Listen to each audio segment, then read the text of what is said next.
Ladies and gentlemen, compliments of the season. Happy holidays to you and your loved ones. A warm welcome to the biggest fight night in Africa. It is the African Knockout Championship 7, the final and biggest MMA fight event of the year. The name is Victor Godfrey. I am very much in the company of the one and only super excited Hugo. Hugo, how are you doing today? Good evening, ladies and gentlemen. My name is Hugo, the Funk Daddy in Doma Egba. And yeah, I feel privileged to be part of the most exciting and the fastest growing sport at the moment in Africa, and to be a part of a promotion right at the forefront of this movement. Ladies and gentlemen, if you don't know where we are at the African Knockout Championship Series 7, Battle of the Titans. Yes, and if you do not want to miss a thing, make sure you follow us on all social media platforms at the AKO Show. And this will be streaming live on YouTube. All you have to do is just go into that search bar and type AKO 7 and Bob's your uncle. Obviously, you have to follow the cardinal rules of social media. Like, share, and subscribe. As my co-commentator Hugo has just mentioned, this is the biggest MMA event of the year, and AKO is in the forefront of the best mixed martial artists we have on the continent. It is a truly Pan-African event, as we have fighters across this great continent of Africa very much in action. And also, we have the honor of having one of our very own back home here in Nigeria, back in Lagos, talking about UFC champion, MMA legend, and true inspiration to everybody, Kamaru Usman. How do you feel about him being very much here in Lagos? He will be here tonight eventually. Oh boy, it's so exciting, and it means a lot to all the fighters. I was speaking to the fighters, and they all kept on saying, Kamaru being here is such a motivating factor, and they really want to show their best. I mean, I came close to him, I introduced myself, I saw all that American muscle. Well, thank you very much, you say that. See what you did to our boy. Yes, obviously, it's always good to have Kamaru Usman around for this amazing event. Now, let's just remind you that we have 10 fights tonight, and it's going to be a blockbuster. It is a barnstormer of a fight card. We're going to start off with the first 3, and I have to be honest with you, Hugo. Every fight we have here is a main event caliber fight. We'll start off with the light heavyweight division. Giselle Sanu, all the way from Burkina Faso, taking on Steve Ngannou, all the way from Cameroon. And for the first time in the AKO Championship, we're having the men's bantamweight division. And that will be kicked off with Caro Gabriel versus Emmanuel Bernard.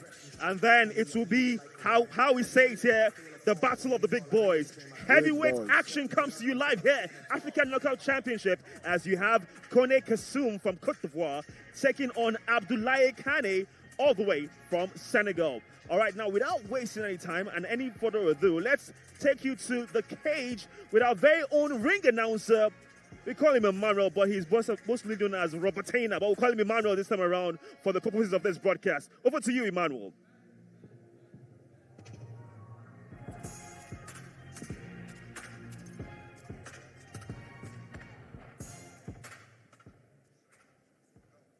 Ladies and gentlemen, welcome to the African Knockout Championship final event of the season 2024.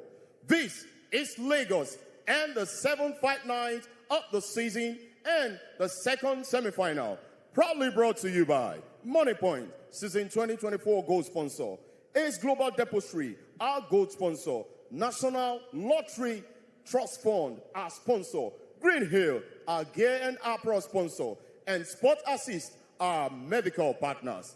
Our 3 judges scoring this contest are Solomon Bassi, Femi Oshutolu, Ugo Ugona. The chief judge for tonight is Austin Joda. Our referee at the center of the cage is Chinasa Victor. And now, this is the moment the African MMA fans and our Lagos fans have been waiting for. We are live from the landmark event center, Lagos, Nigeria. Lagos, let the knockout begin.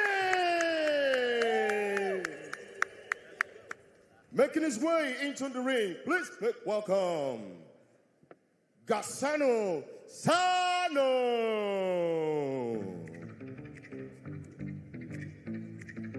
There's nothing like making your debut at the biggest stage of them all, Hugo. We always say this, an unknown quantity. It is Gasano Sano, all the way from Burkina Faso. First time here in the African Knockout Championship. What will be going through his mind, Hugo? Well, it's your debut, and you know, on your debut, there's a lot of anxiety. But I'll tell you what, anxiety can be energy sapping, you know, so he's going to have to know how to just calm it down and take it like any other fight. I know this is the biggest stage, and he would have a lot to prove. Most importantly, he'll have to prove he belongs in the African Knockout Championship. There you have it. He is making his way now to the cut man, and of course, for inspections. But we're going to have to ask you this. What will be going through his mind in terms of nerves? Because this is it. You have to step up to the occasion. You don't want it to be. You don't want to be swallowed by the grandeur of the African Knockout Championship. Well, first off, you've prepared very hard, so you should. That's something to fall back on. You should fall back on your training and the fact that you prepared well. Now, obviously, there's going to be a big crowd here, and it's going to be a test. You know, the crowd comes with added pressure, and all that screaming and shouting might just make you act how you shouldn't. You know. You should also have a game plan at this stage. And I know you're going to come under a lot of pressure, but yeah, you should know how to stick to your game plan, trust in your corner, and just trust in your training. Don't play to the crowd. Okay, don't let the anxiety get to you. There you have it. Well said there, Hugo. But I have to ask you this. He's an unknown quantity. He's making his debut here, African Knockout Championship. Let's talk about his fight style. It says here that he is a wrestler and he's also a specialist in Muay Thai. How would that favor him in today's fight? Well, I met him yesterday. He's a massive fellow, you know. He's a big boy. And I mean, you can see it. You can see it. He looks the part, but hey, he would have to show he can do what he says he can do. He's making his way now into the cage. And obviously, he's making his debut. We can't wait to see what this young man has to offer.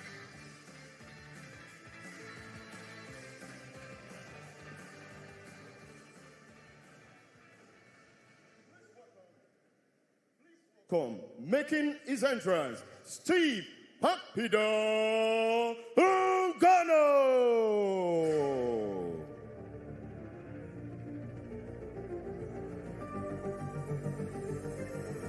And that is a man all the way from Cameroon, proud of his heritage, proud of his background, also making his debut here on the African Knockout Championship, Steve Kano.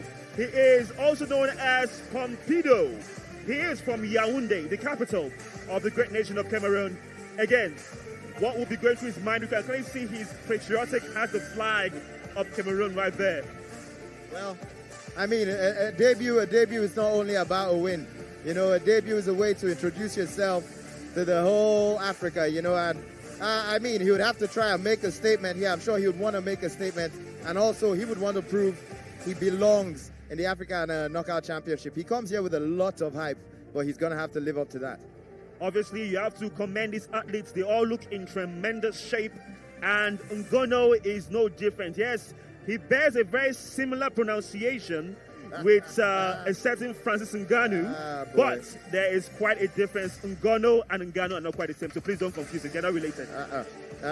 And one is Steve, and the other is Francis. There we go. Now, let's talk about his fighting style now.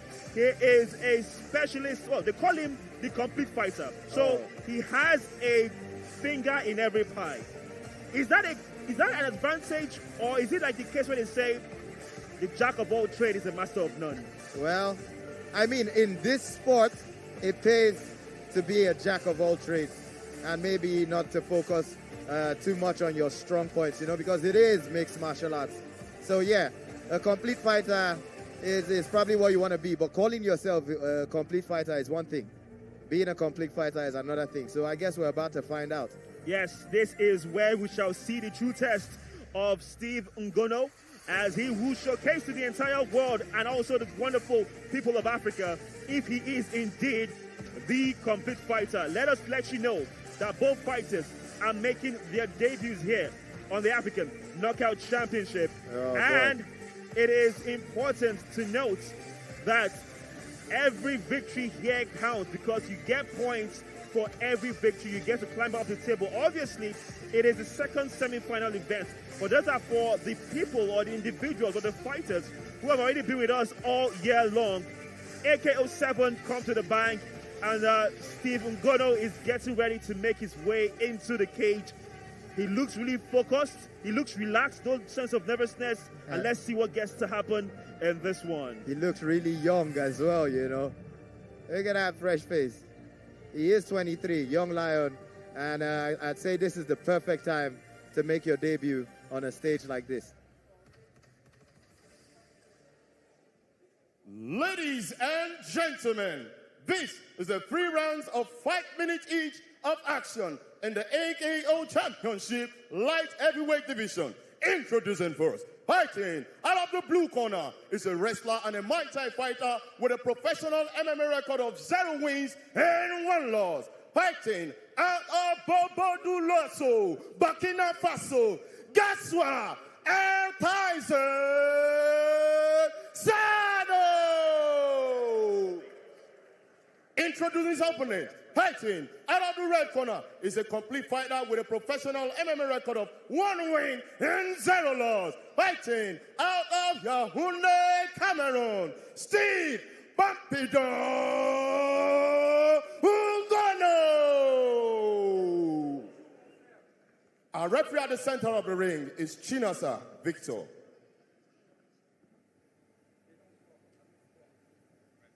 Fighters, obey my commands at all time, okay? When I say We stop, do have you the tape of stop. the tape now. Cross gloves if you You can wish. clearly see the reach advantage in favor Go back of to your Steve corners. Ngono. Your thoughts on this? Well, to be honest, they were so close on every other stats. That was the only thing that kind of stood out, the reach. You know, but hey, it's MMA, not boxing. So let's see how that plays out. Indeed it is. Uh-huh. And ladies and gentlemen, moments away. We're waiting for the referee to get the green light. Ooh, Chinasa Anyago is our referee today. Yes, sir. Fighter, you ready? Okay. You ready? Fight! And here we go. This is the first fight of the AKO7.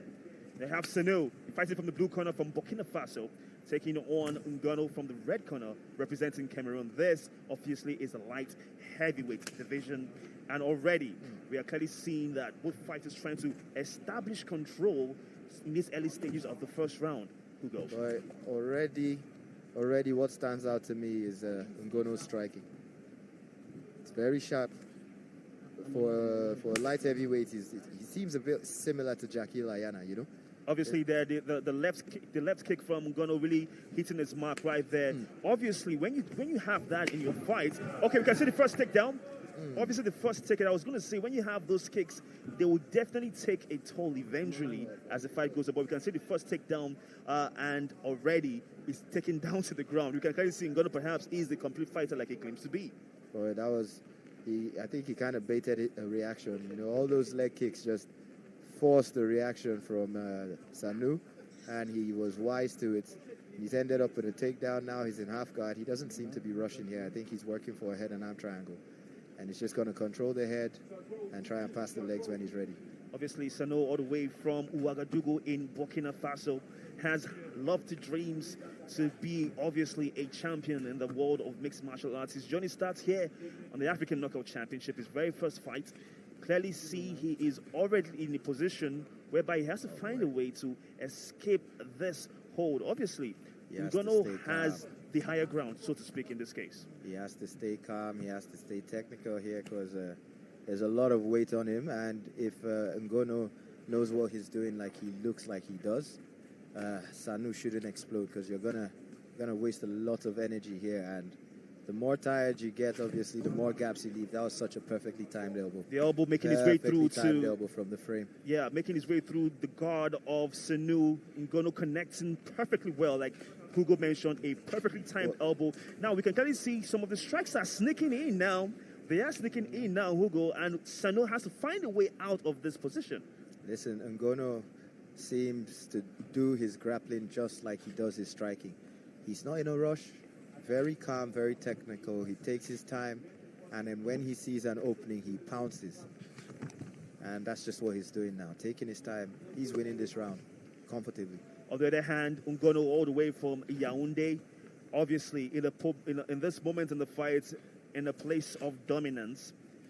And one can clearly say that for both fighters, the importance of getting a debut victory, making an impression, especially in the light heavyweight division that is incredibly stacked, that will be really important. Oh, of course. I mean, anybody that wins gets 3 points. You win by a submission or a beautiful knockout, you get 4 points. And I mean, that puts you, it's a very competitive weight class. So, you know, that gives you a chance instant. So, yeah, the stakes are high here, you know. The stakes are indeed very high as both fighters still very much on the ground. For the better part of the first round, we've had most of the exchanges on the mat. Now, for Sanu, you mentioned that you've seen him fight in the past. You've seen some of his sparring sessions.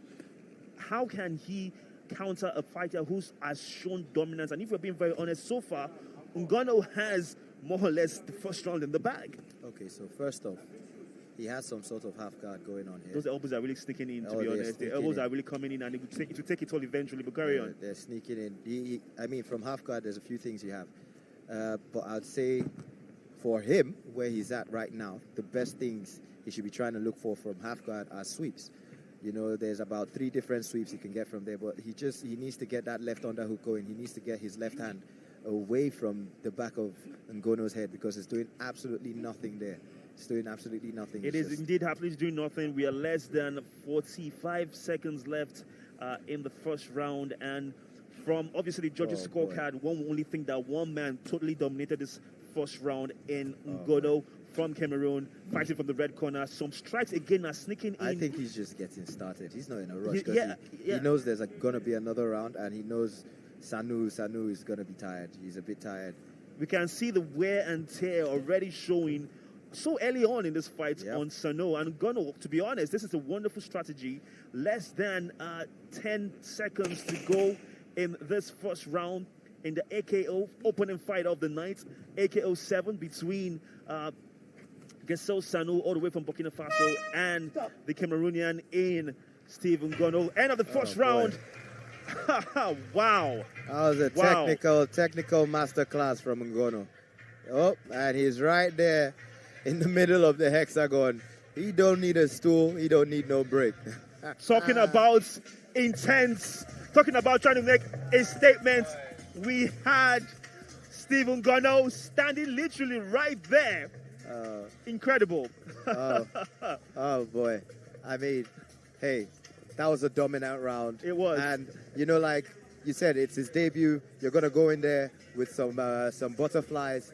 But when you go in there with a game plan and then you trust in your training and then everything clicks together like it did in that first round, oh, you know that boy is going to be fired up. That boy is pumped. And I'm sure he can't wait for the second round. That's why he didn't want to go and sit down. Obviously, talk about that stance right in the middle of the ring. What an incredible show of confidence. And I don't know, Sanu has to do something exceptional as we get ready now for the second round. That's what corners are for. That's what corners are for. I just hope he got the right type of advice to change the second round. We can see that we need to have perhaps a bit of cleaning in the cage. However, you spoke about strategies. Now, you just mentioned that you hope that Sano's, corner have given him the best advice. But from your own point of view, what should he do differently to reestablish his dominance in this second round? And here we go, second round on the way. A tactical masterclass from, here we go again, from Ngonno. And with the kicks. Yes, inside leg kicks, and they start with that jab to the face, and then the inside leg kick. So, obviously, Sanu cannot go technical with Ngonno. He needs to brawl. He needs to close the distance. He needs to put his head on Ngonno's chest and get his hooks going, you know. He needs to get more aggressive with this kid, or he's just going to be picking him out. We can clearly see Ngonno showing so much level of confidence. Now he's obviously showboating, and those leg kicks are landing with reckless abandon and a lovely jab, snapping the head back of Sanu. Yeah, Sanu is getting tentative. But just right there, when you see his head get snapped back by the jab, and when he lunges with the hooks, imagine he followed up with another hook. You know, he needs to throw some combos. He needs to close the distance. He cannot be tentative with Ngono, or he's just going to be getting picked apart. You can clearly see Ngono throwing lots of feints, keeping the mind of Sano very busy, and those leg kicks are beginning to tell on the left leg of Sano. The whole arena is just going whack. Oh boy, they're loud. Oh wow, and a lovely kick. That got the crowd in the mood right there. Lots of moans from the audience. But from what we can see so far, Ngono has this established, and they're not even down on the mat. This is just basically establishing dominance in the middle of the cage, and he's getting the better of the exchange in terms of the striking. He's waiting for a reaction. You know, he's waiting for Sanu to get careless or emotional. And the moment Sanu gets wild, he's going to shoot for a takedown. There we go. There we go. You were right there. You were there, timed. Hugo, that Sano has to make this a physical fight. He has needs to be aggressive. Well, he needs to watch out for the takedowns. And that was such a perfect... Oh, wow. He's taking his back now. A lovely counter there by Ngono right there. What just explain to our viewers what just happened at that point in time, whereby Sano was trying to take him down, but he got the back of Sano. That is Ngono. Well, he was looking for a reaction, definitely, and he got one or two of the reactions he was looking for, which was going to be a careless kick to the midriff or a few wild hooks. And once the wild hooks came, went for the double leg. Well, his underhooks were not behind the knees of his opponent; they were on the waist, so he decided to just take the back. Well, the referee is giving a bit of a timeout. We're not too sure what has actually happened. It was a groin strike. Hopefully, it was complaints of a low blow. Yeah, a low blow to Sano. Hopefully, he can recover. Time now for him to actually even catch his breath, because for a few minutes there, it was very intense. So far, so good. Stephen Ngono, to be honest, has been very impressive on his debut here in the African Knockout Championship. If I've been very honest. Yes. You ready? And you know you can't condition that part of your body. But hey, Sanu is ready already. If it was me, I'd have taken all the time I needed. Oh boy. It's still round 2, ladies and gentlemen, and it is the African Knockout Championship 7, the biggest MMA event of the year, second semi-final, and our first fight of the night sees Sano all the way from Burkina Faso in the blue corner, taking on, Ngono, who just landed a beautiful kick to the left leg of Sano. And again, he is getting so much success. He's fighting, of course, from the red corner, that is Ngono from Cameroon. I mean, he is finding success with these leg kicks, but I'm a bit worried he's using his foot. Yeah, you see, he's using his foot, not his shin. And I mean, you throw that many leg kicks, you might end up hurting yourself as well, you know. But yeah, he's finding a lot of success with those head kicks, and he's going to set up a head kick very soon enough. Well, we can clearly see they have Sano landing a leg kick of his own, and that most likely is the first leg kick landed in the entire fight for Sano. However, I was going to say that we can clearly see a certain level of confidence and, let's say, showmanship from Sano. A jab that was well slipped and well spotted there by Ngono. Again, he seems fleet-footed, he seems relaxed, he's in the mood, and he's more or less seeing the punches of Sano, which seemed a bit telegraphed at this point in time. Very good footwork, very good head movement. Very good confidence. Right now, he's in a flow state, you know, he's in a flow state. And this is the most dangerous type of fighter, a very relaxed, focused type of fighter who's not in a rush. You know, that is the most dangerous type of fighter. That is indeed the most dangerous type of fighter. And we are less than a minute away from the end of the second round. And one can say, just from the eye test, Hugo, that Ngono seems to have this round as well in the back, because he has been the more aggressive, and a lovely combination, and I think a strike caught Ngono, but again, what beautiful exchange from both fighters. He needs to watch out for the guillotine. I know he has Sanu by the fence, and it's going to be hard for Sanu to get his legs involved in this guillotine. But depending on how strong he is, you know, it looks a little tight, you know, and let's see how long he can hold on for. It was a lovely exchange from both fighters as they exchanged strikes, and obviously taking it down to the mat, like you just mentioned. How can Sano, less than 10 seconds to go now, Hugo, establish this guillotine hold on Ngono? Oh, he's not getting this guillotine. But I think he should definitely keep Ngono here, catch his breath, and go back to the corner and re-strategize, because he's losing again in this tactical battle. You know, the game plan of Ngono just seems to be cancelling Sanu out. It's the end of the second round. our first fight of the night between the South Sano and Steve Ngonno. Sano obviously is from Burkina Faso and Ngonno is from Cameroon. And from we can see from the statistics, round 2, again, total and pure dominance from the red corner in Steve Ngonno. Hugo. Yeah, I just think Sanu is being a bit too tentative. You know, he's letting Steve Ngonno pick him out. He seems to be fighting at Steve Ngonno's pace, you know. And when you have a fighter like Steve Ngonno who seems to it's very calm and likes to pick his shots, you need to put him under pressure, you know. You need to put him off. You need to change his rhythm, you know. So if he's going slow, you go fast. And he needs to watch out for the takedowns too. You can't just swing wildly. Obviously, we can clearly see action now from the second round. And it obviously shows that perhaps Sano is looking for that heavy fight, that heavy punch that most likely would make all the difference. The crowd excited now for the third round. He needs to finish this fight. Here we go. That's the only way he's winning this fight. He needs to finish Sanu. That is, Sanu needs a knockout. Sanu needs a knockout. He needs a knockout to win this one. That's the only way he's winning this fight. A knockout or a submission, to be honest. Look at that. Look at the swelling on Ngonno's eye. And that must have been from one of the wild hooks that just brushed.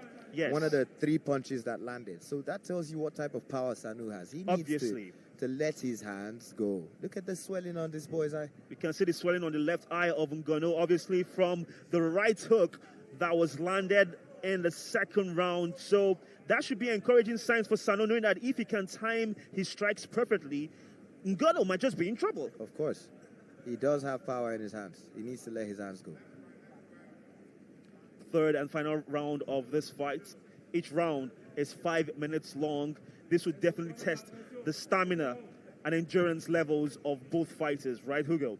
To be honest, I think maybe because of the swelling on the eye,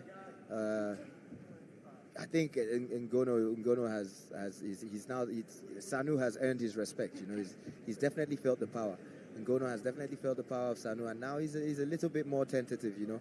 But we can clearly see that Ngonno has throughout this fight has established the center of the cage. There's this dominance whereby he is pressing the action, while Sano more or less has been fighting on the back foot. Oh yeah, I'd say oh boy, beautiful back take.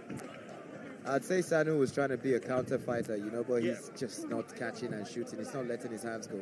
He's not letting his hands go. I was going to say that because when we saw, I think the plan, from what we can see, is Sano going for the counter strike once Ngonno commits for that leg kick, comes in with the left hook or right hook, depending on which strike comes first. But he was a bit sensitive at that moment, and then I think he just doesn't have a counter shot selection, you know, a shot selection to counter the kicks to the legs, you know. Wow, we can I mean, he could have gone to the the corner, and they would have let him know, hey, he throws a jab and then he throws an inside leg kick. It is obviously what we call the ground he's looking count. for a finish now. Yes, and he's looking for a finish now. That was lovely, but again, he's giving him his back. That is not very smart because he's going in for the choke. red choke hold. He shouldn't rush here. He's going in for that. It seems like he got a bit personal. Giving his back though? He scrambled. It's more or less game over at this point in time. It's just only a matter of time, ladies and gentlemen.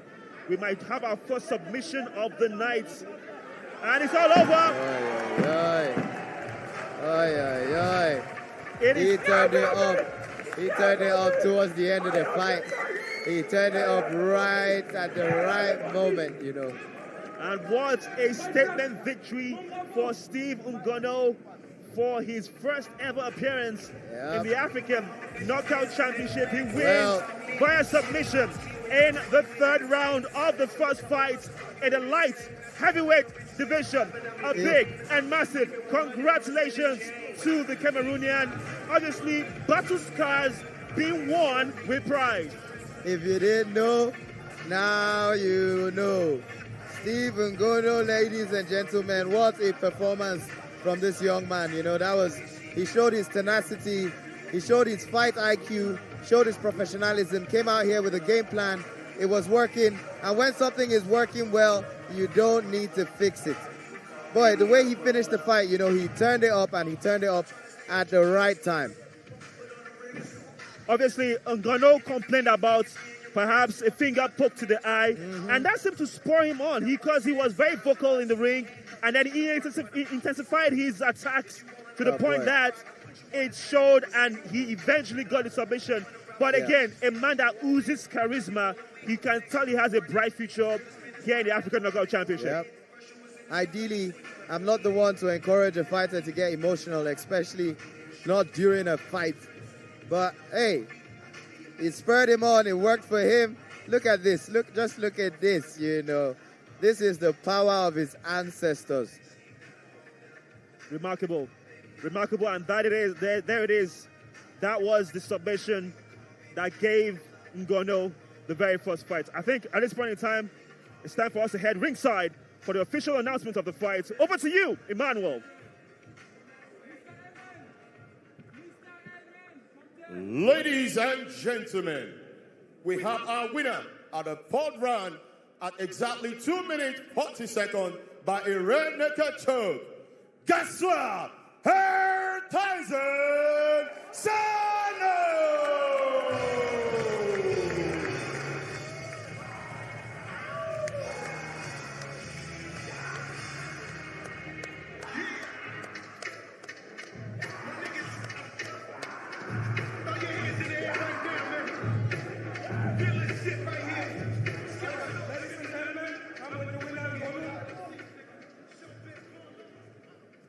I'm with the winner, Ngannou. Beautiful performance, my brother. However, we saw you got a bit angry towards the end just before the submission. What happened there? There, at the ground, he put his finger inside my eye, and the referee didn't see. He said, continue. But there is no problem. I'm prepared to that. I know that one day, I'll not die outside. I traveled since the desert. I went through. I wanted to trust to go to Europe. But it didn't function. That means I'm having something else to show here in Africa before going to Europe. I am there for that. I am there for the category. I am there for the belt. Nothing can stop me. I know what I'm capable of doing. I will represent my country. If you don't want to help us there, you are going to help ourselves. Thank you, Cameroon, for everything that you are doing for us. I want to thank Mr. Ayman, the manager who permitted me to come here and demonstrate what I'm capable of doing. I want to thank my family, my mother, that is always there for me. I want to thank the coach Sami in Casablanca, Morocco, in Gym Factory. I want also to thank all my friends, and Abdul in particular, who is like my brother. Thank you very much, thank you very much. Ladies and gentlemen, give it up for Ngannou. Massive congratulations. Massive congratulations to Francis Ngannou, all the way from Yaoundé, Cameroon, fighting from the red corner, making his debut here tonight in the African Knockout Championship 7, the biggest fight night of the year across the continent of Africa. Obviously live here in Lagos, landmark event center, the heartbeat of Lagos. This is the tip of the tape the statistics, I should say, for the fight. And again, it was clear that Stephen Ngannou, a charismatic young man, was the clear winner for this one. Oh, no, he was so good. He was so good. I was so impressed. And the post-fight interview, to listen to what he just had to say as well, he's such a future champion. And it's nice to have him in the African Knockout Championship. Where the hell has he been? Obviously, it will be commiserations for the loser in Sano. However, like we said, we still have a very big night for you here in the African Knockout Championship 7. Don't forget that Kamaru Usman is very much in Lagos. He will be here very shortly. Who knows? He might even join us in commentary. We don't know yet. But the excitement levels are going through the roof. Before we go any further, we have to take a few words from our sponsors.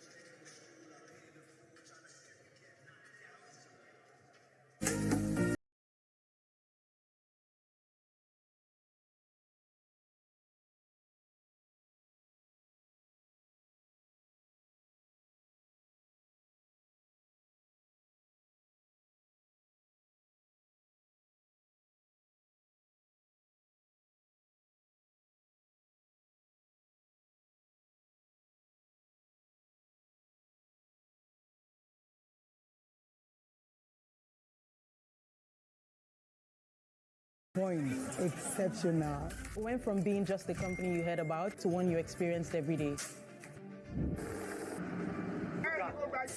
I just use my money point card to pay. Savings or current?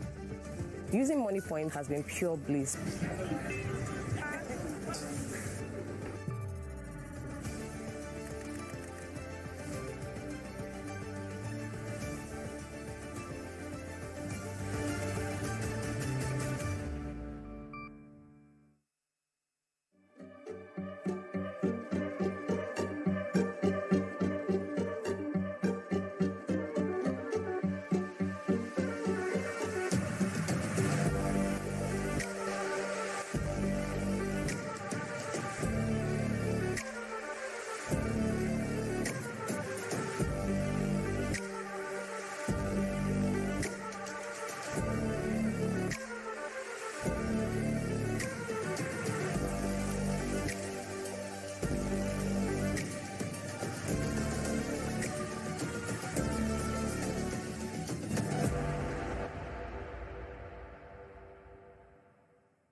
Went from being just the company you heard about to one you experienced every day.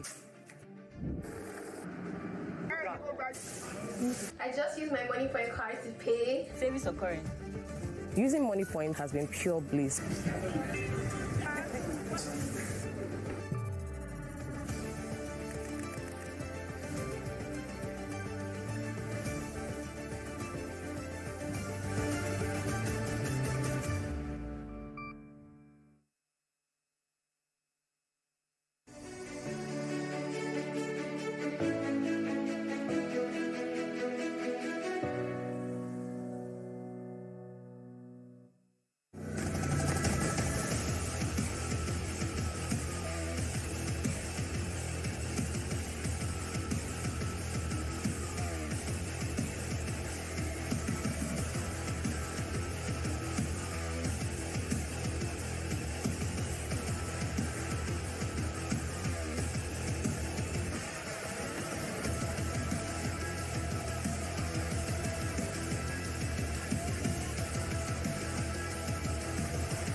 Welcome back to the African Knockout Championship. It is the biggest MMA event of the year. This is AK07, the second semi-finals. Victor Godfrey on commentary duties, very much in the company of my very good friend Hugo. How are you feeling tonight? We just saw an entertaining first fight that saw the Cameroonian in Steve Kano with a third-round submission victory over the man from Burkina Faso, Ouagadougou to be precise, in Sano. Your thoughts on what we've seen so far and your expectations going forward? Well, I'm not surprised. It's the African Knockout Championship. We bring you the best quality fights, most explosive, most entertaining fights. And the last fight we just witnessed is a testament to that. You know, you're most likely going to see a submission or a knockout at the AKO show or championship than you're going to see a decision. You know, like most of the fights don't go the distance. They don't, actually. No. And that is a testament to the name of the promotion, which is obviously the African Knockout Championship. All right, Don't forget the tagline, where champions are made. Obviously, the big news this evening, trending across social media, is the fact that we have an MMA legend in the making, living legend, I should also add, UFC champion in Kamaru Usman, very much in Lagos. But also, not to just take this, don't just take my word for it. You can go on social media. And how do you do that so that they can confirm what I just said? Oh, please, you follow us on all social media platforms. All you have to do is at the AKO show. And Bob's your uncle. We are across all of them. Facebook, Instagram, YouTube, TikTok. All right? There is no place that we are not there. Even X as well. So we are everywhere. Now, let's also talk about the second fight that we have. That is in the bantamweight. Now, for the first time in the African Knockout Championship, we are having the bantamweight division for the men. So we do have the big fight between Carol Gabriel and Emmanuel Bernard. Without wasting much time, let's head over to the cage now. Our ring announcer, the one and only Emmanuel, taking us up for the second fight.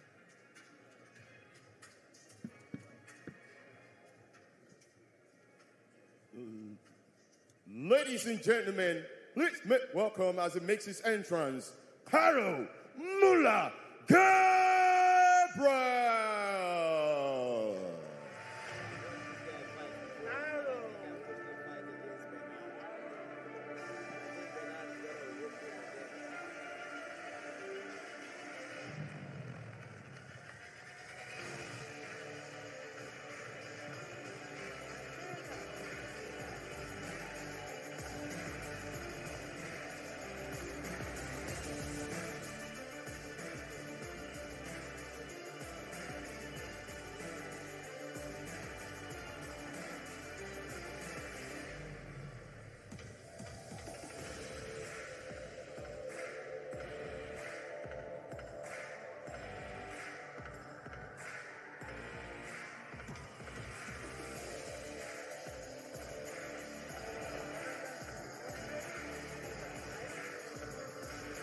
Obviously, we do have Gabriel Carol all the way from Wari, Nigeria.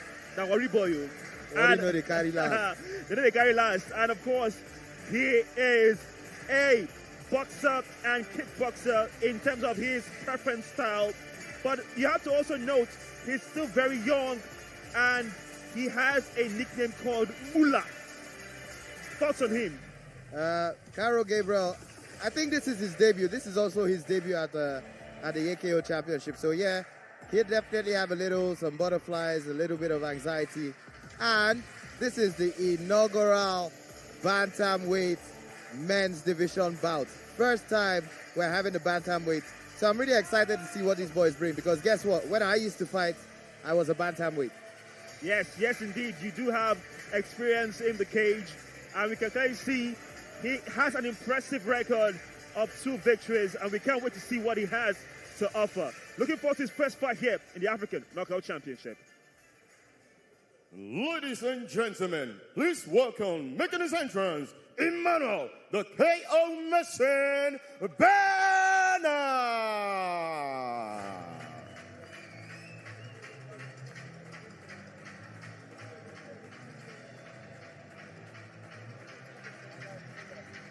We have a man who is called the KO Machine. And the numbers prove that. 2 exceptional knockouts in his career so far here in the African Knockout Championship. And he is a striker and also a grappler. However, he is more impressive with his striking, which tells you why he's known as the KO Machine. The crowd getting into it. They're loving it now. They're getting to the mood. I mean, it's Emmanuel Bernard, and he's a fan favorite. This is not his first rodeo. I mean, he's been here for a while, and you know exactly what to expect in Emmanuel Bernard's fights. He came here to kill or be killed, That's why they call him the knockout machine, man. He's so exciting, full of electricity, high voltage, and in his fights, if he doesn't get a knockout, he gets knocked out. Hey, exciting stuff. Now, if you thought the first fight was exciting, ladies and gentlemen, you have seen nothing yet, because you have 2 fighters, 2 contenders who are not afraid to let their hands go if you want devastating knockout, most likely going to happen in this second fight. He's going through his paces, his experience. This is not his first rodeo in the African Knockout Championship. How can he use that experience to his advantage? I mean, like I said, it's a bantamweight division, so Emmanuel Bernard, he would have come down from the lightweights, but he's been here for a while, and he would love to be on top of this division. He would feel like he's deserved it, you know, but it's not going to be given to you. He's going to have to earn it tonight, and in his way, we have Karo Gabriel, who he's going to have to let him know, hey, I'm the boss, I'm the senior player here. These are two Nigerians going head-to-head. One from Warri, the other from Kaduna, one from the south of Nigeria, the other from the absolute north of Nigeria.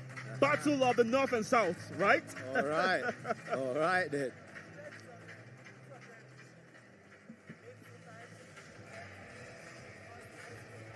You have the tail of the tape now. And ladies and gentlemen, this is the 3 rounds of 5 minutes each of action in the AKO Championship Bantamweight Division.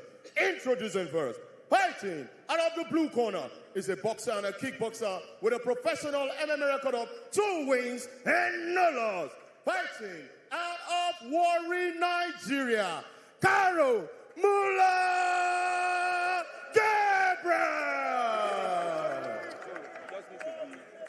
Introducing his opponent, fighting out of the red corner is a kickboxer with a professional MMA record of 4 wins and 2 losses. Fighting out of Cross River, Nigeria, Emmanuel, the KO Machine,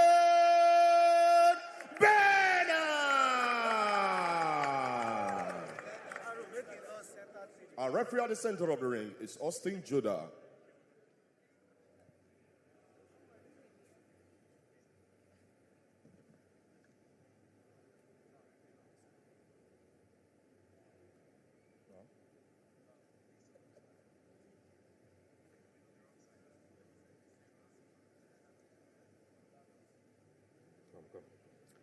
Obviously, this fight is of great importance for both fighters, as everything is here in the African Knockout Championship. There are no fights that are just dead rubber matches.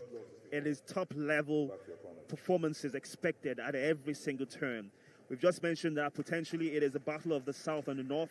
You have Austin Judah giving the instructions, getting ready for the first round. Second fight, African Knockout Championship, a stacked card like we told you. Karo Gabriel, 26-year-old Nigerian kickboxing and boxing expert, taking on Emmanuel Bernard, who is 28 years old. He's known as a striker and a grappler. They are both ready. Muluh taking care of KO Machine. What is going to go down? Here we go. What will be the most important thing to do in the early stages of this fight here, Hugo? Establish dominance. Whoa. And we're about to see a knockout already. In action. We're about to see a knockout already, and then he's jumped. He has him in the guillotine. But just before we go to this point here, Hugo, beautiful strikes from the KO Machine fighting from the red corner in Emmanuel Bernard. Lovely strikes landing with perfection on the face of Karo Gabriel, who, to be honest, is still very much dazed, and he's trying to let go of this guillotine, but I think Bernard has it stitched in. Austin Judah, the referee, is looking intently to see if he can call it off, but so far so good. It does look like Bernard has the advantage. Your thoughts on this? He did the right thing, because that guillotine was so deep. I mean, the way Bernard set up all those combos, he landed every strike, had his player rocked, had the other guy rocked, and straight to the ground they went. I mean, of course, Karo had to shoot to save his head, and this ended up paying off. The guillotine was so deep, but Karo had to jump to the side, and you can't finish a guillotine from side control. You can clearly see that, just like his name connotes, he is the KO Machine. A couple of swing and misses from both fighters in that exchange, but they are keeping it center, and they are being really exciting in terms of their fight style, because the entire crowd is engaged.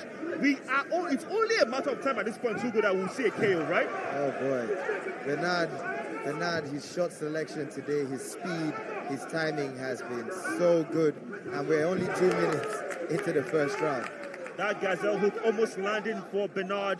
But I have to ask a question now in the sense that both fighters need to pace each other. It's just only less than 3 minutes gone in the first round. You don't want to gas out now, do you? Oh, Victor, these are the bantamweights. These boys can go like this for the next 5 rounds. Well, a left hook landing there for Gabriel, and Bernard needs to be careful as he's going in for the kill as well, because each time he throws that jab, he leaves his chin exposed now, doesn't he? Yeah, well, he does, but Caro Gabriel doesn't seem to have gotten a good read on his timing, and I mean, he's felt the power, he's felt the speed. You can clearly see that Caro Gabriel is still a bit wobbly. I don't think he has fully recovered from that first flurry of attacks that Bernard dished out in the early moments of the first round now, has he? Oh boy, adrenaline is one hell of a drug. It's one hell of a drug, and right now he's in full-on survival mode. But he's slowly edging his way back into the fight. Now, Bernard, less than 2 minutes into this first round of the second fight, has showcased exceptional striking, which is more or less his fight style. He's a very good striker and grappler, and we saw that in the early exchanges in the first round, whereby he went from a couple of combinations to right straight into a guillotine. Oh boy, the setups, man, the double jab he was changing levels. You know, he would go low and he would go high. He just set that cross up. The way he set the cross up was just perfect. And he had Caro Gabriel rocked. We have to give Caro Gabriel a lot of credit for edging his way back into this fight, finding his composure and finding his wits. Austin Judah, the referee, has to be careful so he doesn't get involved in the fight as well. You don't want to, like we say, catch a straight bullet now, do you? No, you don't. And these boys are throwing with everything they have. You know, these are the bantamweights. The bigger the guns, the bigger the burn. You know, these boys are not packing too much meat. So I can assure you, they have very, very good cardio. And this is how this fight is going to go till the end. Electric, high octane, high pace. We can clearly see the corner of Caro Gabriel shouting, patience, patience. In the first round that he has more or less, we would say, maybe lost. Would that be the best strategy, to be patient and maybe rebuild in the second round, because we are less than 35 seconds to go before the end of the first round in our second fight? To be honest, I wouldn't say he's lost this round. He definitely got rocked in the round, but he's edged his way back into the fight, and he's found some success in the clinch positions, and right now he's on top. You know, he's right on top of his opponent. Oh, wow. Wonderful counter from Bernard to get back to a vertical position. And Bernard again with his strikes, so much intensity. Whoa! What a lovely back face there from Bernard. That was beautiful, Hugo. Oh, boy.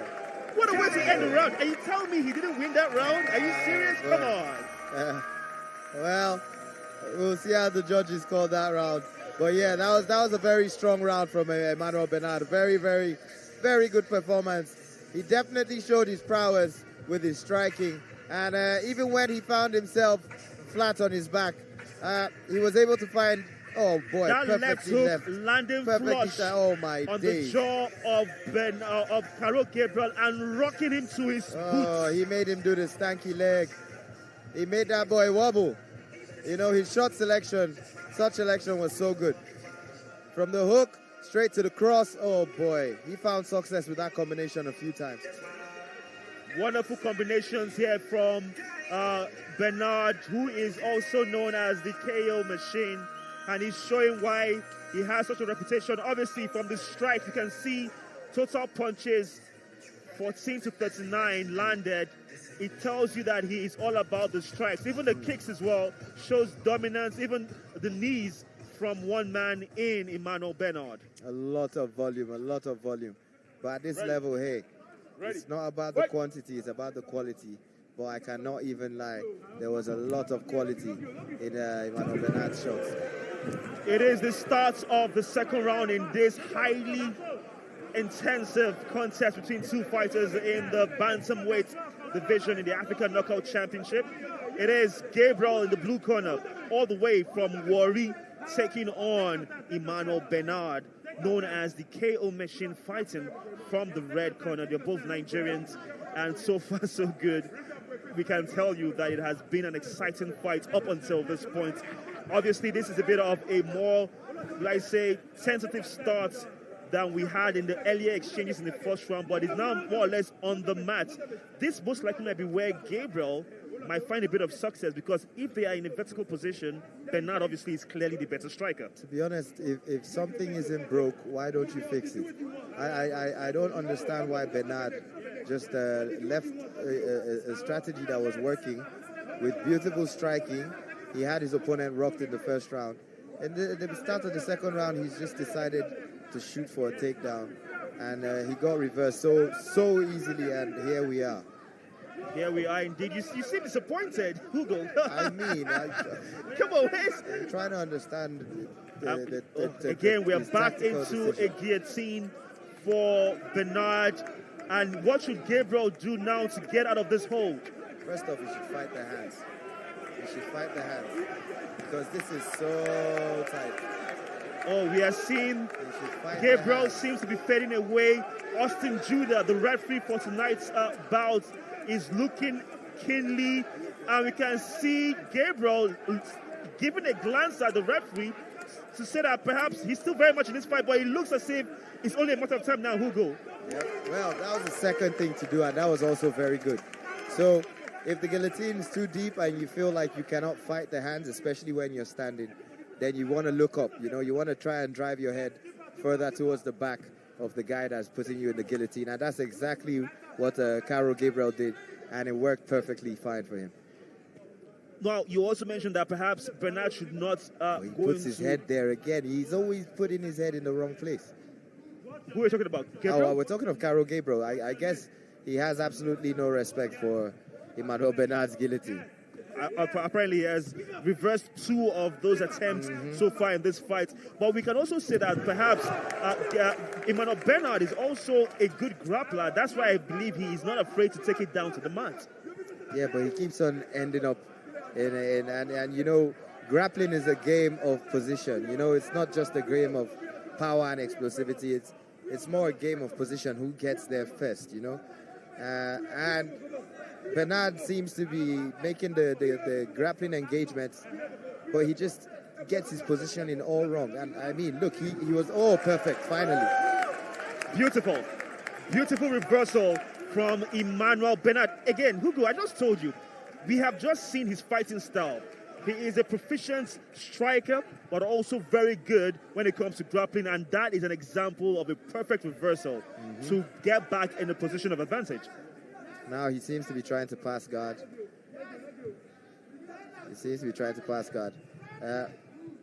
Yep, there you go. And there we go.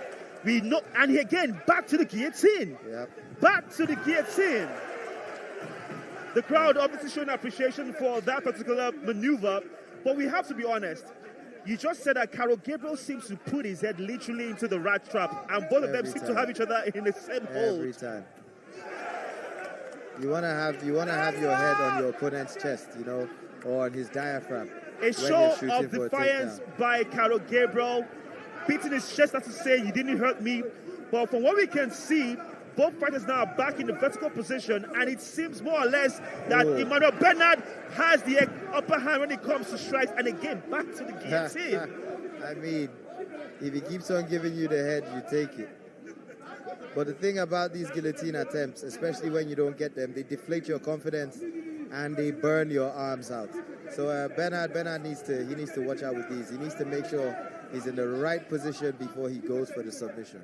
Less than 20 seconds to go in the second round, African Knockout Championship. This is a bantamweight encounter between Gabriel from Warri in the blue corner taking on Bernard from the red corner.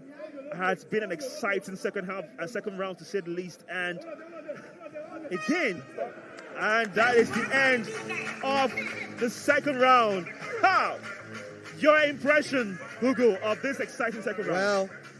Well, Emmanuel Bernard started this fight all guns blazing and was so impressive, especially in the first round, the first few seconds of the first round. Backhand right there. I mean, you know, but we have to give Karo Gabriel a lot of credit. The longer this fight goes on, the more his confidence just keeps on going up. And it's gonna be a hard one for the judges. I don't know how to call the second round, to be honest.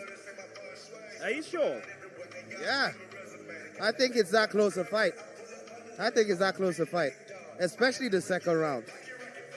Echoing the sentiments of Hugo, he says that this is very much a close fight and it could go either way. But we take a look now at perhaps the statistics of the second round. And again, it still shows more in terms of activity from Slightly Emmanuel more. Bernard. A little more. Just a little more. But Karo Gabriel seems to be coming into the fight. Perhaps he can have a big third round. Who do you think has the advantage going into the third and final round of this second fight in the African Knockout Championship? To be honest, Victor, I don't know. But I can tell you what, this round is a penultimate round for both fighters. You know, this, obviously, you need to win this round. Both fighters need to win this round. And they would have to win this round. You have to clearly win this round, you know. Ooh. Third and final round. A lovely strike from Bernard. He slips. But you can clearly hear the crowd now getting invested in this one as both men are grappling right now, looking for the upper hand. This is a scramble. Before he goes for his neck, I think he should try and take his back. He needs to adjust it up. There we go. You need to think position before submission. You know, do you think that perhaps the stamina now, the activities of the first two rounds are beginning to catch up with both fighters in terms of their stamina? Because we can clearly see both fighters breathing heavily now. We can clearly see they are beginning to feel the exchanges so far. Of course, you're always fresher in the earlier rounds, definitely. But I don't think both fighters are tired now. They still seem pretty fresh to me, and they're still fighting hard. But we have to give credit to Karo Gabriel. He weathered that initial storm of Emmanuel Bernard, and obviously he's right back in the mix. He did, because he was rocked. I mean, he could barely find the legs, and if you had told me 12 minutes ago that Karo Gabriel would still be in this fight, not just only in this fight, that he would be on top in Emmanuel Bernard's guard and keeping him very busy, I might have thought you were a bit crazy.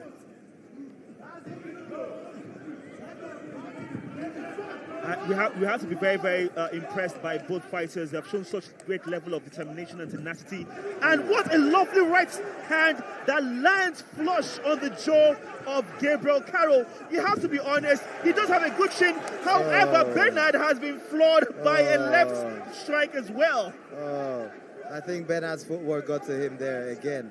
This is the second time I've seen that happen. He swings and he misses, and he kind of ends up compromising his balance. Talk about intensity. Talk about that fighting spirit as both fighters clearly showcasing that here. The tagline of the African Knockout Championship is where champions are made. I can assure you this is the making of champions. This is how it happens. Two fighters giving it their all, 100% living it out there in the cage. Hugo. So, who do you think is winning this fight now, Victor? Hey, listen, I'm so happy I don't have to be a judge because it is so hard to call. And we just mentioned that perhaps Karo Gabriel needed a big third round to see if he could get maybe a look into this one. Yeah. But I have to be honest, this is as even and as close as it gets because both fighters, to be honest, have been tremendous in their input and output in this game, in this fight so far. Oh boy, he really fought his way back into this because we thought he was finished. We can but he see, definitely wasn't. We can see that Gabriel Karo has a bit of a bloodied lip now. Obviously, you have to give those credit are good shots to the body. Yeah, I would have invested in those. Yep. Well, we have less than 1 minute, 30 seconds to go in the third and final round. Both fighters need to watch these strikes to the back of the head. Yeah. But yeah, I'd say Karo Gabriel was starting to wear on Emmanuel Bernard, but yeah, Bernard just seems to have reversed this position, and now he has him on the cage. But I have to give credit to Emmanuel Bernard because, to be honest, I thought he was just quote unquote, a one-trick pony when it comes to just maybe only striking being his proficiency. However, he has showcased great strength and determination and grit when it comes to the grappling. And definitely we have to be showed honest. some wrestling pedigree. He did. He did. Showed his wrestling pedigree today. But I'd say that was more of Caro Gabriel's strategy coming into this fight because it was obvious from the first few seconds that striking with Emmanuel Bernard would be a bad idea. I just don't understand why Bernard went to the grappling in the second round, you know. And I think it's just changed his whole approach to the fight, and it's given Caro Gabriel a chance back into this.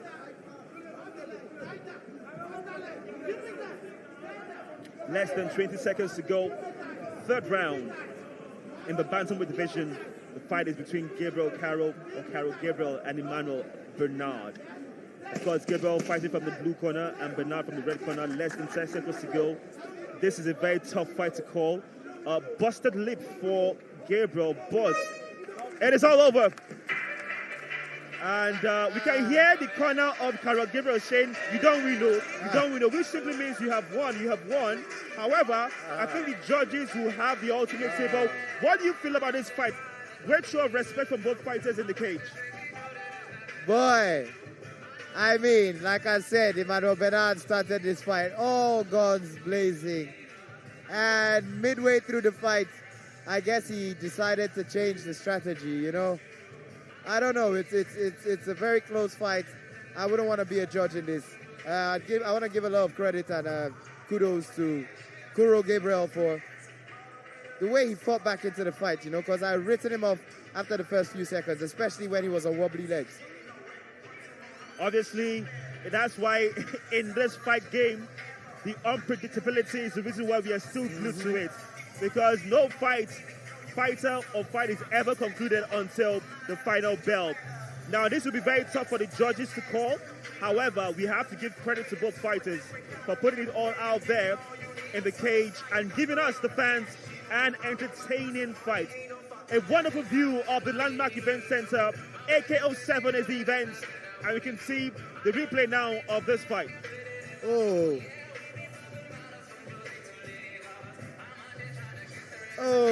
Bernard. The way he sets up that overhand, you know, poetry in motion, you know, look at that, wobbly legs. To be honest, I thought he was done at that point. Bernard obviously showcasing great striking ability, but give it to Caro Gabriel for weathering the storm and more or less mounting some sort of comeback as the fight went on. Oh no, both fighters have definitely earned each other's respect. Definitely, because if Bernard thought Caro Gabriel was finished, he definitely wasn't. But if I've been very honest now, I have to say that based on the eye test, what we can see, Emmanuel Bernard was clearly the aggressor in this fight. He was more attacking, more aggressive. We saw Caro Gabriel be more defensive and just try and counter, or better still nullify the attempt of Emmanuel Bernard. Nah, it was a good fight, to be honest. It was a good fight. I wouldn't want to be a judge in this fight, you know. I wouldn't want to be a judge in this fight.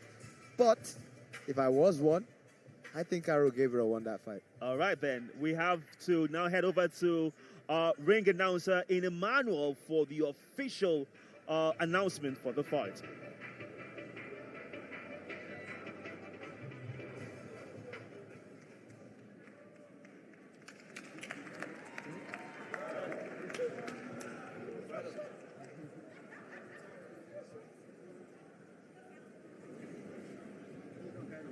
Ladies and gentlemen, after 3 rounds of action, we have our winner by unanimous decision.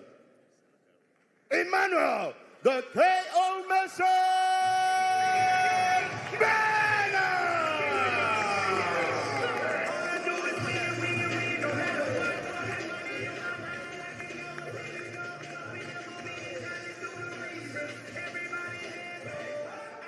Ladies and gentlemen, I'm with the winner, Emmanuel Bernard.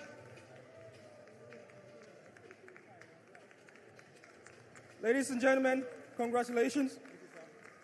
You started this fight very aggressive in the first round. Was that the plan, to finish it early? Actually, first and foremost, I would like to thank my Lord and Savior, Jesus Christ, for this opportunity. And I want to thank God for my parents, my mom and dad, Mr. and Mrs. Iwe Bernard Uyeri, and to my wife and lovely daughter. I dedicate this fight to you. And to all my coaches, my manager, since I was ACP Abubakar Yakubu, to Coach Austin, Coach Simon, Coach Atagana, even Coach Shegun, Coach my coach, Coach Armstrong Bako. I'd like to thank you guys for all your effort. And to you guys around here who have supported me, who have been supporting me so far, thank you guys and God bless you. Actually, the fight was, I only had the intention of wanting to end the fight in round 1. Actually, I think that's the reason why the fight lasted this long, because I've come with the aim of trying to knock him out. But it's not that easy, you know. You got him wobbly in the first round, just as you were very aggressive. Was there any points that you wanted to finish that fight right there? Yeah, to my coach, he said I had the point, you know, and I was supposed to go and finish him at that moment, but I had some delay, thinking that let me allow him to recover, but nevertheless. Ladies and gentlemen, Emmanuel Bernard.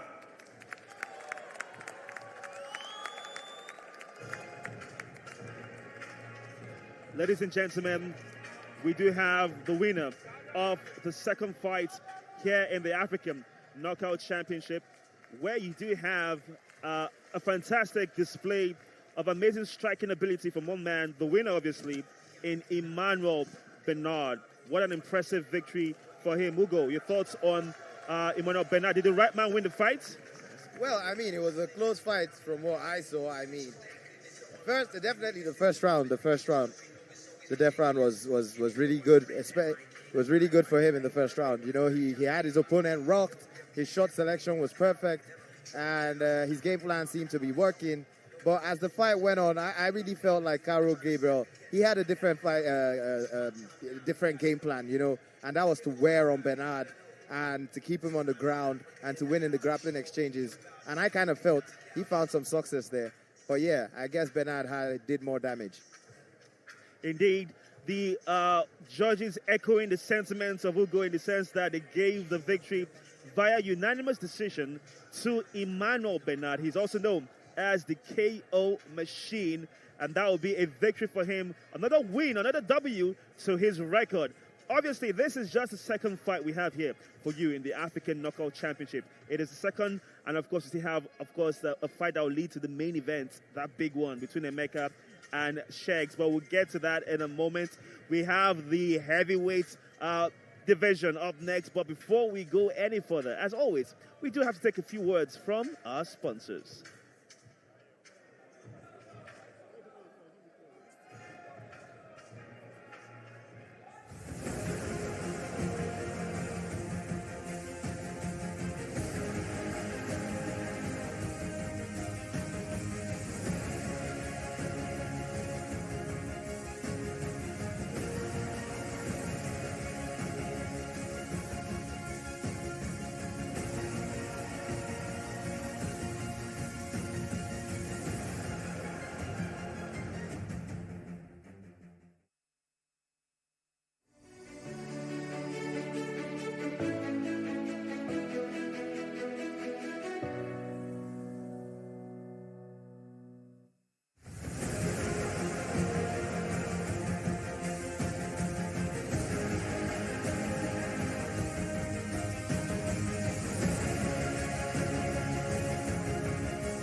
Money Point, exceptional. Went from being just a company you heard about to one you experienced every day.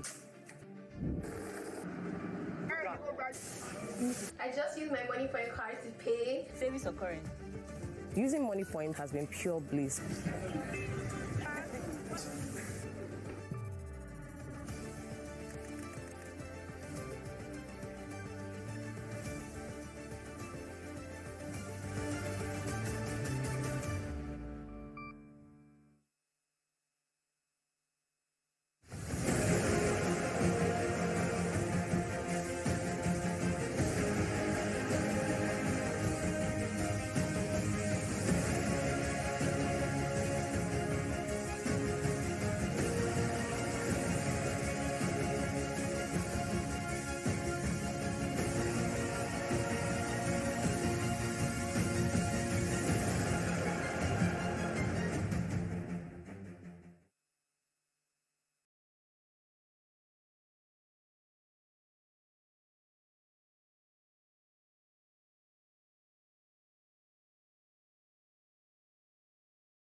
Welcome back to the African Knockout Championship 7.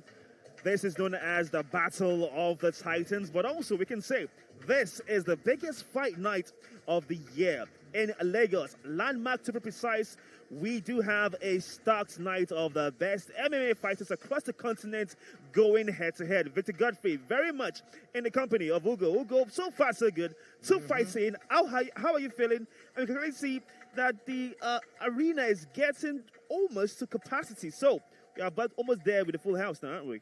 Boy, and they're here at the right time, because what do we have coming up next? It is the heavyweights. The big boys. The big heavyweights. boys. And if this fight is anything like the face-off yesterday, the face-off was wild. It was wild. Yeah, it was a very intense face-off during the press conference yesterday. And these are 2 massive men. Just look at the height of both of them. 1.95 meters. The other is 1.92, so they're tall. They're 10 years apart in terms of their age. But then again, the reach is just the same. Kone Kasum from Ivory Coast, Boafle, and of course, the man from Senegal, talking about Abdul Kani. So it's going to be an incredible night of fighting. Oh boy, it was such an exciting face-off. And if this fight is anything like the face-off was, oh boy, I expect fireworks. You know, it was. I mean, like when he walked past me, I was like, that boy's big. And then Abdul K now walked past me, and I was like, oh, he's bigger. Boy, I can't wait to see how this plays out. Yes, it is time for us now to head over to the cage for our ring announcer to call out the fight. It's the third fight between Kasum and Abdul Kane. So over to you now, Emmanuel. Ladies and gentlemen, now please welcome, making his entrance, Kone Kas La Mashenda Yeriba Hason.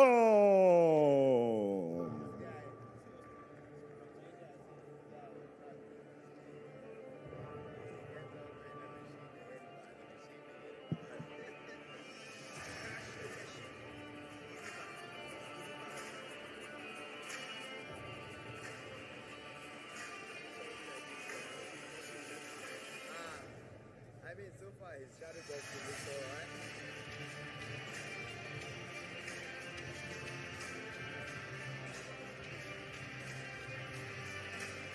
And to be honest, I met him. He's a very humble guy. So I'm glad he got me this fighting shit.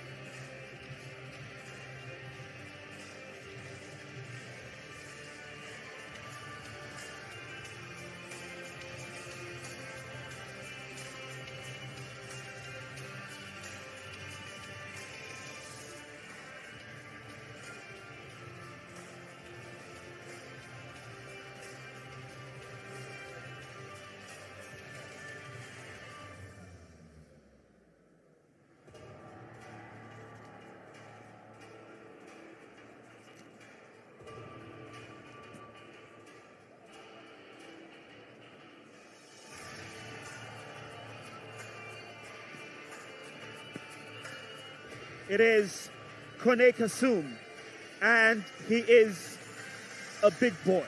He is massive. Heavyweight division. We have a saying in Nigeria, 1 blow, 7 apples. Right there. Days. Boy, and he's an intimidating character, you know. It's all in the eyes. All in the eyes. He has these very wild eyes, you know. But then again, he's also a very nice and humble guy. You know, I met him and he kind of seemed like a gentle giant. But at the face-off, he seemed good and ready to have a head. You know, he looked ready to take Abdullah Kani's head and go home with it, you know. So let's see what he brings today. And it's his debut in the African Knockout Championship as well. So, hey.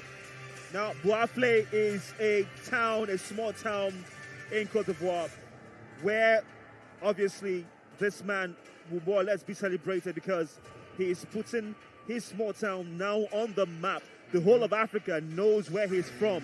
And what a chance for him to make an impression. What a chance for him to put the pride and the dreams of his people on his back and give us a statement today in this upcoming fight. Well, he looks Ladies and gentlemen, please welcome, making his entrance, Abdul Kani. Now, Kane is from a place called Gidewaye in Senegal. He is a hybrid fighter. Obviously, the 10-year gap, he is the younger fighter. Do you think that will be an advantage for this man? Hey, I mean, a wise man said, it's not about how old you are, it's about how old you feel. So, it might not be a factor in this fight. You know, it might not be a factor in this fight. I'll tell you what I think will be a factor. I'd say the height advantage for Abdullahi Kane should be very interesting. He seems to have a massive reach advantage, and obviously he has the longer legs. Yeah, but both of them have a similar reach. However, like you said, Abdullahi Kane, from the face-off yesterday, seemed to be in a very, very bad mood.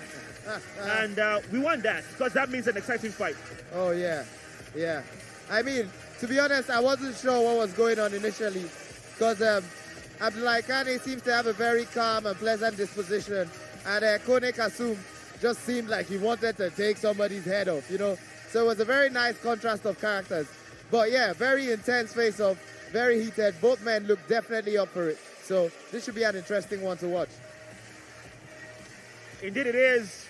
Again, both fighters have a perfect record. For Kone Kasum, it is 4 wins, no losses, no draws.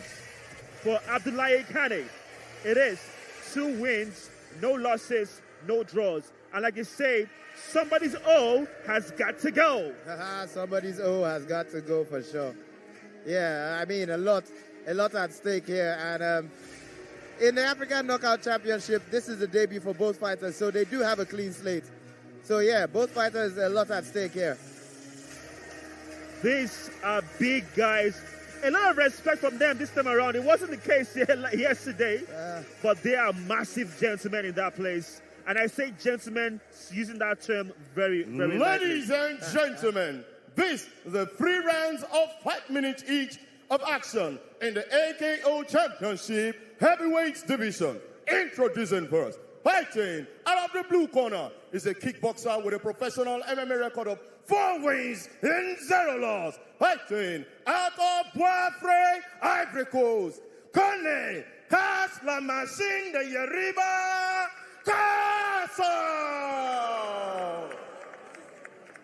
Introducing his opponent, fighting out of the red corner, he is a hybrid fighter with a professional MMA record of 2 wins and no loss. Fighting out of Gidewaye, Senegal, Abdul Kane.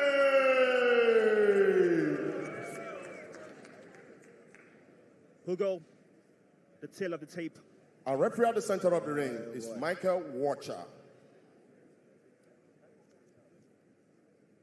Boy, oh boy. Okay, fighters, come to me. Come in. Gentlemen, you both know the rules. Protect yourself at any time. Listen to my commands. When I say stop, you stop. Shake hand if you like. Touch glove if you like. Okay, go back to your corner. Go back to... Such intensity, Hugo. Oh my God. Such intensity. Are you excited? I am. I can't just wait to see what the first strike is going to be and how both fighters are going to approach this fight in the first few seconds. It is the 3rd fight in the African Knockout Championship. Let's go. It is the heavyweight division, and here we go. All the way from Ivory Coast, Côte d'Ivoire, Boisfray, it is Kone Kasum in the blue corner. He is a boxer and kickboxer in his specialties, and I just showcased that. And of course, you have from the red corner, and also fighting in the red corner, I should say, and also from Senegal, Abdoulaye Kane, who is a hybrid fighter, and already Kane establishing dominance in the middle of the cage. He already has Kasum. He already has Kasum at the edge of the fence. This is, oh my God, he's already playing mind games, you know. He's already playing mind games, and he's not in a rush. Remember what I said about a fighter that's not in a rush? Seems very calm, and he's just picking his shots. You know, what a powerful leg kick there, almost sweeping Kasum off his feet. Boy. Now, Kasum is known as Kas the Machine de Yeriba. And from what you can see, he seems a bit nervous. He's tentative, Oh, falling boy. for almost every feint that He Kane is throws. biting all these feints. I mean, he bit one so hard he actually ran into the fence. You know, he needs. I know it's his debut in the African Knockout Championship. He needs to calm it down. You know, he needs Lovely to calm left it down. hook from Kasum as a response to the flurry of punches, and a lovely left jab there from Kane. The reach now beginning to show because Kane seems to have long arms and using advantage, but a height difference as well. Oh boy, he's using his height to full advantage here. He's using all his tools perfectly. He's just stalking Kasum, and he has Kasum on the back foot so far.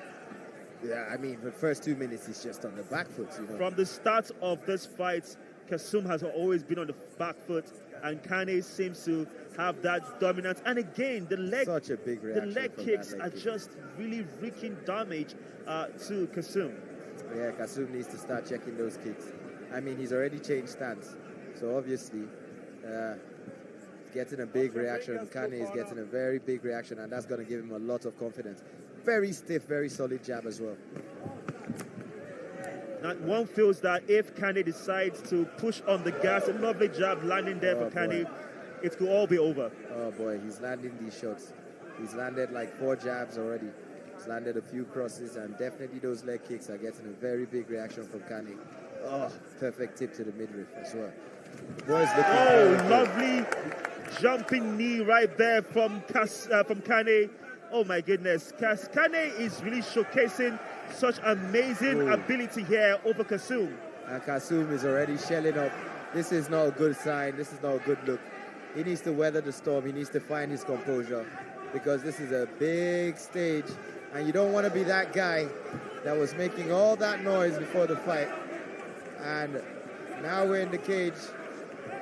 A wry smile on the face of Kasum as a knee landed moments ago for Kane. Just to remind you, watching at home or on the go, Kasum is fighting from the blue corner from Côte d'Ivoire. Bois-Flé is his hometown. As for Kane, he's from Senegal, fighting from the red corner, and his hometown is a little town known as Guédiawaye in Senegal. And from what we can see, the people from Guédiawaye will be so proud because Kane has been a smooth operator, menacing presence, stalking down the prey and just landing at will. He's taking his time here. He's not rushing it. He's taking his time. And I don't think he's even on second gear, you know. Kasum, on the other hand, seems to be breathing heavy, and it's all because of all this jittery movement. You know, Kane is just calm and stalking him. Kasum needs to find his composure, you know, and let his hands go as well. The size of Kane, he is a massive individual now, isn't he? Boy, he is. And he's using his height to his advantage. If they have similar reaches, okay, but I don't know. Kane definitely looks like the bigger man, and now he wants to show us his wrestling ability. And guess where he's from? Senegal. You know what wrestling is like in that country. They are like the Dagestanis of Africa. These boys have such a big wrestling pedigree. And obviously, Kane now in a position of dominance with the ground and pound. The referee for this bout, Michael Watcher, watching with keen attention as Kasum is in a position of massive disadvantage. Oh boy, Kasum needs to weather the storm, and he just needs to survive this round because, to be honest, 20 seconds left. With what is going on, Kane can actually finish this fight in the first round. And what we love about the heavyweight division is the fact that one punch can make all the difference. And less than 10 seconds to go, obviously, clearly, a man who is on top right now, more or less, from the eye test, has won the first round, if we're being very honest. And that is Abdul Kane, the end of the first round. And Kasum will ask himself, what just happened to me? That was a very, very dominant first round from Abdul Kane. And even the way he finished the round with that dominant top position, he didn't budge. I mean, I can assure you that Kone Kasum was using all the strength and power he had, but he wasn't budging the boy, you know. This guy is already looking like a serious prospect. Obviously, just like you just said, it was a lovely jumping knee right to the midriff of Kasum, and that obviously had an effect. And we are seeing strikes landing, going through the guard of Kasum, and you think to yourself it's only a matter of time because is total dominance from one fighter. Boy. It's starting to look like a bit of a mismatch. And it's actually looking like Kone Kasum doesn't want to be here. I wonder what he's been told in this corner, man. He needs to fight back. He needs to fight hard. Second round. Calm down. Second round of this heavyweight encounter between Kasum and Abdullahi Kane. And we have to be honest with you, if you just joined us, you just missed an interesting first round because it was clear dominance from the bigger man from Senegal. But Kasum trying to show some fight now. And straight away, Kane has him backing up, and there he is. He's backed him up to the cage. Always fighting with his back to the cage. And we've seen that the crowd are calling for a knockout, actually. But just to highlight something here, Hugo, what you've noticed is those leg kicks are so powerful that quite literally, Kasum always loses his balance each time he receives them. Yeah, sweeping him off his feet. What he needs to do, oh my days, that would have been a skull cracker. What a devastating back elbow that was just evaded by Kasum. But again, Kane is in that position. What should Kasum do to get out of this? Oh, I think he has done it. What a wonderful counter. He needs to answer the phone, or he needs to fight the hands, or that choke is coming. The rear naked choke is all she wrote, as Kane has won this fight by submission in the second round. What a dominant performance. And it's good to see the show of respect between both men, because, hey, that face-off yesterday was some feisty, fiery, hot stuff, you know. So, hey, it was nice to see it was just all to sell the tickets. No bad blood. What a performance from Abdullahi Kane, all the way from Gidiwaye in Senegal, to add that to his record, a third victory. And it was almost like an easy night's work, if I'm being very honest. Oh boy, that was such a dominant performance. And just like his teammate there, Steve Ngono, but unlike his teammate Stephen Ngono, he took 0 damage. To be honest, I don't think he even broke a sweat. I don't think he got a workout. If he had his Apple Watch on, or his Samsung Watch, or whatever fitness watch, he definitely hasn't done enough steps. That was such a dominant performance. He made that look easy. Hey, come on, please. Have some respect for the fighting spirit of Kone Kasum. Oh, he stayed there until he was put out. He did. He definitely stayed there till he was put out. But to be honest, by the end of the first round, I don't think Kasum Kone wanted to be in there anymore. He was just waiting to be finished. Well, Kone Kasum obviously would tap out to a rear naked choke in the second round. And there you have it on your screens, and that will be all she wrote, as Abdullahi Kane will get the victory via second round submission. Third fight in the African Knockout Championship. What a fight. Now it's time for us to head over to Emmanuel for the official results.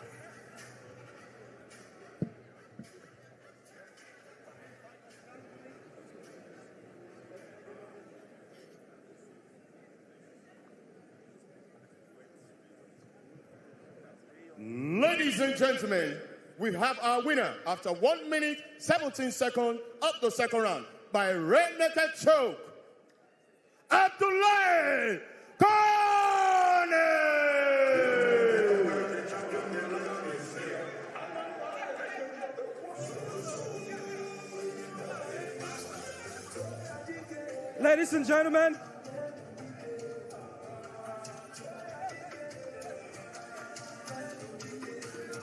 Ladies and gentlemen, I'm with the winner. Congratulations. Earlier this week, you did say you were going to get a knockout. However, you ended up having a submission. How gratifying is that? Félicitations, monsieur. Comment est-ce que vous avez parvenu à ce succès? Allez, est-ce que vous pouvez nous dire comment vous avez parvenu à ce succès rapidement? Alors, avant tout, je salue toutes les personnes qui sont présentes ici. Et je remercie également l'organisation EKO qui nous a donné l'opportunité de venir montrer ce qu'on sait faire. et de faire des combats, de faire des compétitions. Donc merci beaucoup pour tout ce qu'ils font. Et je remercie également tous les coachs qui m'ont aidé depuis le début. Je remercie Samy vraiment, il m'a beaucoup soutenu. Je remercie également Mehdi, Bara, tous les coachs vraiment qui m'ont soutenu, les frérots Ala, Eyman, mon équipe de managers aussi, Guillaume Pelletier. Je les remercie beaucoup et toute l'équipe de la BTT.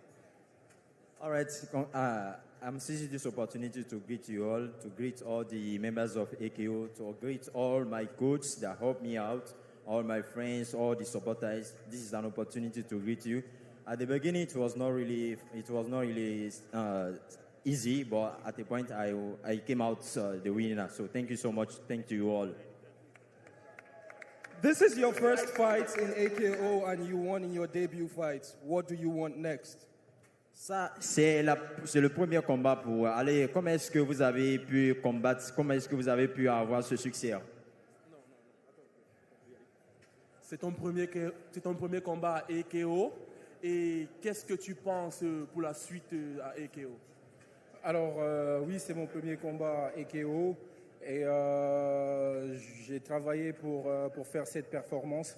Et je suis là. S'ils auront une autre opportunité pour moi, je serai présent pour combattre. Donc, je suis là. Ladies and gentlemen, the winner.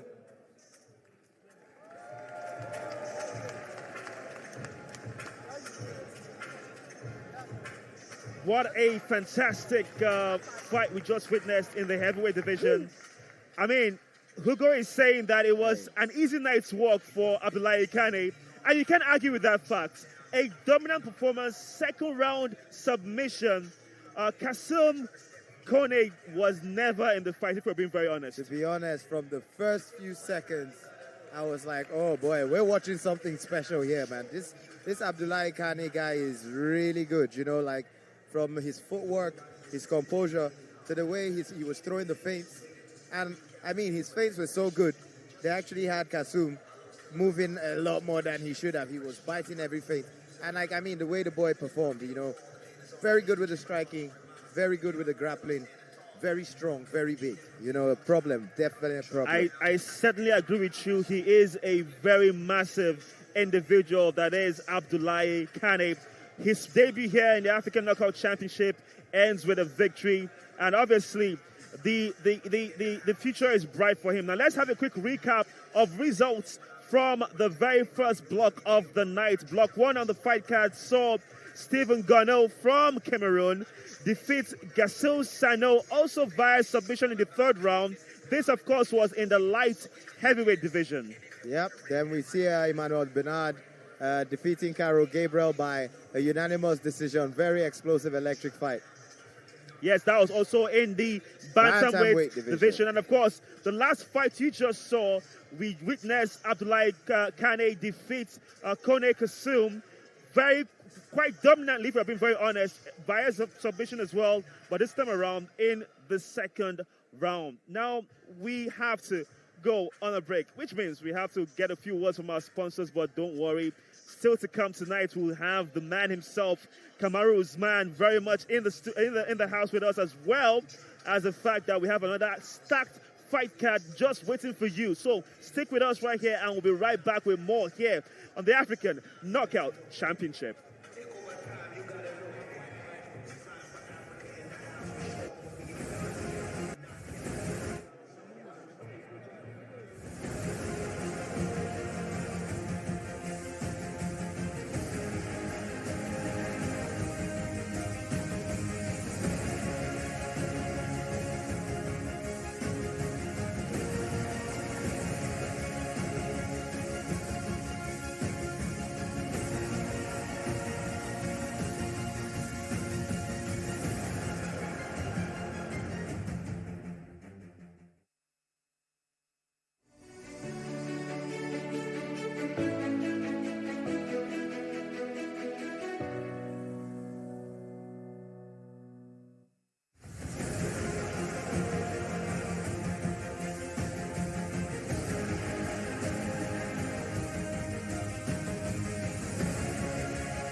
Money Point, exceptional. Went from being just a company you heard about to one you experienced every day. I just use my Money Point card to pay. Savings or current? Using Money Point has been pure bliss.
Welcome back to the African Knockout Championship 7. It is the second semi-final. It is fight night, the biggest fight event in Lagos, Nigeria. This is a landmark event center. My name is Victor Godfrey. On commentary duties, I'm not doing this alone. I have with me in company is Hugo. Hugo, we've seen the first block. So far, so good. 2 submissions, 1 unanimous decision. How would you rate AKO 7 so far? Well, so far so good. I am definitely entertained, and I hope you are entertained at home. Actually, you should be, because just as promised, we're giving you high-octane, exciting fights with finishes. You know, so far so good. Out of 3 fights, we've seen 2 finishes. Yes, indeed we have. And of course, we've seen an amazing display of mastery of the mixed martial arts here in the great continent of Africa. Now, if you're just joining us, first question, where have you been? This has been an exciting ride so far, and we are ready for the second block this evening. Hugo, we have 4 fights. From 3, we progressed to 4, and it's going to be really, really exciting. But before we touch on the second block of cast that we have tonight, let's remind our viewers how they can be a part of the conversation online. But before we do that, let's also touch this now. We have this block fight 2, and you have from Cameroon, Marie Mungwe taking on Manda Sana from Morocco, a wonderful debut last time out in the women's bantamweight division. What's next? Oh, then we have Sadiq Amao on short notice versus Yahya Mahomed Yahuza. And I don't know who would want to fight Yahuza on short notice in the middleweight division. Obviously, the man is Sadiq Amao, and we'll see what he's made of. Then up next will be the men's catchweights, as you have Oteh Stanick taking on Gasmir Diatta all the way from Senegal. Boy. Oh boy, that was a very hot face-off last night. Can't wait to see what it's like today. And then we have Joy Obala versus Temulun, the Woman King Duse in the women's bantamweight division. What a stacked block we have for you. As I was saying, the fighters the viewers at home should know how to reach us on social media. How can they do that? Oh, please, across all social media streams at the AKO Show, and we are live on YouTube streaming this event right now. AKO 7 in the Shegz bar, and Bob's your uncle. Now let's get to our fourth fight of the night, and it is in the women's bantamweight division, where you have the likes of Manda Sana. What a wonderful debut last time out in AKO 6. And of course, Marie-Estelle Mungwe, who looks very intense. From the press conference and face-off yesterday, how do you see this fight going out? Well, to be honest, Manda Sana comes with, very high credentials. The girl's very dangerous, and she proved it in her last fight, But Marie did not look impressed last night. So interesting. I wonder, and it's her debut as well. So it'll be interesting to see what she brings. Any woman that doesn't find Manda Sana intimidating must have something very special. So it'll be nice to see what she brings to the table today. Now, talking about having an impressive debut and building on that momentum from the perspective of Manda Sana, she has said that her hobby, minus the chaos and intensity of the MMA world, she likes to relax by, taking pictures. Oh. Yeah. So I mean, she has such a very calm disposition, I swear. And if you run into Manda Sana, you might not know what she does for a living, Oh, but this woman can I be honest with you, though? dangerous. The very first day I saw her, I knew right away that she was the Wonder Woman. That is her nickname, by the way. You can't see Manda Sana and not know that woman is dangerous. Oh, she competes in CrossFit. Yeah, she competes in strong women contests. Yeah. And she's a fighter, She competes in grappling and jiu-jitsu. I think she's a black belt as well. This woman is dangerous, and with the MMA as well, she knows how to mix it up. So, obviously, she's also very proficient in judoku, and this just tells us that this is going to be an exciting fight. But before we get into the fight itself, we do have to take a quick word from our sponsors, and when we come back, it is guaranteed the women's bantamweight division will have its first fight here in AKO 7 as Estelle Mungwe will be getting ready to take on Manda Sana. See you soon.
Money Point, exceptional. Went from being just a company you heard about to one you experienced every day.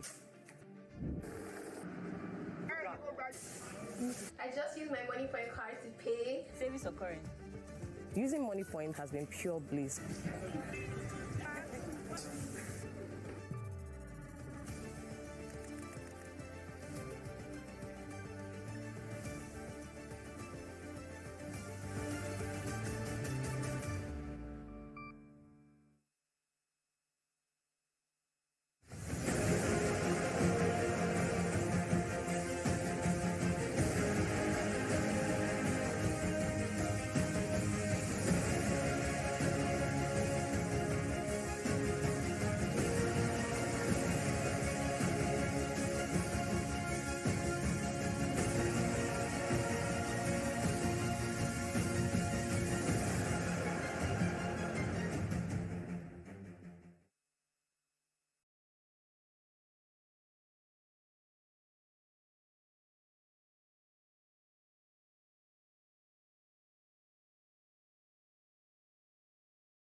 Okay, ladies and gentlemen, welcome back to the African Knockout Championship. It is the biggest MMA event of the night. If you just joined us, a warm welcome to you as well, because so far so good. We've had 3 entertaining fights so far in the African Knockout Championship. We've had fights in the lightweight division, fights in the bantamweight division, and of course, the heavyweight division was the last fight we just featured. That was an incredible performance of all fighters involved. Up next will be the women's bantamweight division, and I can assure you it is going to be a barnstormer. So much to look forward to. As of now, we have just given you what this incredible event has to offer, which is the best when it comes to mixed martial arts. And yes, we do have great news. Obviously, across social media, it has been highly publicized that Kamaru Usman, known as the Nigerian Nightmare, and also a UFC champion, is very much in Lagos, and he will be a part of the African Knockout Championship 7. And I can assure you, we can't wait for that to happen. As you know, we shall give you more updates as we go on. This promises to be an incredible night of African mixed martial arts action, and to showcase why we are truly Pan-African. We have African fighters from across the continent, all the way from the north to the south, the east and the west, all competing for the right to be known as the champion here in the African Knockout Championship. As our tagline says, this is where champions are made. And we have the tail of the tape here, Hugo. Oh boy. So what jumps out at you is the age disparity, which tells you there is experience on the side of Mandasana, all the way from Casablanca in Morocco. Yep. But the thing is, Marie Mengwe is no child as well. But hey, like I said the last time, the thing with Mandasana is it's always the age discrepancy. She has so much experience, so much experience. And like I said the last time, by the time she did her first submission, Marie was still probably learning how to walk. Now, Marie Mengwe from Yaoundé, actually, I just kind of got a glimpse of her backstage. And I have to be honest, I saw her shadow boxing. I saw her going through some techniques with her coach. And if I'm being honest to you, Hugo, she looks razor focused for this one. Yep, especially from the face-off yesterday, you know. And to be honest, I don't want to sound like that, but I was looking at this girl's body, you know. She's built like a machine, you know, and I mean, she definitely looks the part. The question remains, does she really have the tools to do the job? And those questions will be answered in a few moments. Like we said, we are getting ready for the 4th fight of the night in the women's bantamweight division between Marie-Estelle Mungwe from Yaoundé in Cameroon taking on the woman from Casablanca. She is known as the Wonder Woman. She has an impressive debut here in the African Knockout Championship. Her name is Manda Sana. So it's just only a few moments now before we get ready for this one. Now it's time for us to head over to the cage. One man and woman only has this duty, and that is Emmanuel, our ring announcer. Over to you, Emmanuel.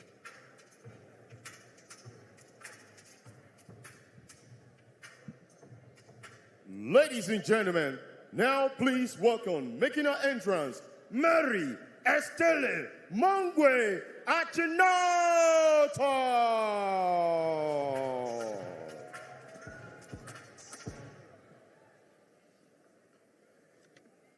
Hugo, like I said, she is a look of razor-sharp focus.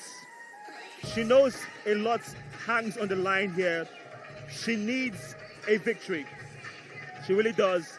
Representing Yaoundé, Cameroon, another fighter from Yaoundé, just like how Steve Ngono also comes from Yaoundé in Cameroon.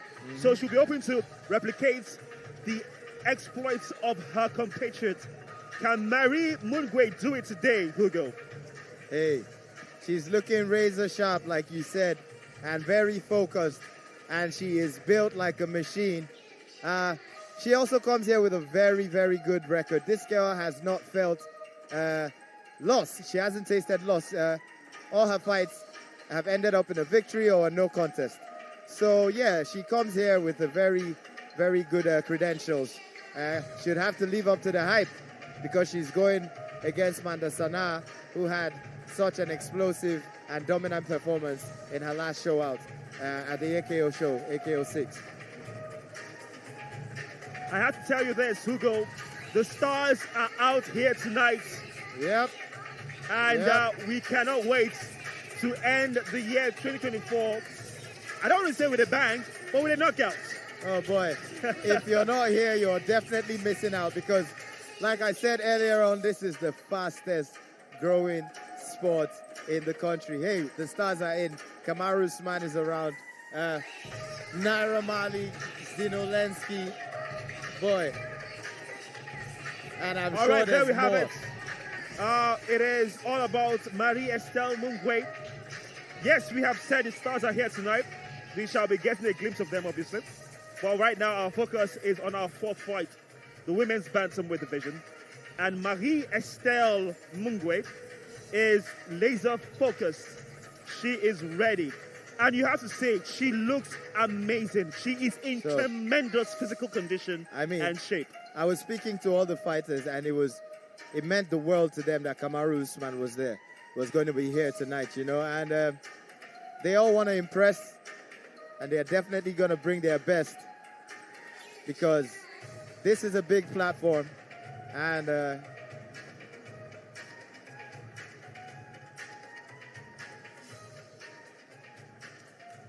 it's a big, big platform and a big opportunity. Ladies and gentlemen, it is with great honor that I recognize the presence of the Nigerian Nightmare, Kamaru Usman!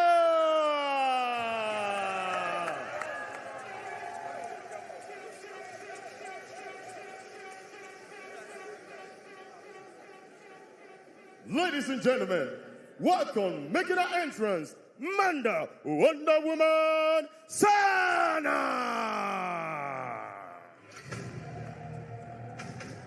Manda Sana from Casablanca in Morocco. A lady who had a great debut here in the African Knockout Championship. She loves to take photographs. That's one of her hobbies. But she said that winning the Sambo 6 and being the Arab champion in Morocco was one of her greatest achievements. Oh boy. And I can tell she's a fan favorite, and we do have a big Arab contingent in Lagos. So yeah, she must feel very much at home. And the last time she was here was a good showing out, so I'm sure she'll be feeling pretty confident. I mean, this lady, she has the skills. She has the skill set. You know, she definitely does have the skill set. And it'll be nice to see. And she does well against strikers. But hey, let's see how she does against Marie-Estelle Mungwe, who seems laser focused and well prepared as well. She has just mentioned that she's looking forward to make a statement here in the African Knockout Championship 7. She also mentioned that this is one of the biggest opportunities in her career, and she does not take it lightly. She knows that Marie-Estelle Mungwe is a fighter not to be trifled with. I wonder who the pressure is on, Victor. I really wonder who the pressure is on. Who do you reckon the pressure is on now? The girl that comes to AKO, it's her debut, but she comes here unbeaten, or the girl who's had one fight at the AKO and was super amazing in her last fight and super dominant? Well, can I answer that question honestly? Yeah. I don't know. Oh, there we go. There we go. Well, but then again, we shall find out, because this is the true crucible where true fighters and warriors are forged. Ladies and gentlemen, this is a 3 rounds of 5-minute action in the AKO Championship Women's Bantamweight Division. Introducing for us, fighting out of the blue corner. She's an MMA fighter with a professional MMA record of 3 wins and 0 losses and 1 draw. Fighting out of your Hyundai, Cameroon, Marie-Estelle Mungwe Achinato. Introducing her opponent, fighting out of the red corner. She's a sambo and a judo fighter with a professional MMA record of 1 win and 1 loss. Fighting out of Casablanca, Morocco, Mana Wonder Woman Sana.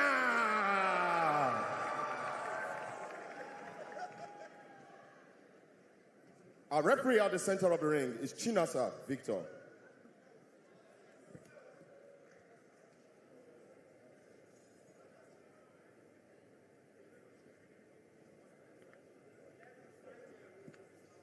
Fighters, hello. Fighters, come over.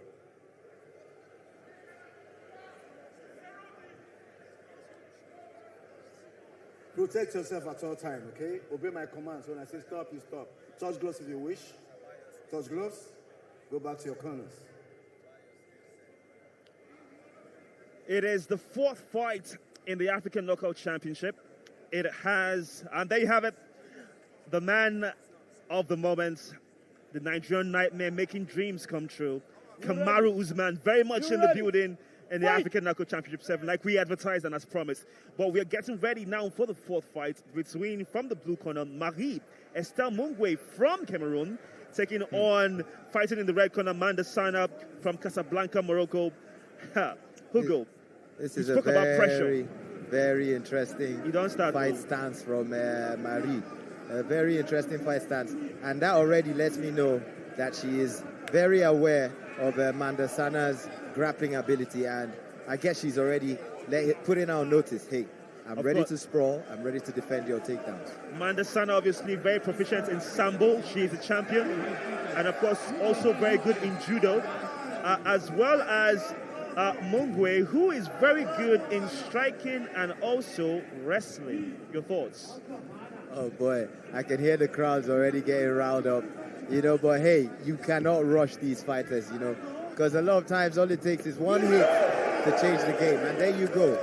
There you go. It was a spinning backhand. Beautiful spinning back fist. Raised the chin of Mungwe, and she seemed unfazed with that strike. Oh, she was definitely touched, and she definitely acknowledged it. There we go. Wow, this is amazing show of technique from both fighters there. The attempted takedown by Sana, perfectly countered by Marie Estelle. But now Marie's head is in a lot of danger, and I wouldn't put my head there with somebody that has the jiu-jitsu pedigree and judo pedigree of Manda Sana. You can hear the audience playing pseudo coach. But obviously, it's more than just listening to the voice of the audience. By the way, the crowd is really getting invested in the fight now, as Manda Sana trying to establish more dominance with that hold.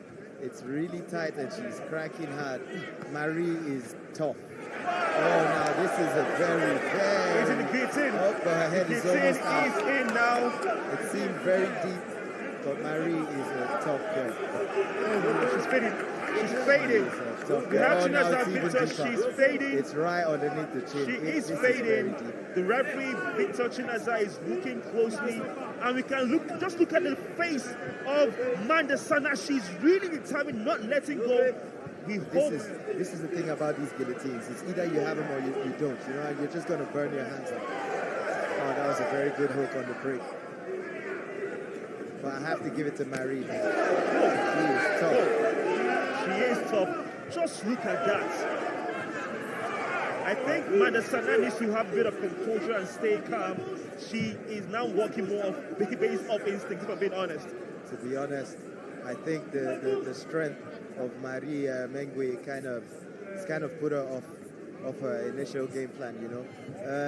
Last time round, by this time, Sana was so sure she was dominant in the grappling exchanges. But this time round against Marie Mengwe, I think that doubt is starting to creep in. She's having to work hard for this. But what we can see so far, less than a minute and 35 seconds ago, what we can see so far is the fact that Manda Sana has been actually the aggressor in this fight. So as much as Mungwe has shown impressive strength and resilience, Manda Sana, in my opinion, has been the one dictating the pace of the fight. Now she's trying the other side. So she had tried the guillotine on the right side, and I guess it didn't work. She burnt out her right hand. And now she's on the left hand. I mean, you got to give her credit for trying. But Marie Mengwe is still very much in this. But I think she should stop putting her head there, because eventually she's going to get caught. This is the last 1 minute, 50 seconds, more or less, 50 seconds of the first round here in the women's bantamweight division. This is Mungwe in the blue corner taking on Sana in the red corner. Cameroon against Morocco. It has been an interesting one, a very tactical affair between both fighters. And I would still say that we are still waiting for that explosive ability that this fight has. Oh boy. You gotta give this girl 100 for tenacity, and who are we talking about here? Hard as nails. We are definitely talking about Mengwe because, to be honest, I might have tapped out in those guillotines. Those guillotines were sunk in deep, and she was cranking. And I mean, this girl does CrossFit. She was fittest in Morocco, and she's strong. She has been trying those spinning back fists for a while. The end of the first round, as both women will say, okay, we've been in the fight. All right, I see you. And this is definitely a fight. Both corners obviously have a lot to do in terms of instructions to be shared in this one. I'll tell you what, I'd say the most interesting thing for me in this fight was the choice of stance from Marie-Estelle Mengwe. And instantly, I think she put Amanda Sana on notice. I know you're a grappler. I know you're going to shoot for a takedown. I'm ready to stop it. And when they did get in those clinch situations, she showed her strength. And we're just going to go through the statistics now from the first round. Now, total strikes, interesting. Marie Mungwe seems to have landed more, thrown more, but landed less. On the other hand, Marin Basana had landed more strikes than Marie Mungwe. So it still seems pretty even, if I've been very honest, in the exchanges when it comes to the strikes as well. And the submission attempts, because Mandasana has had a guillotine attempt. Well, there you have it. And it is time for the second round. Women's bantamweight division between Marie-Estelle Mungwe in the blue corner from Yaoundé, Cameroon, taking on Manda Sana from Morocco in the red corner from Casablanca. Back. Look at the shoulders, look at the traps. Marie Mengwe definitely looks like she's very strong. And to be honest, Sana is so dominant on the ground. Wow, that right hand landed flush on Mengwe. Lovely right hand from Sana. But again, she just seems to step right through those strikes. Yeah, she just eats them, literally like biscuits. I think Mengwe is showing no respect to the power of Manda Sana. Yep, or her strength or her grappling pedigree and her credentials, because she keeps on putting her head in the guillotines, and with the strikes, she's still so calm, so composed. And remember what I say about a calm, composed fighter, very dangerous, just looking for a perfect shot. But that's the question now. Don't you feel that Mengwe needs to have more activity, like we say, let your hands step go? On the gas, yeah. I kind of get what you mean.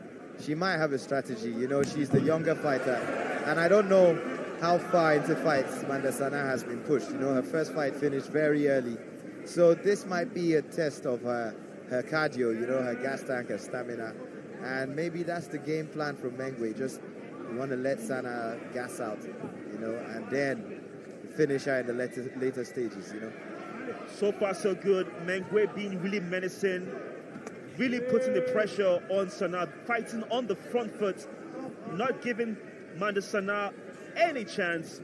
And from what we can see so far, again, another lovely strike from Sana, landing flush on the chin of Mengwe, and she just shrugs it off. Sana is starting to land a lot of these strikes, and I know Mengwe is just eating them like they're biscuits, but I'm starting to see some redness on her left eye, so she needs to be careful. She needs to defend these strikes, and she needs to make Sana defensively responsible as well. She needs to let her own hands or legs go. She needs to strike as well. She needs to make Sana defensively responsible.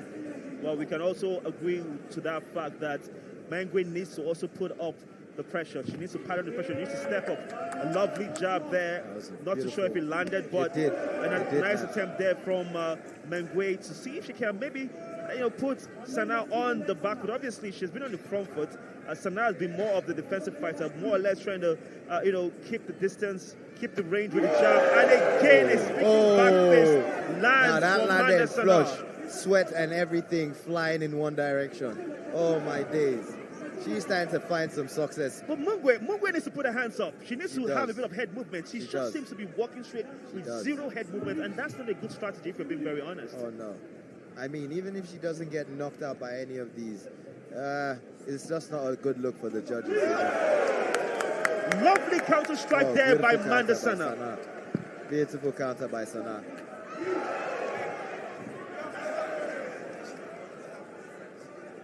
But again, you have to talk about the tremendous chin of Marie Mungwe. She is taking these punches like it's nothing. She's waiting for something, but I wonder what she's waiting for. You know, she needs to let her hands go. I understand she's trying to set something up, but at this point, you need to start setting up your combos and let your hands go. She's just throwing one shot at a time, and they're all telegraphed. You know, there's no feints before these shots. She's just letting the shots go, and it's not going to work. Again, those spinning back fists have found a home on the jaw of Mungwe. Exchange of jabs seemed to have favored Mungwe in that point, snapping the head back of Mandasana. But like you said, those spinning back fists are like he's landed bread at and least butter. 4 of those. Yeah. You know, and the thing about Sana is I have to give her credit for how she's just managing this fight, man. This is good game management. And I think she must have felt the strength of Mungwe and maybe the power. This is why she doesn't rush in even after she's landed shots, you know. But she's winning this fight, you know, just on points landed, on shots landed, points she's getting, and staying out of trouble. Now, please do not, at any point in time, do not forget that this fight is such that you can't get your eyes off it, because anything can happen. Less than 20 seconds to go. It is Mungwe taking on Mandasana, and my goodness, what a fight we have. Less than 10 seconds to go now in this second round, 4th fight of the night. Lovely jab there by Mungwe, but again, wow. He saw that attempt just after the bell. But again, Mandasana with an amazing, dominant performance. No doubt in the second round. Oh, boy. This is what we promised you at home, ladies and gentlemen. We promised you exciting fights, high-octane stuff. And just looking at both corners, I can see Mungwe is looking like the fresher of both fighters.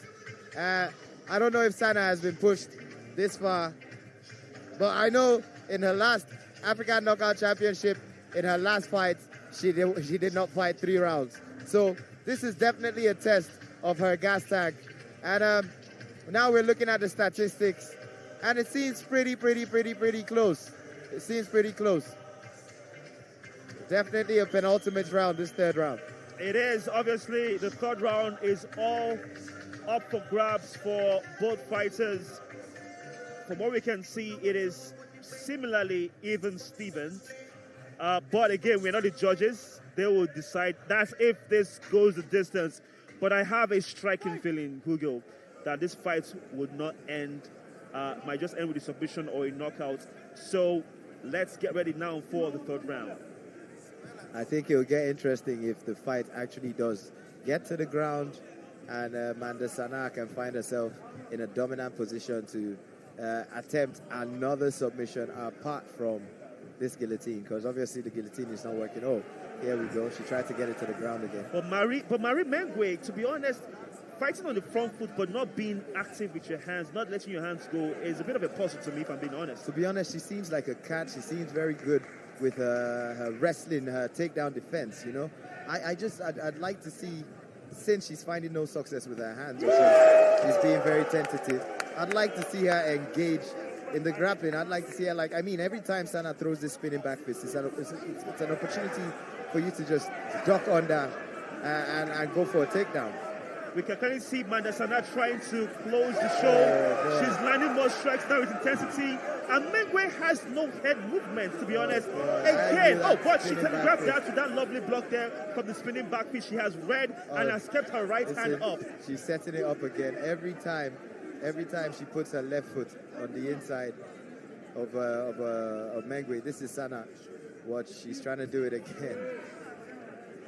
Again, like we've said, Sana has really intensified with her strikes, finding a home with a big spinning back fist or backhand on the chin of Mengwe. But you have to commend the strength of Mengwe. There you go. She has read it and she's lifting her right hand up. Now, what she's trying to do is trying to use it as a feint the next time. You know, she's going to go like she's going to set up the spinning back fist and then she's going to go for something else. Because she's definitely found a lot of success with the spinning back fist and she has Mengwe on notice. So, yeah. But Mengwe has her right hand up now as she's trying to, counter. Wow, that is beautiful. You saw that exchange right there where Sanders tries the spinning back fist and Mengwe telegraphs it and reads it properly for the wonderful block. Oh boy, I want to scream at Mengwe now, like shoot for a takedown. You know, or she just found a little success there with the inside leg kick. You know, yeah, there you go. Let some things go, man. Let some things go. She's just too tentative. And now it's the third round. As it stands, I don't know what the judges are going to call, but I think Mengwe needs a finish at this point. The jab snapping the head back of Sana moments ago from Mengwe. And we have to say that Sana's strategy has actually worked. She has had the keeping the distance with the jab. And again, well-timed block there by Mengwe. Just has to do is just keep her right hand up. It's that simple. And I think that's from the corner. Boy, I don't know why she doesn't have an answer for this spinning back fist yet. It's something that has been done so often. By now, she should be waiting for it with a perfect counter. It's the last 2 minutes. You know, it's time to go, Mengwe. It is indeed time for Mengwe to go. Last 2 minutes of this fight. Third round in the African Knockout Championship. From the blue corner, Mengwe from Cameroon taking on Sana from Morocco.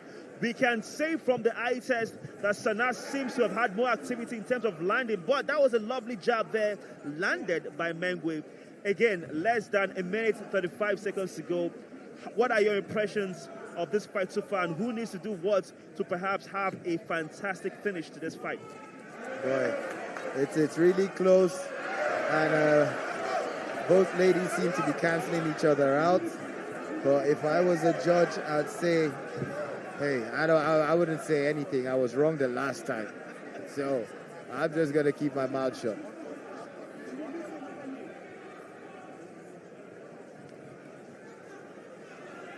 She's finding success with this inside leg kick. Less than a minute to go.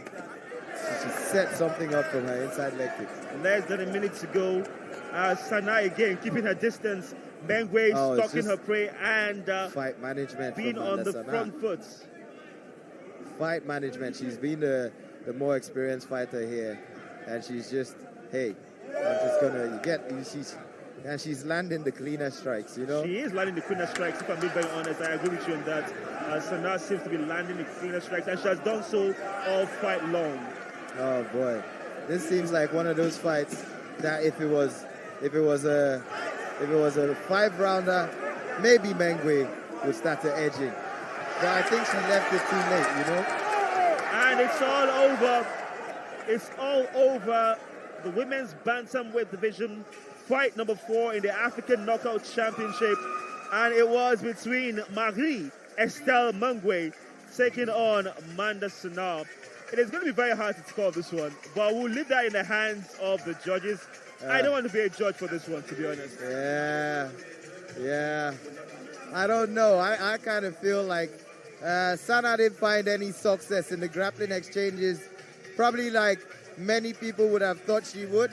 Very impressive from Mengwe to stuff all the takedowns and to be able to hold her ground in the grappling exchanges. But with the striking, I think Amanda Sana, although she didn't throw too many, might have found just a little bit more success. She seemed to be a bit more accurate with her strikes. Yeah, she seems pretty confident. She feels like she won the fight. But we have to be honest that even if we're not too sure of her striking, there you have it, landing flush. She found success with the spinning back fist and a few right crosses and the overhand, you know. Oh, there you go. Very good counter boxing as well. Straight right hand down the pipe. You know, if I think about it, I think we saw that visual. We saw that visual a few times. Marie Mengwe's head snapping back a few times. Yeah, I mean, we didn't see, both fighters were not there wasn't too much volume, but yeah, there was some quality in the striking. Obviously, Mandasana landing the cleaner strikes, but we have to also commend the chin and durability of Marie Mengwe. What a woman. I think that's the word there. That's the word there, Victor. Durability, man. She took everything Mandasana threw at her, and she just ate them all. Like, hey, it was nothing, you know. I do this all day. Obviously, we're waiting for if we can get the statistics of the third round, because that would obviously paint a clearer picture. Obviously, we have our eye test, but the stats will tell us who landed more.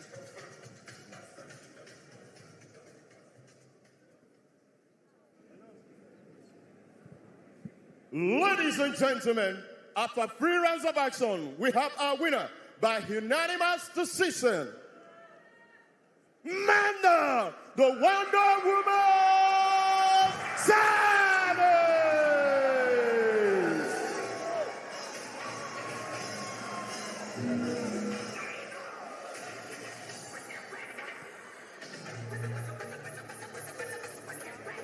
Ladies and gentlemen, I'm with the winner, Manda Sana. Manda Sana. Sana, can I have you for a minute, please?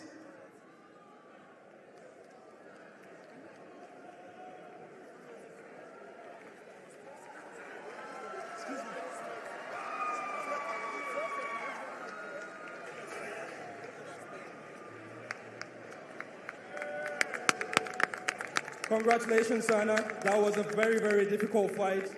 We have never seen you box like this before. Was this the plan coming into this fight? Merci beaucoup. Je veux remercier tout le monde, la public, mes fans Instagram, mes parents, ma fille, bien mon manager Ayman et mon coach Sami. Et la salle que je m'entraîne et je travaille, Bench by Badr Hari. Aujourd'hui,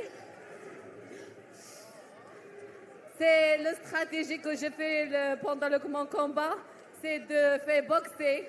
Je ne veux pas lutter, car tout le monde critique le kickboxing. Et je veux bien que je travaille pendant tous les rounds que boxing. So I'm greeting everybody. Thank you to you all. Thank you to my coach, to my manager, to my supporters, to everybody that support me. It was really difficult at the beginning, but thank God I made it. Thank God I give it to all. I give it everything. Thank God I'm coming as the winner. Thank you so much.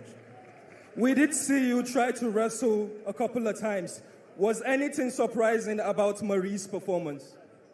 Nous n'avons jamais vu en train de lutter. Est-ce que c'est la première fois pour que vous luttez avec cette demoiselle? Ce combat? Oui, ce combat. C'est la première fois pour vous de lutter avec cette demoiselle, bien entendu. Oui, c'est la première fois que je combattre la championne Marie. Et moi, à la base, je fais de sambo combat et judo. Et je fais un peu de boxe, kickboxing et après MMA. Mon premier match était à Dubaï, à UAE Warriors. Après mon match, j'ai eu un accident mortel. Et là, je viens de reprendre MMA après mon accident. Okay, this is my first time fighting Mary from Cameroon. Basically, I was doing judo, I was doing other boxes, but I was not doing this. But after some couple of time, I had a mortal accident, which God made me to come out successfully. So I'm here today as the winner of MMA. Thank you to all. Ladies and gentlemen, your winner, Manda Sana. What an incredible moment for Manda Sana. Clearly emotional. And this is what it's all about here in the African Knockout Championship. Let's take a quick look now at the stats. Oh, boy. Well, an interesting read, to be honest, because total strikes, we saw that Marie Mengwe landed more. However, the judges saw it fit to give it to Manda Sana because it seemed like she landed the cleaner strikes. Yeah, that's what it's about, you know. It's not about the quantity, it's about the quality. And just like we saw in the replay, there was always that visual, you know, and it was very familiar. Every time, I remember seeing Marie's head snap back a few times. I remember seeing sweat fly. So I know, yeah, you know, Manda was landing some clean strikes, and I hardly ever saw that on the other side, you know. So yeah, it seemed that way because from the eye test, it seemed like Manda Sana seemed to have had more success with the shots landed. Now, obviously, you can see the post-fight interview. She was overcome with emotions. She was very, very happy for her victory. And this is what it's all about here in the African Knockout Championship. We talk about blood, sweat, and tears. We saw that in full display from Manda Sana, also known as the Wonder Woman. We shall go on a quick break, and when we return, it is still more of the African Knockout Championship.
Money Point, exceptional. Went from being just a company you heard about to one you experienced every day. I just use my Money Point card to pay. Service or current? Using Money Point has been pure bliss.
All right, ladies and gentlemen, this is undoubtedly the biggest fight event in Africa. And we are so happy and privileged that it's taking place here in Lagos, Nigeria. The venue is the Landmark Event Center, and we have a full house.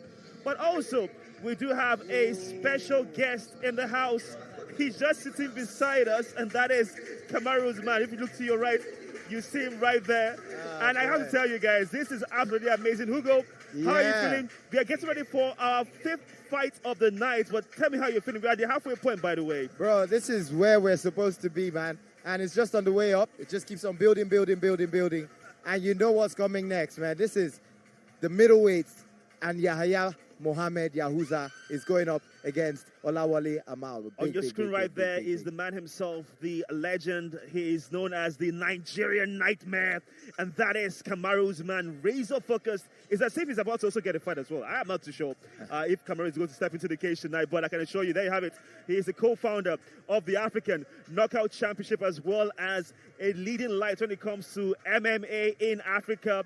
We call him Amo Naija because he's a Nigerian boy through and through. The Nigerian Nightmare right there. But let's focus right back now to our fight. It is the middleweight division, and it's between Sadiq Olawale Amao and Yahya Yahuza. Obviously, from what we can see, same age, but the height and reach difference is very clear. Your thoughts on this? Yeah, well, this is Sadiq Amao's debut. So, of course, he'll have a lot to prove, and he would want to show everybody that, yeah, he deserves to be here. But then on the other hand, we have Yahya Mohammed Yahuza, a.k.a. Smile Strong. And this guy is quickly becoming a crowd favorite, and he's on his way up, you know. I'd say the pressure is on him to impress today. All right, there you have it. It is the middleweight division, a division that, of course, Kamaru's man knows all too well as well. But it's time for us to head over now for the official announcement for both fighters. And we do have standing by our ring announcer, Emmanuel. Over to you. Ladies and gentlemen, now please welcome, making his entrance, Sadiq Olawale Losunkaba.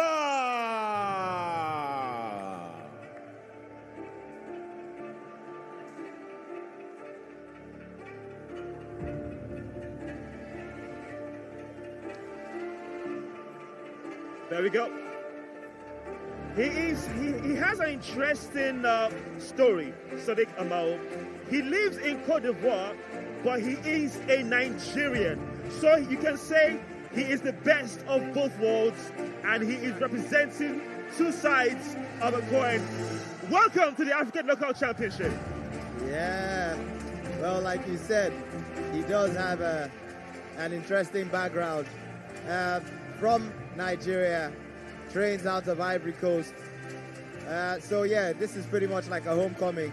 And what a harder homecoming to have than to be coming up against Yahya Mohammed Yahuza in your first fight in the African Championship. But it will be very interesting to see because we really don't know anything about this guy. So it'll be nice to see what he brings. It will be indeed. Now the question lies is, where does his allegiance lie? Because you have both Nigeria and Côte d'Ivoire. We have to know where you are. So we know who to support, right? Well, I'm sure his allegiance lies to his gym at this point, his coaches and his corner. Yeah, and yeah, big night for him. Big night for him, you know. All right, he's known as Le Chukamba. That is his nickname. Well, that should already give you a sign what direction his allegiance is tilting towards. Yeah, because we don't speak French in Nigeria, do we? But he looks in tremendous shape, if I'm being very honest. Oh, he does. He looks like he's ready to go. It's the middleweight division, so power is also a factor as well as your stamina and technique as well. Yeah, this should be very interesting. It's very interesting, and I don't know. We'll know after the first few seconds of the fight. We will indeed. Ladies and gentlemen, please welcome, making his entrance, Yahya Smile Strong Yahuza.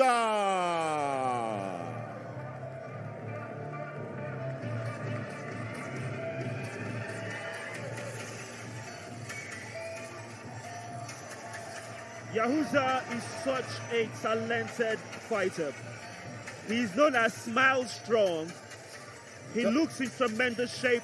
He's a mechanic by trade, but I can assure you we might be seeing him fixing for a beating to deliver a beating to Sadiq Olawale today. But that time will tell. However, from his last fight, he was super impressive in AK06.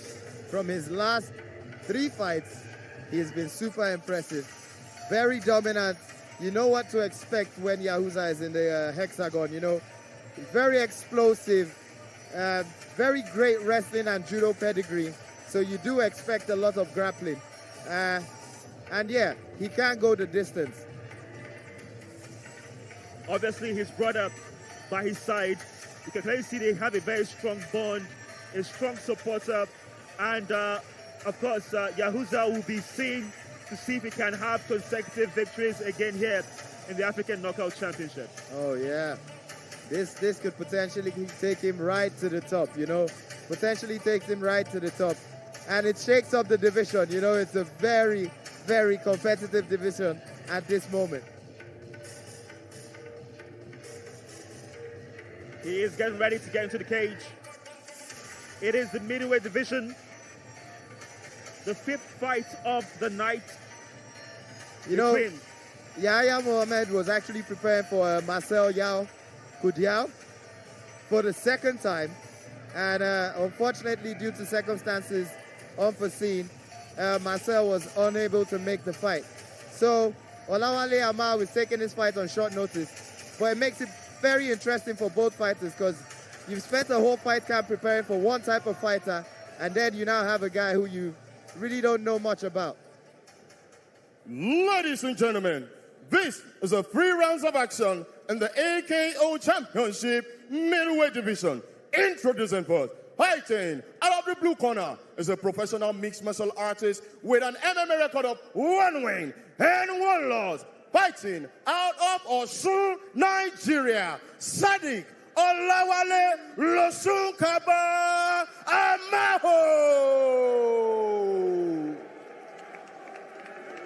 Introducing his opponent, fighting out of the red corner is a grappler and a striker with a professional MMA record of 5 wins and no loss. Fighting out of Lagos, Nigeria, Yaya Spice Cross Yahuza.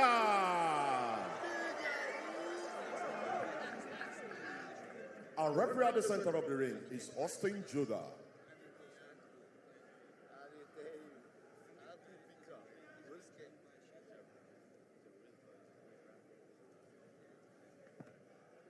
Gentlemen, come close. Always obey my commands. Protect yourselves at all times. And touch gloves if you want. Return to your corners.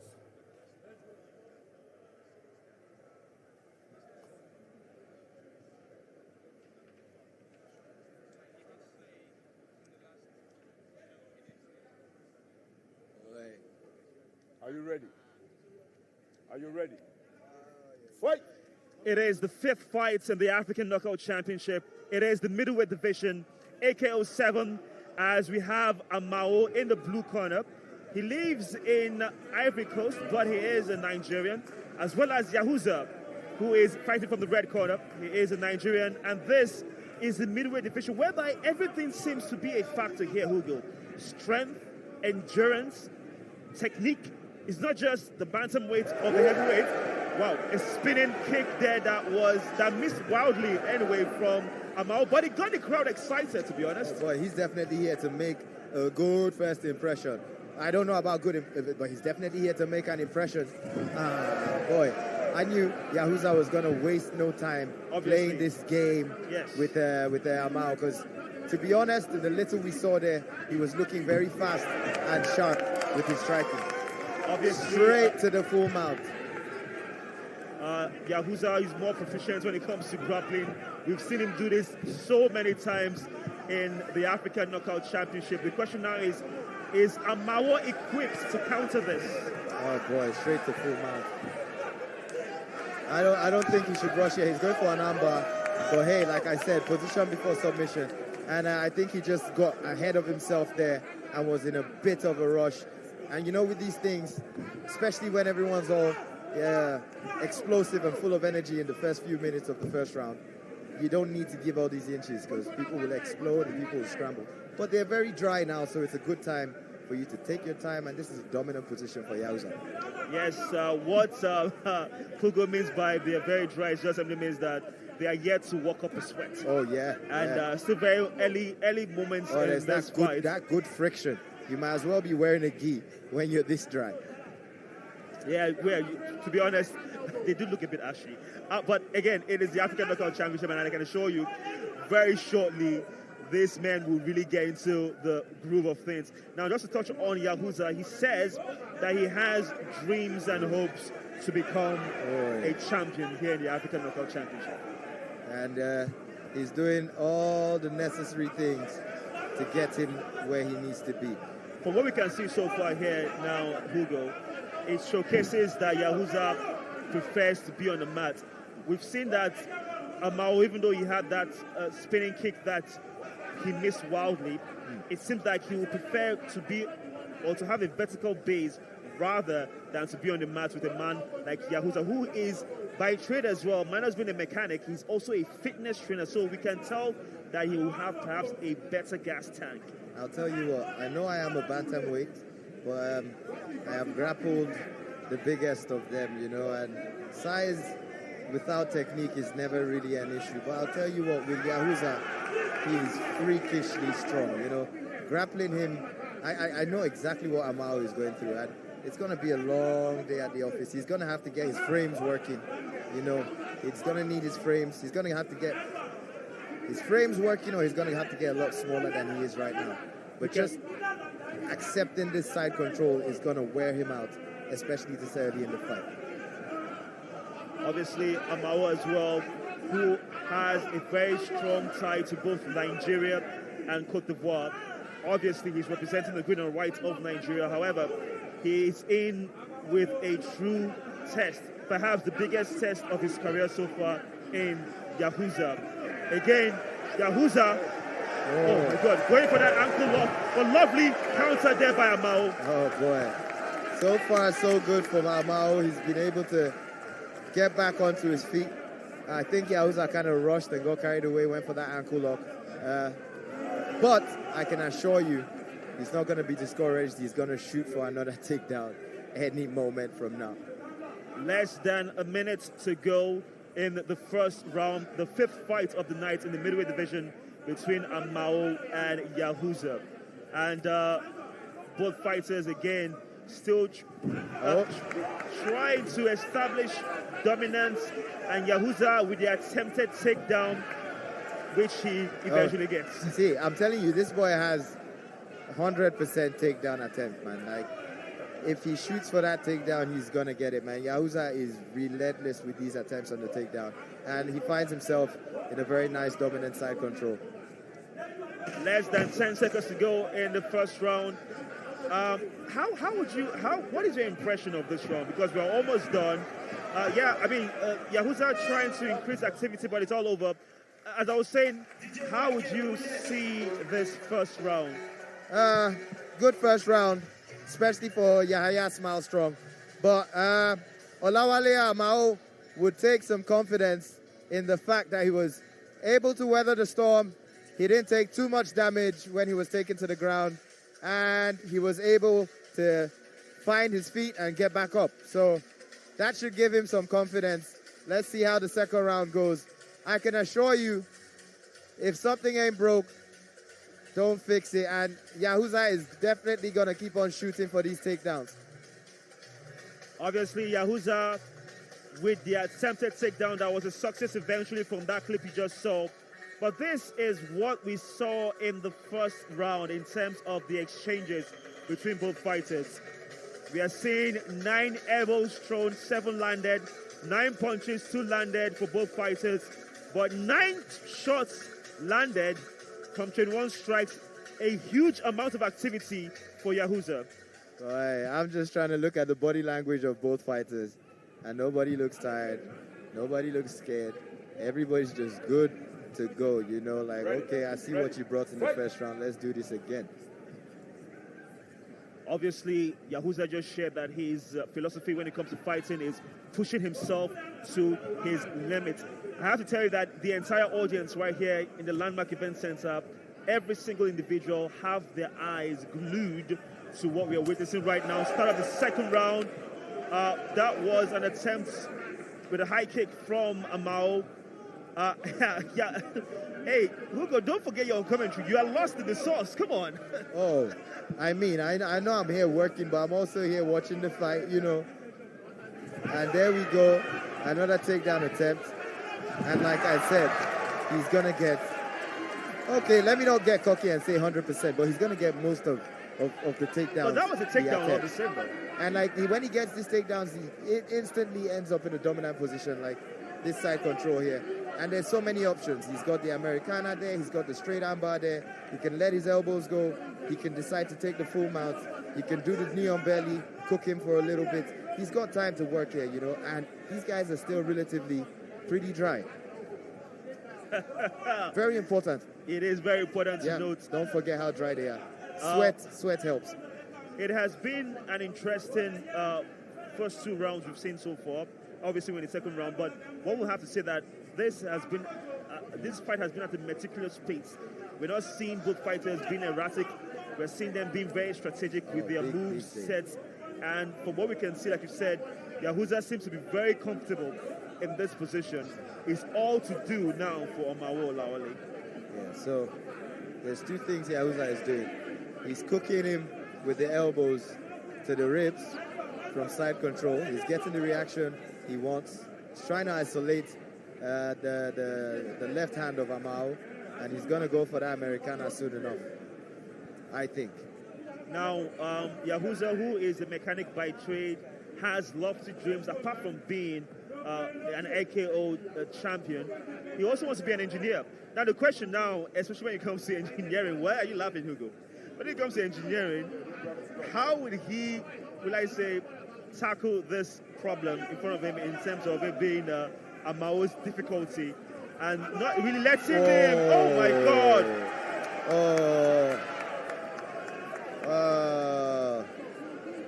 Now that's such a restless thing to do. Such a restless thing to do. Kamaru is sitting right next to me, and the moment that happened, his eyeballs widened.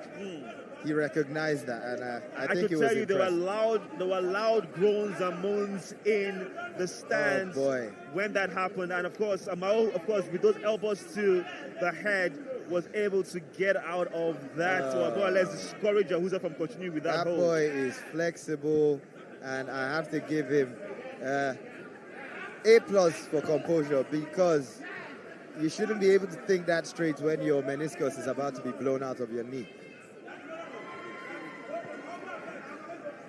We can hear the crowd totally engaged in this one.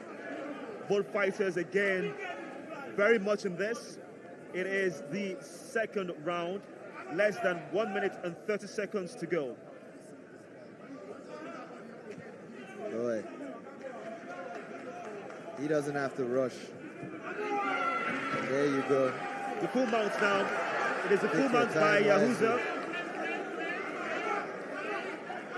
So, what should Amao do in this position now? Because obviously Yahuza he's the man, more or less. He's on top right now. What should Amao do? What should be his strategy? He should not be flat on his back. That's for starters. And then he shouldn't hug Yahuza. You know, like this thing he's doing of trying to hide his head in Yahuza's chest and get just hug him. It's very dangerous because you leave your hands exposed, you know, and Yahuza can go for an armbar, but he's just taking his time. This is proper fight management. He's letting him cook. There's no need to rush here. He's not doing the right things. That's fine. I'll just leave him here then. Just to add to that, Yahuza has this very strong sense of self-determination, whereby he will never give up on the fight. And we can see that Amao seems to match him in that same level of intensity. Less than 20 seconds to go in the second round. Another very dominant performance so far from Yahya Smile-Strong. And it's one thing knowing what your opponent is going to do, and it's another thing preparing for it, and then it's another thing preparing for it properly. And then it's another thing, executing the plan. Obviously, while you're waiting to run through your philosophy and your wordplay, the second round is over and we have the third and final round. Again, let's take a look at some of the action from the second round. An attempted takedown that will eventually be successful for Yahuza. But this fight was mostly down on the mat. It's just relentless, the takedown attempts. And I don't know if you noticed the amount of technique that was used in that short clip there. He tried the double leg, he didn't get it. He turned the corner, he didn't get it. He went for the inside leg trip, he missed. And as his opponent stumbled backward, he went for the outside leg trip and got the takedown. Just beautiful, beautiful, relentless grappling from Smile Strong. But big credit to Sadiq Amal, staying in the kitchen and never giving in. Another impressive showing from Yahya Yahuza in the second round, dominating in the departments of total strikes, punches, and of course elbows that landed. And we are getting ready for the third round. It is the fifth fight of the night. Fighting from the blue corner is Sadiq Olale Amao from Nigeria but lives in Côte d'Ivoire. And fighting from the red corner is Yahya Yahuza, who also fights from Lagos. He is known as Smile Strong. As for Sadiq Amao Olale, he is known as Le Shankamba. No, sorry, Le Shankamba, I should say.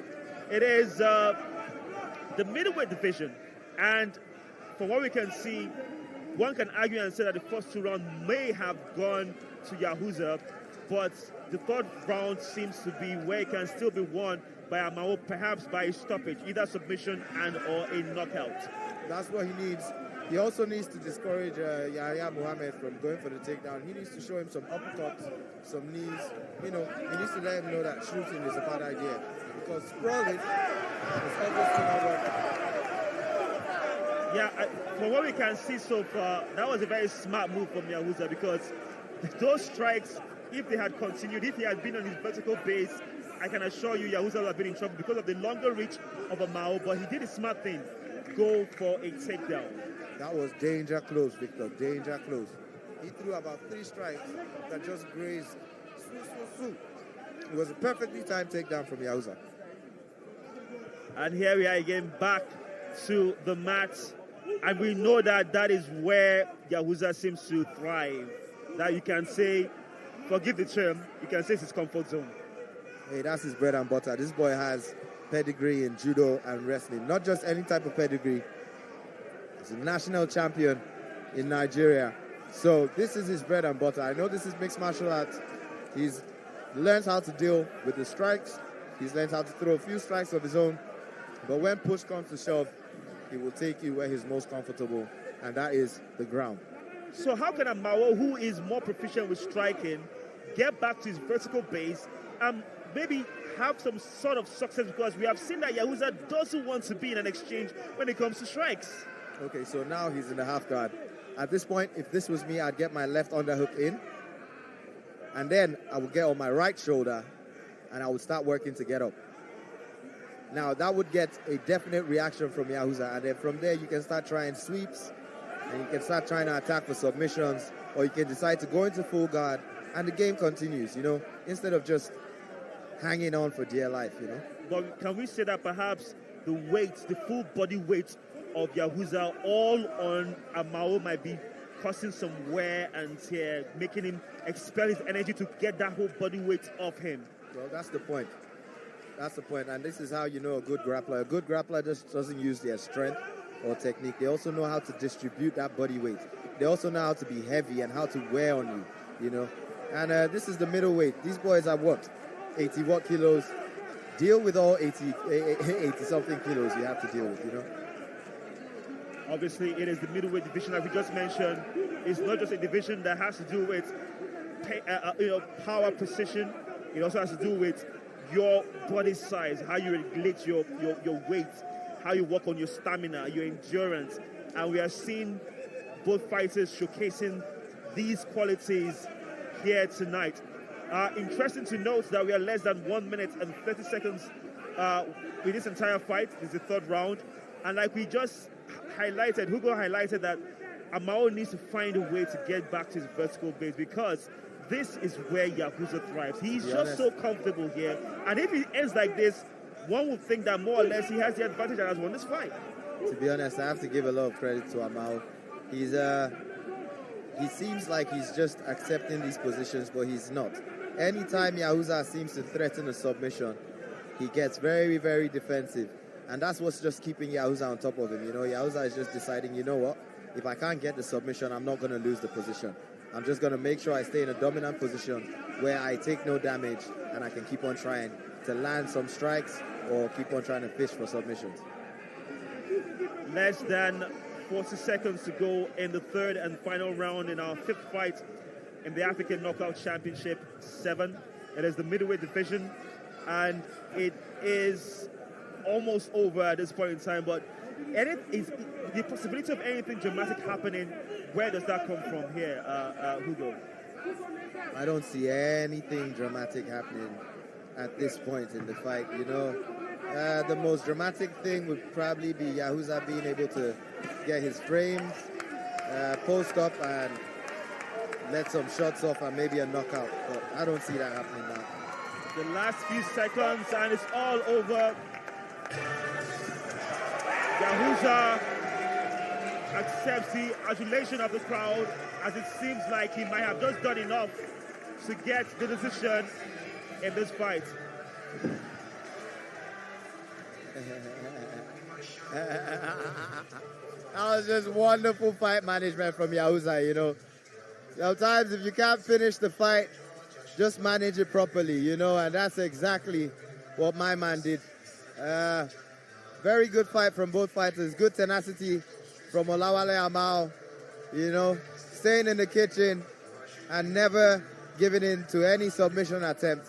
But I think tonight on his debut, now he knows the quality and the level in the division, and he's probably going to go back home and brush up his tools. Well, here's the thing. He comes in to the cage to show his respect to Kamaru Usman, who is not too far from us here in Coventry. But I have to ask a question now, Ugo, and that question is that Yahuza is celebrating so much. They haven't even announced if he's the winner or not. I'm not a judge, but I think that one was kind of pretty obvious, Victor. But hey, let's see. Hey, listen, you have to wait for the official result. Yep. That's how it works. Yeah. It was an interesting one between both fighters. And while the judges are getting the results ready, I think we will hand over to Emmanuel for the official results.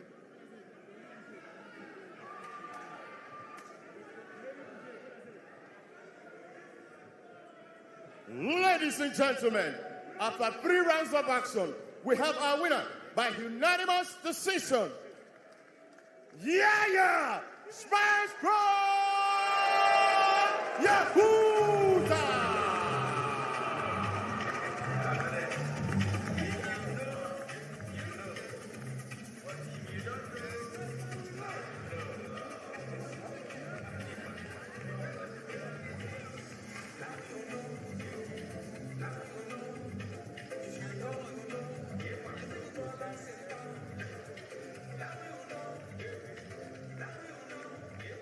Taking a look now at the stats now of the third round, or the total fights, you can clearly see that it kind of tallies with what the judges have said.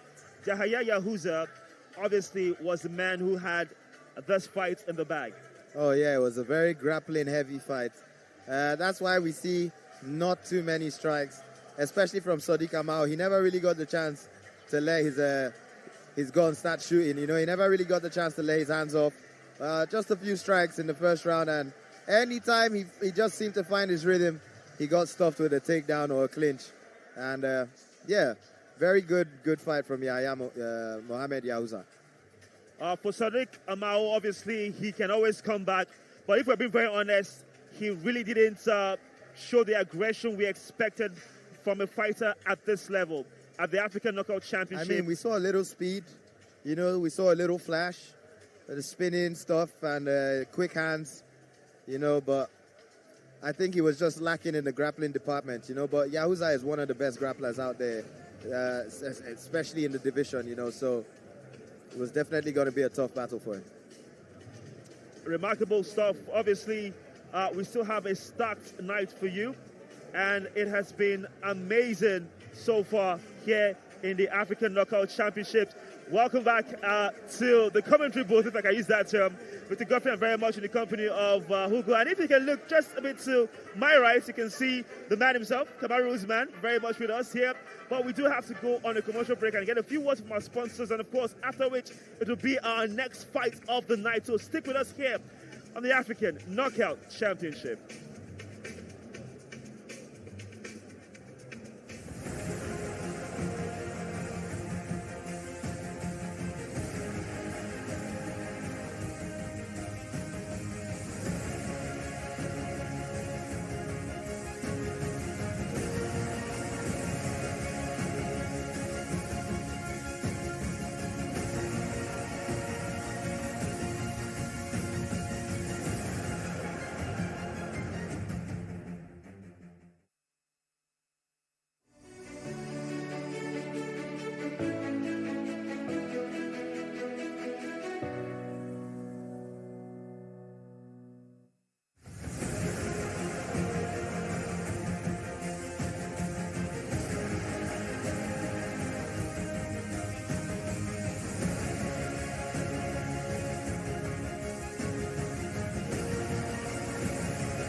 Money point, exceptional. Went from being just a company you heard about to one you experienced every day.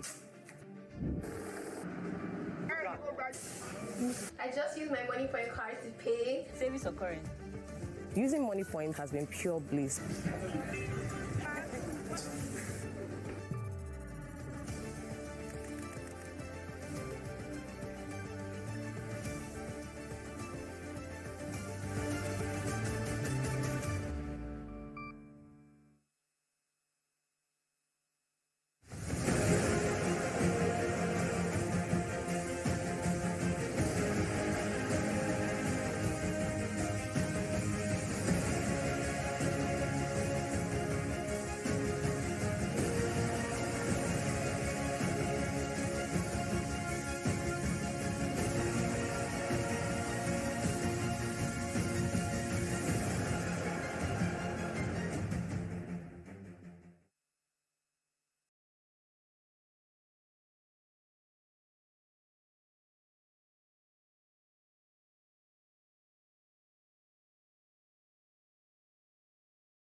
Ladies and gentlemen, it is with great honor that we have in our midst the Right Minister of Finance of the Federal Republic of Nigeria, in person of Honorable Wale Abdul.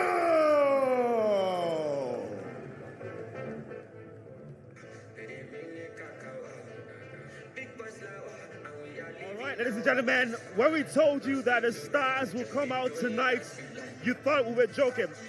I said earlier on that this is the biggest fight night of the year. It happens here, Landmark Event Center in Lagos, and we have everybody you can think of great importance right here with us. Obviously, it's time for us to take a look at our next fight. It's the men's catchweight fight. And now what that means is that this weight category doesn't really adhere to the traditional rules of the weigh-in when it comes to fighting. Both fighters have agreed to fight in a range, so therefore it makes for an exciting fight. See, and if this fight is anything like the weigh-in, face-off, and press conference we saw yesterday, it is going to be, see, listen, Diatta, since the last time we saw him, has not brushed up on his English. I kill you tomorrow. He learned new word tomorrow. You know, and Oteh Stanick, it's his debut. It's a young man, very young man, a young lion, fiery, feisty, and he did not seem scared or respectful of Gasmir Diatta. The one thing we can see from the tail of the tape, the only discrepancy is the age and the experience. Yes, it is indeed. It is Oteh Stanick from Cameroon, Benakum, Cameroon, taking on Gasmir Diatta all the way from Dakar, Senegal. Now, these individuals have interesting nicknames. I'm going to start off with the fighter from the blue corner from Cameroon. He has the nickname King Ziggo, the Tribal Chief. And then for Gasmir Diatta, he's simply known as Killa. Killa, the killer, That's AKA AK-47. Listen, I'll tell you about Gasmir Diatta. He's one of my favorite fighters, not just because of his persona, but because of his skill. You know, he looks like the real deal. He moves like the real deal, you know. It's now time for us to head over to our ring announcer, Emmanuel, for the official announcement for our next fight here in the African Knockout Championship. Over to you, Emmanuel.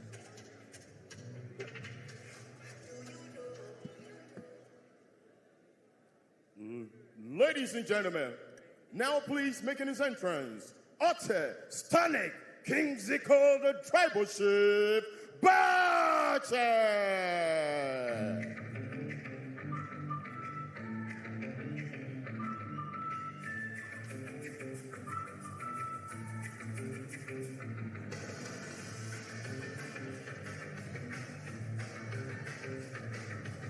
Benakum in Cameroon is a lovely town, and this man carrying the hopes and dreams of the people of Benakum to the biggest stage of them all, the African Knockout Championship. This is the catchweight, which means both fighters have agreed to fight within a weight limit that isn't necessarily under any weight category that we have experienced so far here in the African Knockout Championship. But Hugo, what are your thoughts on this man from Cameroon? Well, like I say, with every debut, it's not just about winning. It's about making a statement. You're here to let us know who you are. What are you about, you know? And if it was anything like the weigh-in yesterday, this should be fireworks, you know? This boy, look at him, look at him. Look at this guy, man. He looks like such a specimen. But hey, it's not about looking the part, man. You also have to do the business. So he must be feeling pretty confident because everybody in the fight scene in Africa knows who Gasmir Diatta is. So this kid must have one or two tricks we don't know about. Indeed, he must. And he is getting ready to get into the cage. African Knockout Championship. Fighting in the blue corner is Oteh Stanick Bache, also known as the King Ziggo, the Tribal Chief. It's interesting. He's a king at the same time a chief.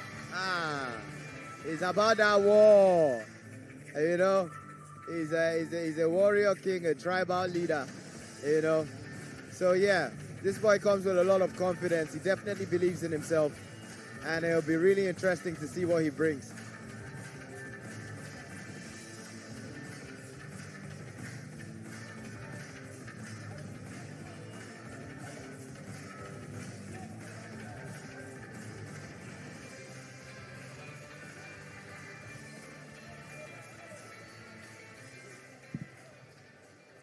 Ladies and gentlemen, please welcome, making his entrance, Gasmir, AK-47, Diatta!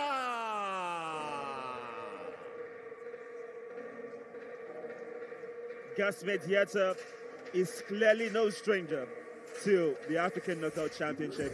And here he is again. It is fight number 6, catchweight, and the AK-07. Yes, so much excitement already from you, Hugo. Why are you excited already for this fight? Because he's such a character, man, you know.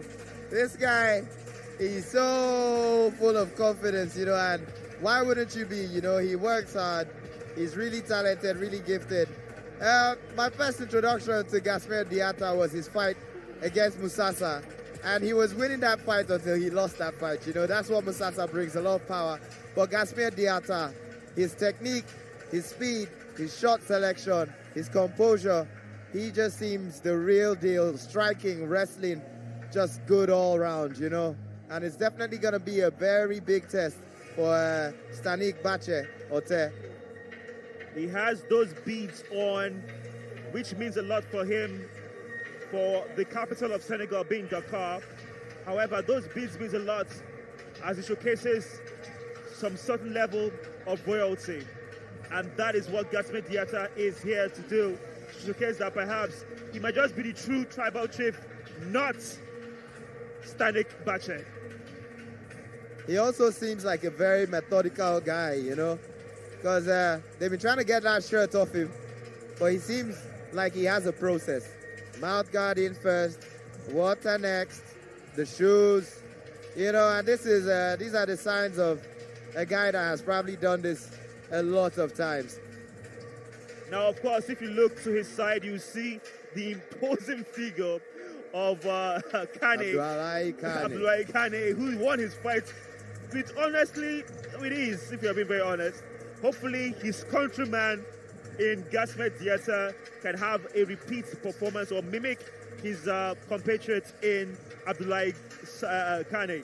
Hey, if Gasmir Diatta is anything like Abdul Sane or Stephen Gono, who was also very dominant, I mean, it seems like they all fight out of the same gym. So if there's anything to live by, then this is definitely going to be exciting. It is a full house here in the Landmark Event Center here in Lagos. And I can assure you, everyone here is excited and waiting for this fight because it promises to be really explosive, Hugo. Oh, yes, it does. It does. Every time. This is what the African Knockout Championship is about. Exciting fights, high-octane fights, explosive athletes. That's what we're here for.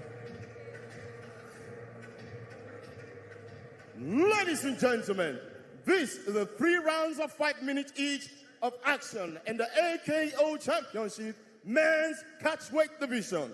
Introducing first, fighting out of the blue corner is an MMA fighter with a professional MMA record of 1 win and 2 losses. Fighting out of Benakuma, Cameroon, Oteh, Stanick, King Ziggo, the tribal chief, Bache! Introducing his opponent, fighting out of the red corner is a complete fighter with a professional MMA record of 2 wins and 0 losses. Fighting out of Dakar, Senegal, Gasmir, AK-47, Diatta! Our referee at the center of the ring is Chinasa Victor.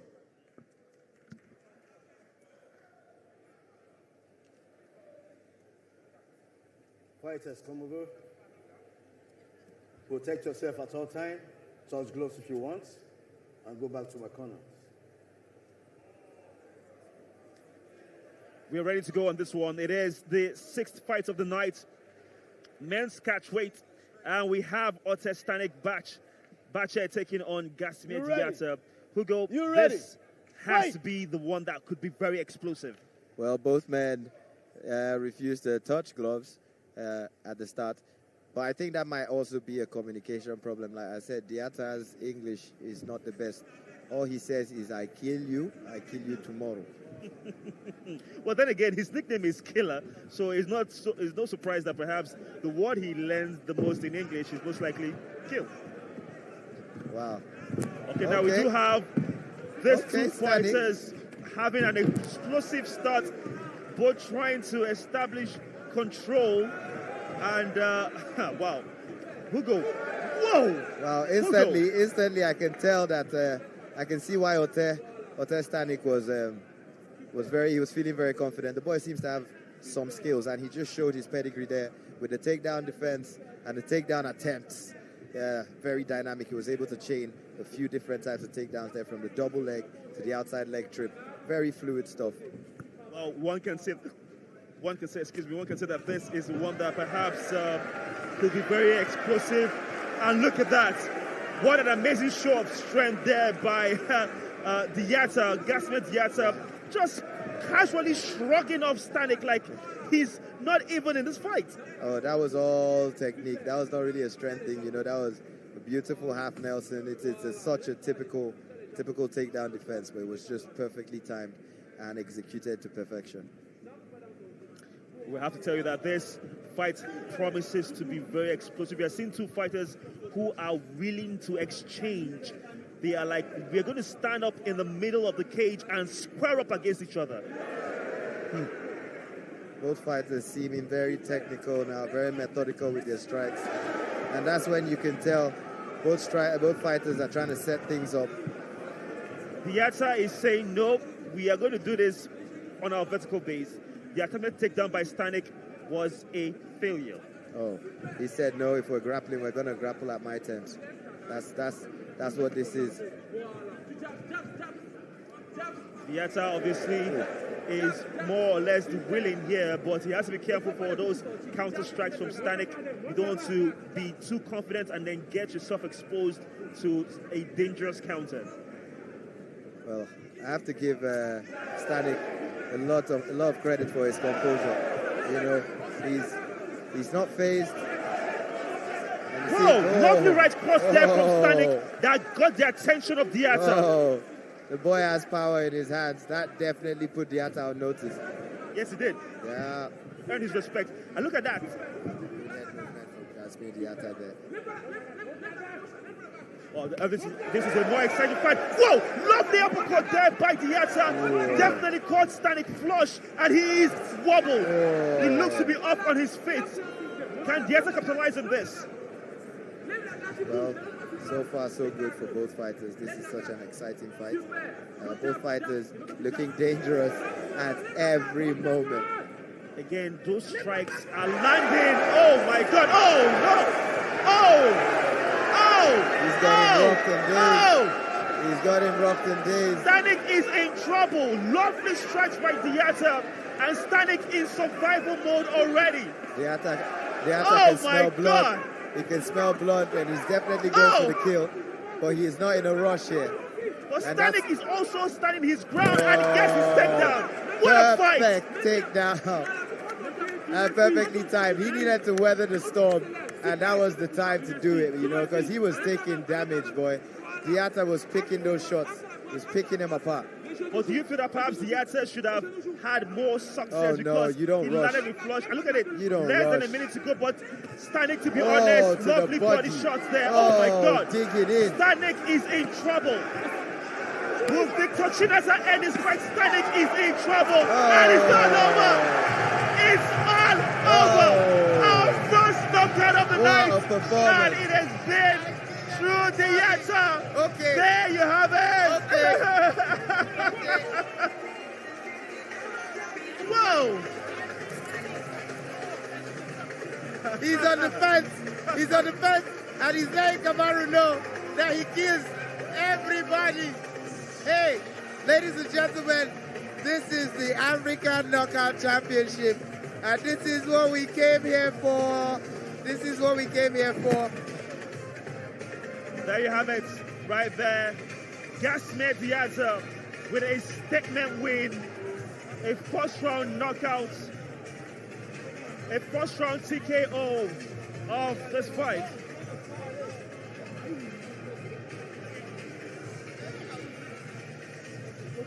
All right, obviously, Hugo is really in the mood right now. He enjoyed that way more than... But obviously, I hope that Stanick is okay because he took so much punishment. I mean, the product was just as advertised. I'm talking about Gasmir Diatta. He's a seasoned professional, seasoned professional, and that's just what he did. I want to give Oteh Stanick Bache a lot of credit for his tenacity, for staying in the kitchen as long as he did. And he was also dangerous a lot. He was dangerous throughout the fight. I think he just... now, this is where it all happened. Look at that. Fighter. Right? Yeah. This is when Diatta was like, I am in control. And then the kick missed. But we could clearly see the intentions of what Diatta was trying to set up as the fight went on. Yeah, I think he was just a step ahead of Oteh, Oteh also showed his skills, and he was also dangerous, but he was just an inch or a second behind Gasmir Diatta at every time, And this is where it just started happening. And we can clearly see that Diatta was having so much success with those right hands and then shots to the body, which was quite impressive, showing a wonderful punch, collection right there. Oh, boy. Punch variety from Diatta, and obviously Stanick was just in trouble, and his survival mode was only a matter of time. Love punishments. Those punches packed a wallop. Oh boy, he picked his shots perfectly every time. That was like how many hit combo? I mean, that was easily a 7-hit combo, and I'm being modest. Ladies and gentlemen, we have our winner after the 4 minute 15 seconds of the first round. And our winner by TKO, Gasmir, AK-47, Diatta!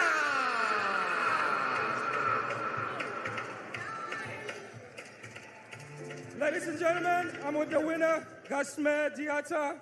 Congratulations. You did say you were going to get a first round KO.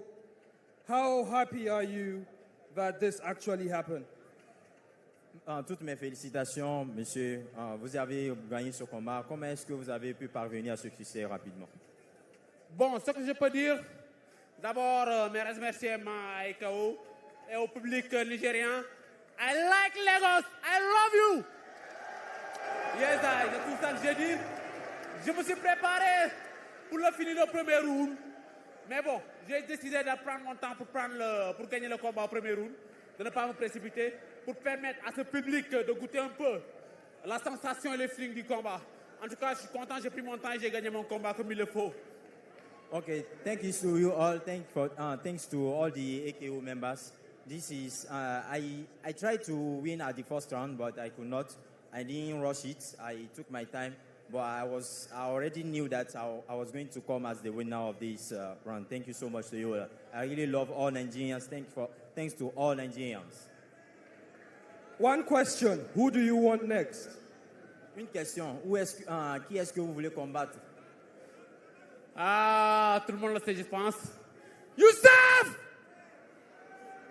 Bro, j'ai entendu Youssef dire mon adversaire pour les demi-finales, qu'il sait que je frappe fort, mais il adore le sang. Juste un mot pour lui. Youssef, tu adores le sang, mais c'est la première fois que j'ai un adversaire qui saigne. Mais je t'assure pour une chose, tu vas dormir. C'est mon truc. Je ne vais pas te mettre ensemble, mais je vais t'endormir le plus rapidement possible, de la manière la plus sauvage possible. Je suis AK-47, je suis trop puissant et trop intelligent pour toi. Yusuf is the next person I want to fight. And trust me, Yusuf, I know you fight very hard, but I'm here for you. I'm AK-47, I'm going to kill you. I'm here to destroy you. One last word you have for the fans? Est-ce que vous avez un mot pour tous les fans qui vous suivent ici? Bon, j'adore le public nigérien. Merci pour l'accueil, vous êtes adorables. Et s'il vous plaît, permettez-moi de faire une dédicace spéciale à mes coachs. Le coach Henri Diallo qui est là, à mon coach de boxe Ndiaye Gaucher, à Momo Aoudi, à Boubacar Diallo, à Matar et spécialement à Samir Fawaz pour le travail qui a été fait. Et s'il vous plaît, permettez-moi de dire une chose à tout le monde. Remember my name, Gasmir Diatta. Killa the Killer, AK-47. I'm the best in the fucking shit game. Now I'm coming for kill everybody. I kill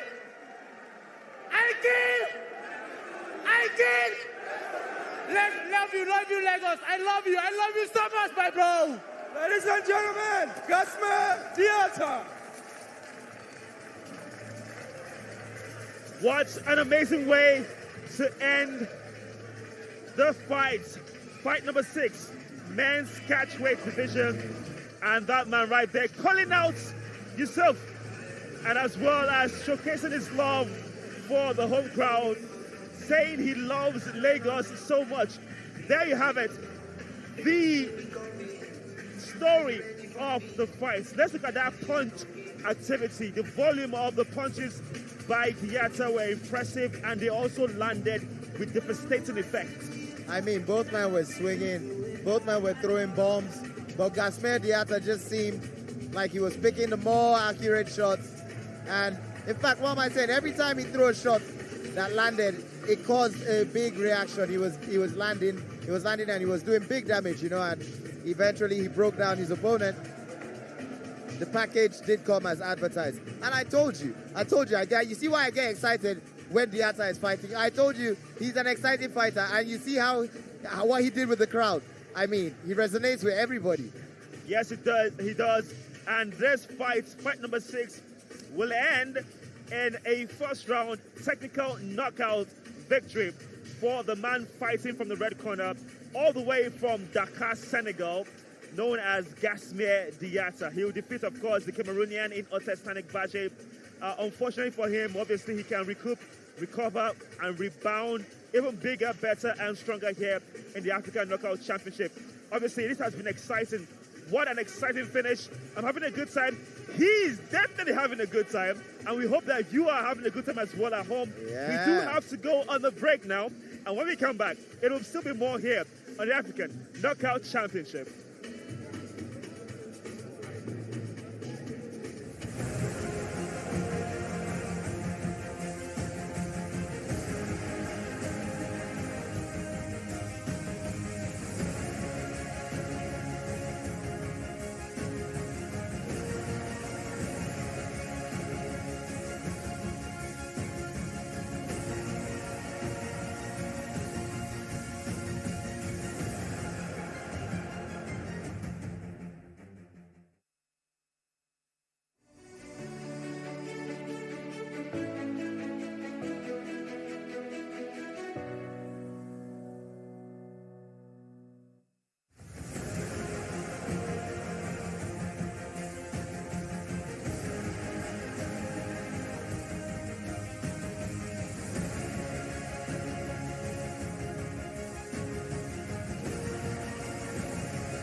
Money point, exceptional. Went from being just a company you heard about to one you experienced every day.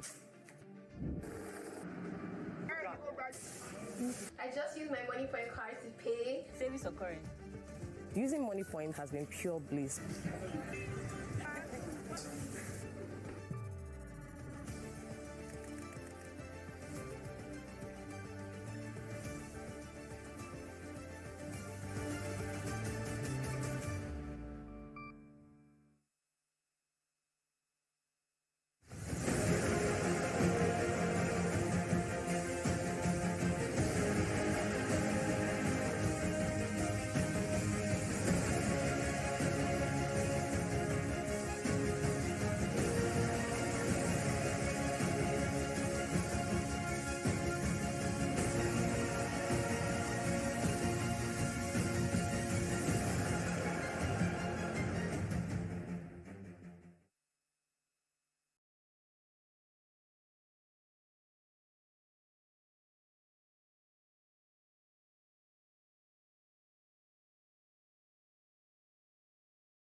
Welcome back to the African Knockout Championship fight number 7.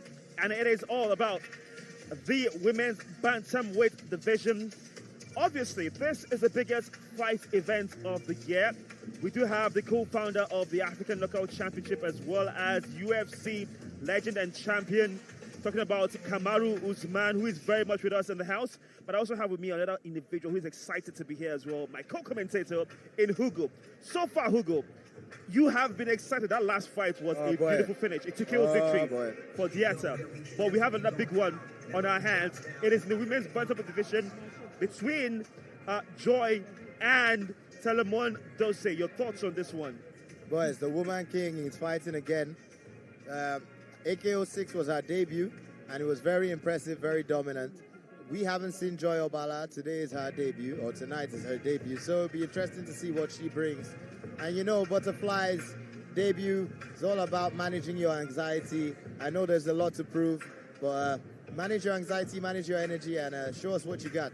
Prove you belong in the African Knockout Championship. Obviously, we can see the height difference. Joy is a taller fighter.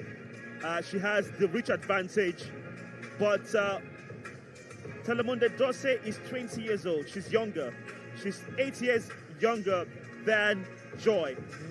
Who has the advantage in this one? To be honest, I wouldn't know who has the advantage, you know. I'd say from her last performance, she seemed pretty dominant, and she, but who knows, you know, there might be pressure today and anxiety.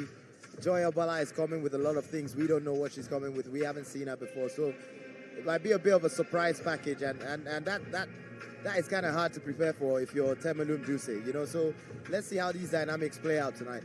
We will definitely excited to see how the dynamics will play out tonight, as you have two women who are looking to make a statement here tonight here in the African Knockout Championship. And I have to tell you, we are really excited. Of course, Joy, obviously, having a great pedigree, great success at the All Africa Games as well.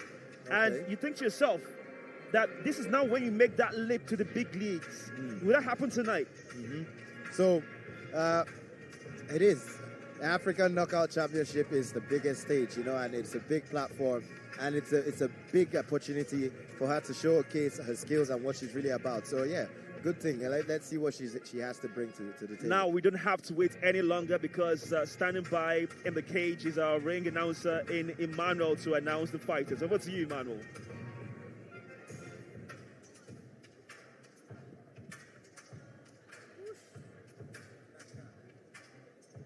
Ladies and gentlemen, now please welcome, making her entrance, Joy the Flash Obala.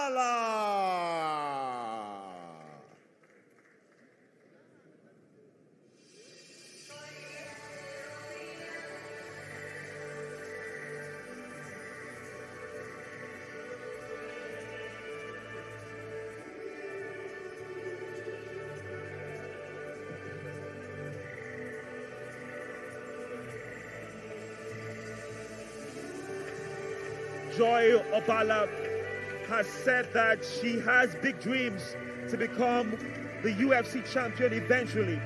She also wants to be the women's bantamweight champion here in the African Knockout Championship. I have to be honest with you, an amateur background can be very impressive in the amateur leagues, but when you step up to the big leagues like the African Knockout Championship, where you have the best MMA fighters, it is a different kettle of fish. Oh yeah, your first challenge in the African Knockout Championship is the quality of fighters you come up against. Then your next challenge is the level. I mean, look at this stage, the venue, the crowd. You know, these type of things put a lot of pressure on you.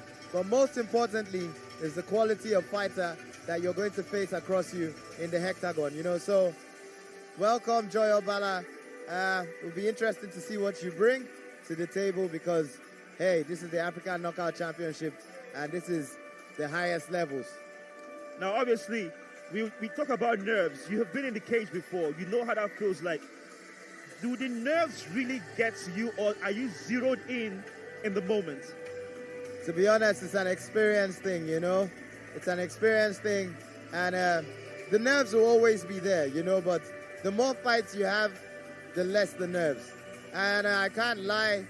In my first fight, I was nervous as hell, anxious, and it affected my energy levels. You know, I could go through Ladies and gentlemen, only go one please round welcome, making an entrance, Telemann, the Woman King, Dorsey.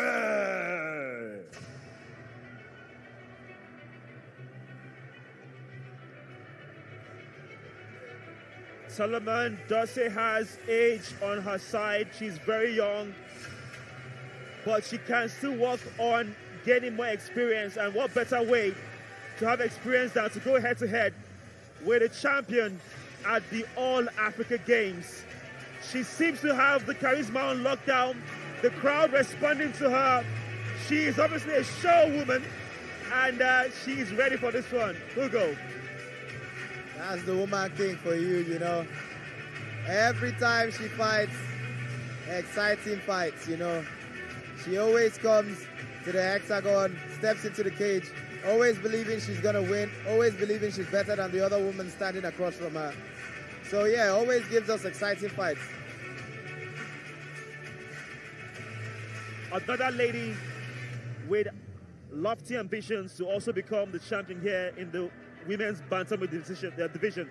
By the way, ladies and gentlemen, that will be all decided by next year. We will have AKO champions by next year. I hope you're excited for that one as well. Oh yeah, I'm excited about anything that has to do with the AKO African Knockout Championship. Hey, how can I not be? How can you not be, indeed?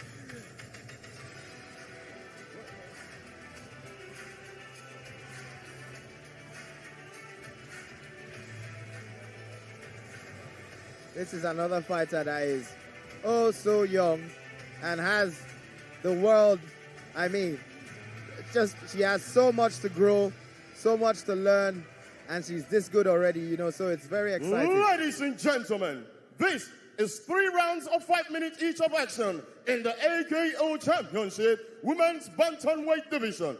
Introducing first, fighting out of the blue corner. She's an MMA fighter with a professional MMA record of 1 win and 0 loss. Fighting out of Ibadan, Nigeria, Joy the Flash Obala. Introducing the opponent, fighting out of the red corner. She's a Choi Lu-Fuchs and judo fighter with a professional MMA record of 4 wins and 3 losses. Fighting out of Lagos, Nigeria, Telemann, the Woman King, Dorsey. Our referee at the center of the ring is Austin Joda.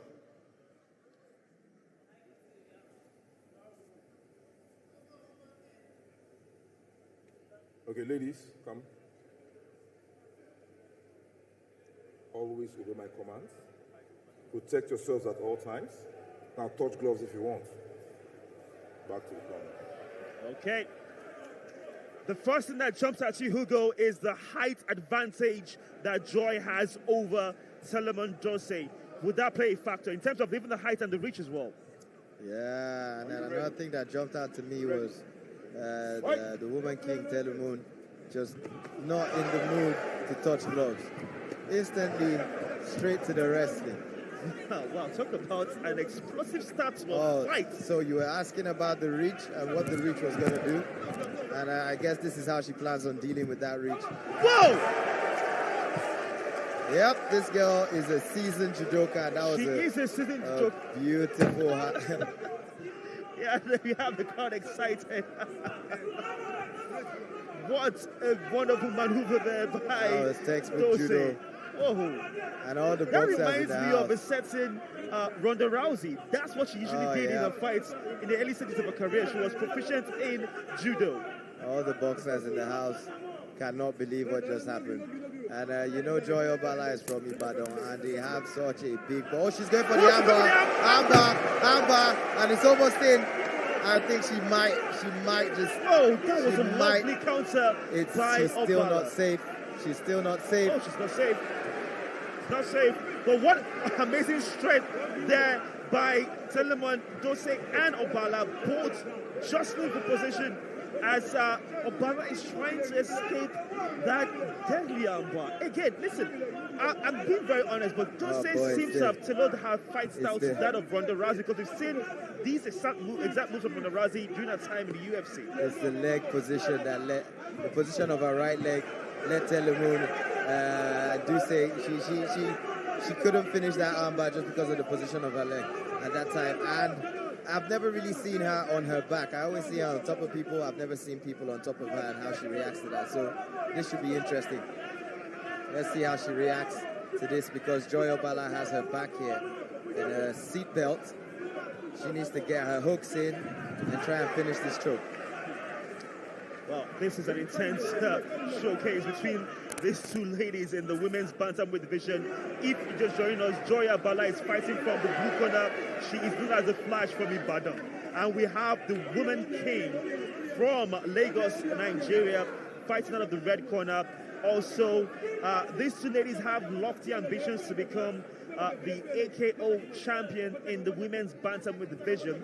But what's most important is that they have had really incredible and tough upbringing to the point whereby they are hoping that they can have success here tonight. I can see Duce is trying to go for a heel hook here, but Joy Obala taking advantage of her reach and her length, and she's going for a heel hook of her own as well. This is what my coach used to call leg spaghetti. They find themselves in a little bit of a leg spaghetti kind of situation here. I do agree with you. It does have the showings of a leg spaghetti between Obala and Dose. But he kicks now to the head of Dose from Obala. And these ladies, I have to be honest with you, regardless of the height advantage and or reach disadvantage, it has been a pretty competitive exchange and encounter between both of them. I mean, they are the same weight at the end of the day, so it's always going to be, the same weight class. I have to be honest with you, these two ladies came here to fight. Oh, yeah, they came to fight here, and what we are seeing is really remarkable. Less than a minute and 20 seconds to go in the first round. Hugo, this is still delicately poised. Oh, boy. Okay. You know, to get the heel hook in, you need to control the hip of your opponent, and it's best when they're flat and stretched out, you know, and I think that's what Obala is trying to achieve here with her right leg. She's trying to push down and get her Telemoon flat on her back, and then she would attack the heel hook. Less than a minute to go, less than 45 seconds to go. And what was an explosive start to the first round is almost tailing off as both women seem to be at a stalemate. However, it's a game of inches, Victor. It's a game of inches. And all it takes is 1 inch. It might look like they don't do it much, but all it takes in this situation is giving in by an inch, making a mistake by an inch, and before you know it, your heel is being attacked. So yeah, both women being very careful out here and fighting literally for every inch. Less than 10 seconds to go in the first round. And I have to be honest with you, Hugo, it's really hard to tell what or who has the advantage in this first round. What a round. What a round. Well, just looking at the visuals and the body language from both fighters, Duce was quick to her feet, and Joy kind of looked a little bit slow up to her feet. I don't know if she's tired from the grappling exchanges. But let's see how the second round goes. Very, very competitive round from both women. But I also have to say, the look on the face of beautiful arm toss there of Joy is that of shock, like, whoa, I didn't see that coming. But from what we can see in the replays, you can totally see that attempted armbar was perfectly countered by Joy. Give her credit. Give her her dues. Oh, she did good, but I think Duce just had to get her right leg across as well, you know. She had just one leg over the head of Joy Obala, and that was too much space for her to struggle and get out. Obviously, from what we can see, Telemon Dose just slightly edges it based on the stats over Joy Obala. The start of the second round, fighting out of the red corner is Telemon Dose, and of course, fighting out of the blue corner is Joy Obala, both from Nigeria, Joy from Ibadan, and Dose from Lagos. She's known as a Women King. Joy is known as the Flash. But so far, so good. The only thing that's been so quick about this fight has just been the frenetic pace we've seen. Do you feel that these two ladies have the engine to maintain the fight at this pace and at this level? Well, they started at a very fast pace, and to be honest, I mean, everybody is kind of different, but I think grappling kind of takes out a lot more from you than striking, especially when you're the one that they're grinding off the cage, or you're the one that is at the bottom, which is where Joy Obala has been for most of the fight, you know. So if anybody's gonna get worn out from these exchanges, I'll say it's again, and then another beautiful arm toss. She's gonna go for it again. For a third one. She should be careful, because you do that too often and you give your back. It's almost a rear naked choke now. Okay, well, it's not really synced in, but yeah, Joy needs to get her hooks in. She's more focused on the submission than she is on the position. Well, Joy does have this expression of what is going on her face. Well, Dose seems really calm and is almost getting her now with that wide swing, but obviously he missed the mark. But obviously it is Dose showcasing such incredible strength, almost ragdolling Obala across the cage. To be honest, this style of fighting and this strategy, it can be exhausting, especially if you're not a grappler, you know. And I think that's what Duse is trying to do. She's just wearing down on her. And it's pretty obvious at this point that Joy Obala is predominantly a striker, and she'd like some distance, and she was expecting to come out here and do some standing and banging, and she just seems to be put off her whole entire game plan at this point. I agree with you on that, because what was the smart move from Dose, given the fact that she has the height and reach disadvantage, was to make it a close fight, make it a dirty fight, and she's done just that. Close the distance, grind on her, and make it dirty. Before she can go for the guillotine, she needs to address her left leg.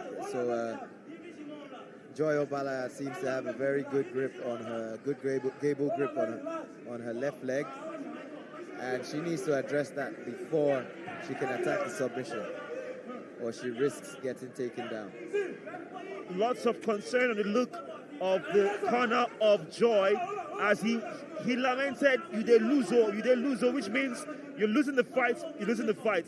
However, that's just simply a call for Joy Obala to perhaps ramp things up and push more in her intensity in this fight. Because to be honest, Dose, if I'm being honest, has showcased great strength, at least up until this point. Oh yeah, she's definitely Joy Obala is definitely listening to her corner, because now she has definitely put her foot on the gas, and she's landing a few knees now from the clinch, and she's definitely getting a reaction from Duse, because these are clean knees to the body. An attempted uppercut missed there by Dose, but this is such a fight whereby anything can happen, like literally anything can happen.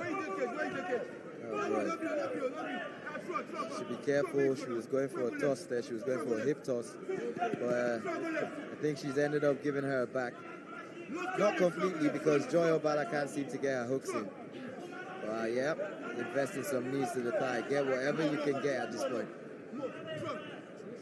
Less than a minute to go in the second round. Now, this is where it is interesting because of the height and perhaps maybe the strength of Obala. Now, putting her entire body weight on Dose, that will obviously show some wear and tear on Dose as well. Well, that's what I was saying. You know, sometimes it's not just being about strong and technical. You need to know how to distribute your weight and how to wear down on your opponent, you know. So stay heavy like a wet blanket, try and drown him. And she's definitely getting a little reaction from Duse. What is going on here? It's all over. Duse just gassed out. It's all over. Wow. What an explosive end to the fight. We honestly hope that Dose is okay as she receives medical attention. But did you see that coming? I didn't see that coming. And even if I did see that coming, I didn't see it coming like this. We know we mentioned it that perhaps the weight of Joy on Dose was causing some wear and tear, and clearly she just gave up in terms of perhaps she was ridiculously and remarkably exhausted. That seemed like a cardio thing, you know. And the Woman King went out there, all guns blazing. And I mean, she was doing good, you know, she was doing good. But I guess at the third round, oh boy. Third round, I guess it was just too much. You know, Joy Obala was just wearing down on her. And she wouldn't break. And I guess it just became too much. Well, we honestly hope she will be okay as she takes medical attention. However, this was in the first round when Dose seems to have had some successes. But you have to give credit to Joy Obala for being very calm and perhaps listening to her corner and using her physical advantages in this fight. Oh boy, she adjusted so well in this fight. You know, she kept getting caught. She kept getting caught with the arm toss. You know, she was she kept on getting tripped, but she adjusted to these things. You know, the more that arm toss kept happening, the more she kept on adjusting. Ended up taking the back a few times. You know, won the clinch exchanges finally by just staying in the kitchen. You know, she just stayed there. She never broke, and eventually the Woman King just got tired. I mean, pure levels of exhaustion from the Woman King, Telemon Dose, and we sincerely hope that she will be okay as she receives medical attention. Right now, it's time for us to head over to the cage for the official announcement.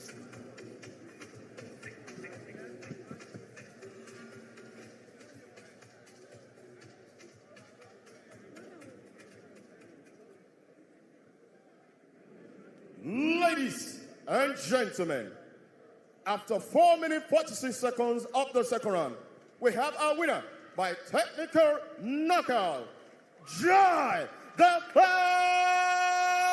Obala!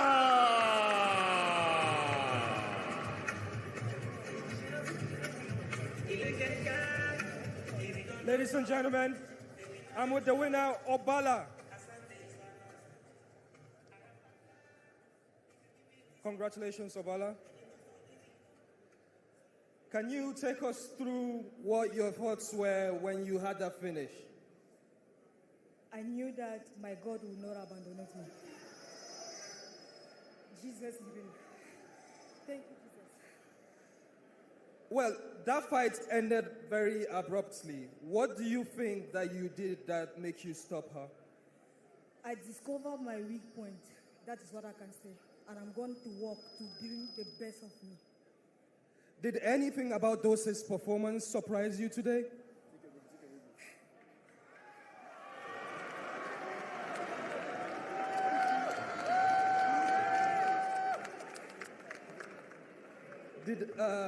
Did anything surprise you about Dose's performance today? I did it for my son. Sorry. The big surprise is in the corner, Kamal Usman. Thank you, sir. Thank you. And do you have anything to say to the crowd? I love you. I love everybody. Thank you for your support. Congratulations. Ladies and gentlemen, the winner, Obala.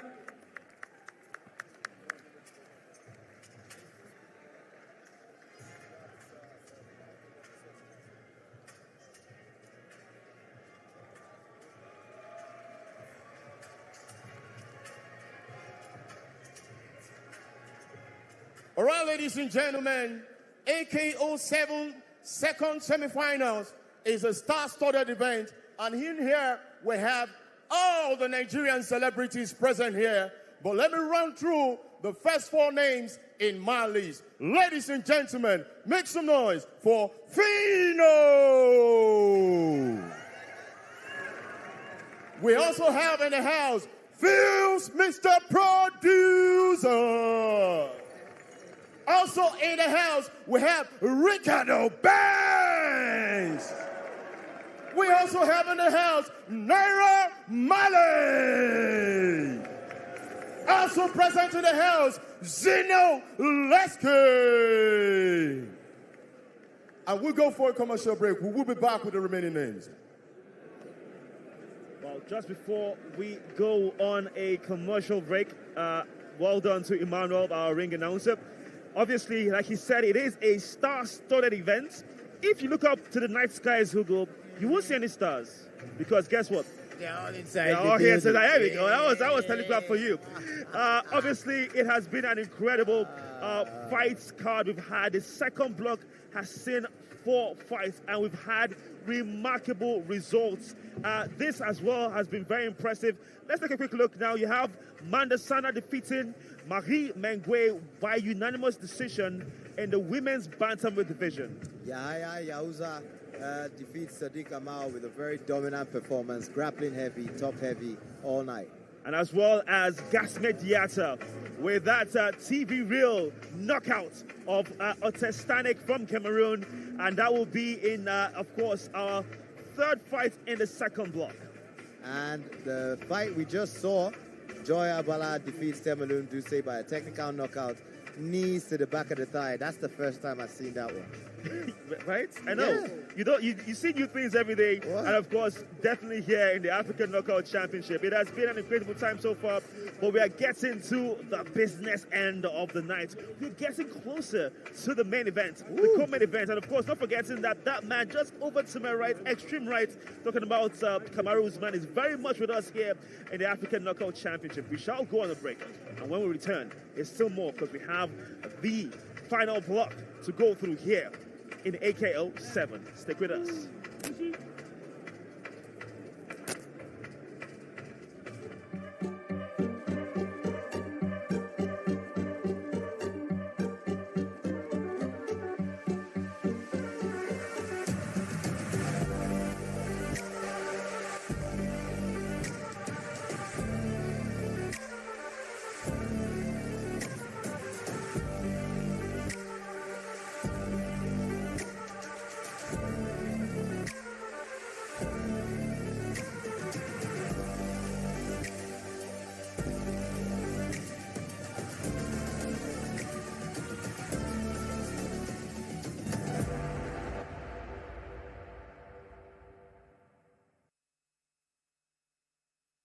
Money Point, exceptional. Went from being just a company you heard about to one you experienced every day.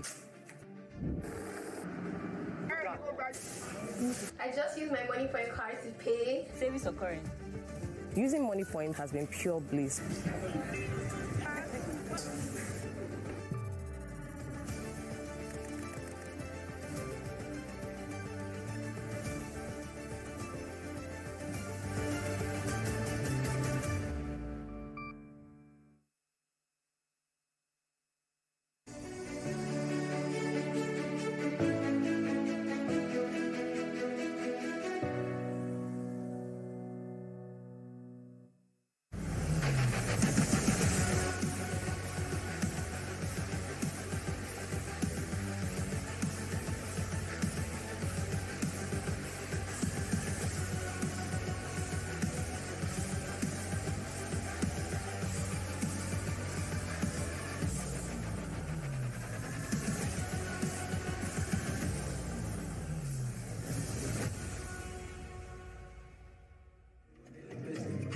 Welcome back to the African Knockout Championship. A full house tonight here at the Landmark Event Center. The fans, the MMA fans across Africa, Lagos, Nigeria as well, are loving every single minute of this. Victor Godfrey in the company of Hugo. Hugo, your thoughts on the African Knockout Championship 7 second semi-finals so far? Are you not entertained at home? You people like violence. We are giving it to you. Hot, live and direct from Lagos. AKO 7. You know how it is. Now, like I said earlier on before the break, we are heading towards the business end of our amazing event, and we do have an incredible stacked final block I will call this the main event because this way you now start having the co-main event and of course the main event of the evening. And we have 3 remarkable fights to look forward to. Tantalizing stuff.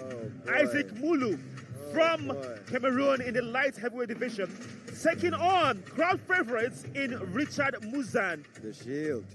And in the lightweight division, Abdul Sankara versus another crowd favorite and a staple in the AKO, Jibrin Inua, the Black Venom Baba. And then we have that tantalizing main event of the evening.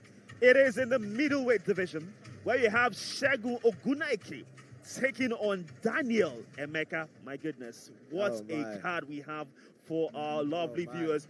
Obviously, you have Kamaru Usman to your extreme right. He's very much with us here in the building as well. So what else could you be looking for on an incredible night of MMA action here in the African Knockout Championship? Hugo. Hey, we're here for a few discussions with a chance of some concussions. So, you know, that's what we're here for. And this is the business end. And the next fight with the light heavyweights, Isaac Muluh and Richard Muzaan. If this fight is anything like yesterday's face-off again, this is going to be another banger. Let's take a look now at the tail of the tape. Obviously, what jumps at you right now is the height difference. You have Muzaan who is a taller fighter, but also has the longer reach. But don't sleep on Isaac Muluh because he is a brawler. He will make the fight very dirty and very physical. You know, Muzaan is a fighter that is so efficient with his long-range weapons. You know, in fact, with even his short-range weapons and long-range weapons, I've seen him throw knees to the head of a fighter that is 5'11" with so much ease. You know, so yeah, he's somebody to watch out for. But Isaac Muluh, on the other hand, so much power in his hands. Very interesting to see. And today is his debut, so. So we're looking forward to that one exactly as Hugo has described it. It is a fight in the lightweight division, and right now we'll head over to our ring announcer in Emmanuel to announce the fighters. Over to you, Emmanuel.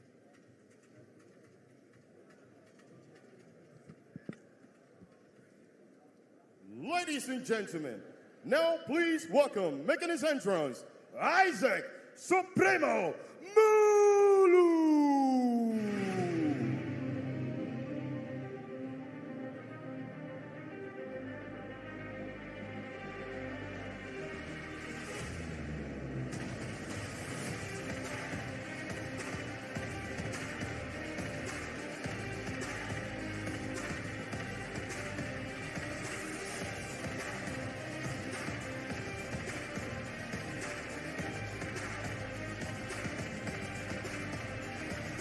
Now, Isaac Muluh is a Cameroonian fighting from Douala.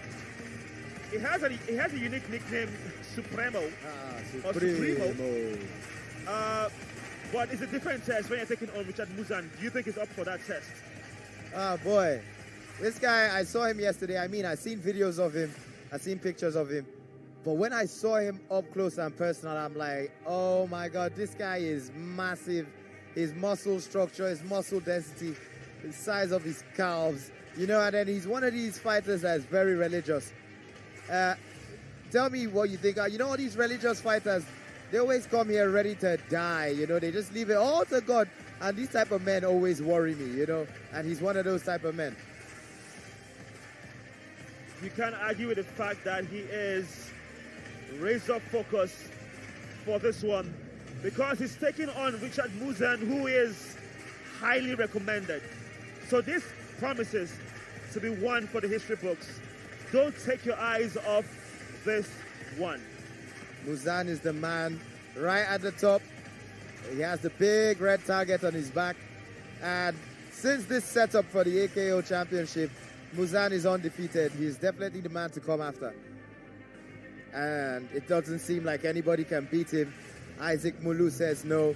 I really fancy myself. So this should be interesting to watch.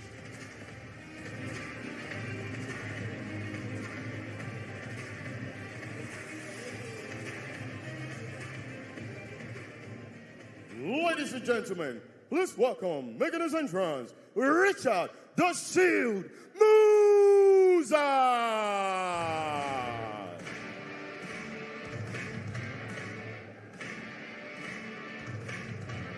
Richard Muzaan, known as the Shield, making his way to the cage. Odds-on favorite for this one, but he can't be overconfident now, can he? Boy, he was so eager to get into the cage. He ran off, and he's left his corner man so far behind. This guy can't wait to get the show on. He can't wait to get this started, you know. It's time, it's time, it's time. All the talking is done. Let's get to work. And everybody's been ducking Muzaan, you know. People have been running away from Muzaan. Nobody wants to fight him. Isaac Muluh has been brave enough to step into the cage, and I'm sure Muzaan is going to try and make him feel like this was a bad decision. Now, just looking at Isaac in the ring, he was gesturing to Muzaan like, come on, don't waste time. Get right into this ring and let's get down to business. That's what he was. And you talk about people being afraid of Isaac, being afraid of Richard. Isaac doesn't seem to show any fear. Oh, boy. I said he's one of those ones. He has left it to God. Oh, look at this. He loves it. He loves being an underdog. The crowd just went wild when Muzaan puts his hands up in the air. And Muluh is like, okay. It's not about that. Ladies and gentlemen, this is the 3 rounds of 5 minutes each of action in the AKO Championship Light Heavyweight Division. Introducing first, fighting out of the blue corner is a kickboxer and a boxer with a professional MMA record of 3 wins and no loss. Fighting out of Bamenda, Cameroon, Isaac Supremo Muluh. Introducing his opponent, fighting out of the right corner is a boxer and a kickboxer with a professional MMA record of 4 wins and 2 losses and 1 draw. Fighting out of Harcourt, Nigeria, Richard the Shield Muzaan.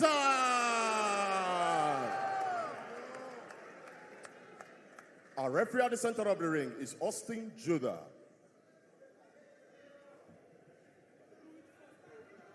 Gentlemen, come. Wait. Always obey my commands. Protect yourselves at all times. Touch gloves if you want. Go back to your corner. This is the 8th fight in the African Knockout Championship in the light heavyweight division. And listen, I have to be honest with you, Hugo.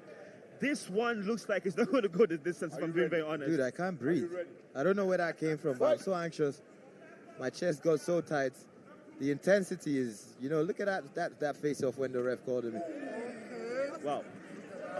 Muzaan looking to establish the range so early on in this fight. Is the first round, ladies and gentlemen. Now, fighting from the blue corner is Isaac Muluh from Cameroon. And, of course, fighting from the red corner is a crowd favorite, Richard Muzaan from Nigeria. Port Harcourt, to be precise, is where he's from. As for Isaac Muluh, he is from Douala. Muluh is trying to set up that right overhand, man.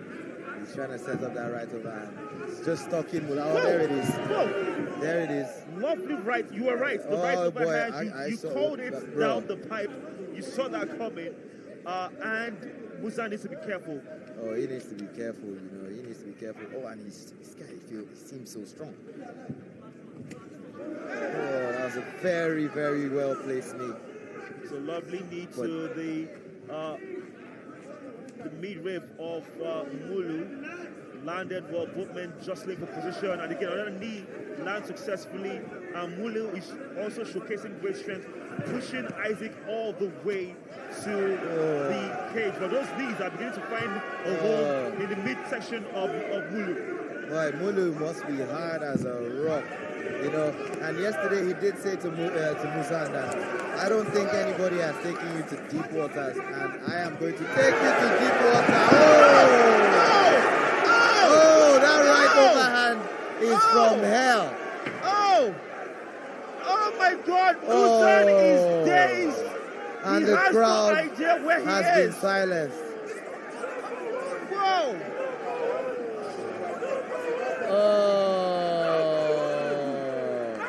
Oh my God! The entire arena is stunned. What just happened? You called it. The overhand right should have been. Oh my goodness! Boy, you need to watch out for that overhand right. What a wow!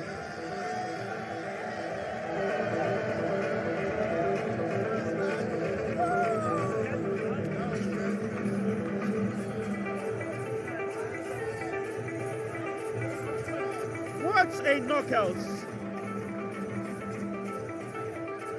Wow. Hugo, while we are still trying to figure out and process what just happened, let's give credit to Isaac Muluh. What a lovely overhand right, flush on the jaw of Richard Muzaan, and it was all she wrote. So, before the fight started, I'm still undefeated. Ogunnoiki, who is in Muluh's corner, he told him, do it fast, do it fast, do it fast. Yeah, do it fast. So I knew he was going to come out, all guns blazing in the first round. But he took his time, but he did it fast. And I saw him trying to set up that overhand, and I knew, hey, from the first one he missed, I knew, boy, this guy has bad intentions, you know. And if he touches, oh my, he doubled up. And that was such a good show of sportsmanship and restraint, because I know a lot of fighters would have followed up with the third strike. Oh, look at the laser focus, man. Good eyes. Never took his eyes off his opponent. You said so. He said so in the press conference yesterday that Richard Muzaan hasn't been to deep waters, but we didn't even find that out because it was a quick knockout by Isaac Muluh. And again, a very impressive showing from the Cameroonian. Richard Muzaan will obviously learn from this experience, but man, what? Yeah, he's still very young. And he was a boy. This was a young man that was just cruising his way to the top. I mean, it's never easy, but Muzaan always made it look easy, you know. And he was starting to look unbeatable. Isaac Muluh has just come. He's stunned everybody. I mean, I knew he was dangerous. We all knew he was dangerous. You know, I've seen his fights. But hey, it was Muzaan. And wow, what a performance. What a way to introduce yourself to the African Knockout Championship. Hello, Africa.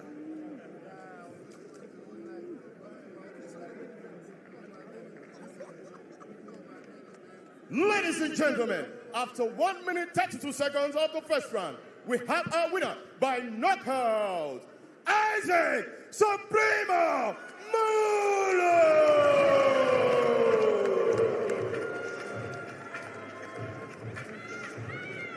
Ladies and gentlemen, I'm with the winner, Isaac Muluh.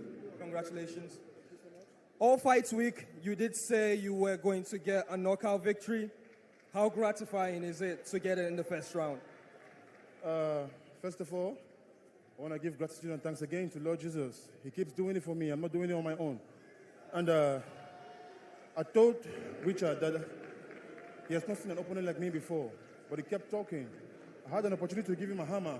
I do that usually on a daily basis, but I didn't give it because we are not here to kill each other. We're here to make a living, to feed our families. With all due respect, thank God once more. I thank the champion, Kamaru Usman, for here, giving me the opportunity, watching me to fight. You're a legend. Thank you so much, Kamaru Usman, for giving it back to the community. I appreciate it. This is your first victory here in AKO, obviously your debut. How soon do you want to get back in here? I don't know. Everything is in the hands of God and the promoter. When next they call me or whenever, just give me a call and I'll be right here. And one last thing. Do you have any words for the people back home in Cameroon? Woo! The Cameroonians. I don't know what to say, but I thank you for keep trusting in me, for keep helping me, and in whatever way, moral, financial way, to go to training, to fulfill my purpose, my dream. And I tell you, just at the beginning, the sky is going to be our starting point. Thank you all. Let's go. Ladies and gentlemen, the winner, Isaac Muluh. Well said from Isaac Muluh. Very articulate, I must add. And what an impressive statement win over a highly rated Richard Muzaan in the lightweight division. Huh. This guy is a seasoned fighter. In the building, AG Baby. We also have in the building, Basket Mouth. We also have in the building, Bobby. We have in the building, the man that does not like love, Black Bones. We also have in the building, Nedu. And we have in the building, Brother Shaggy. And we also have in the building, Husband Material.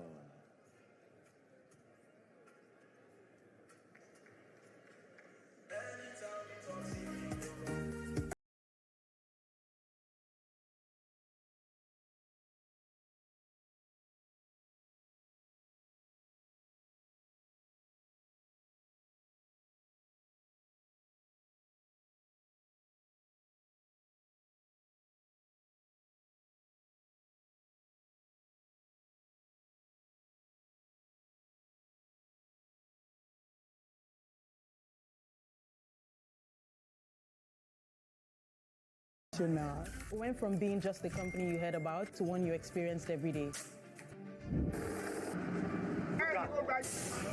I just use my money point card to pay. Service or current? Using money point has been pure bliss.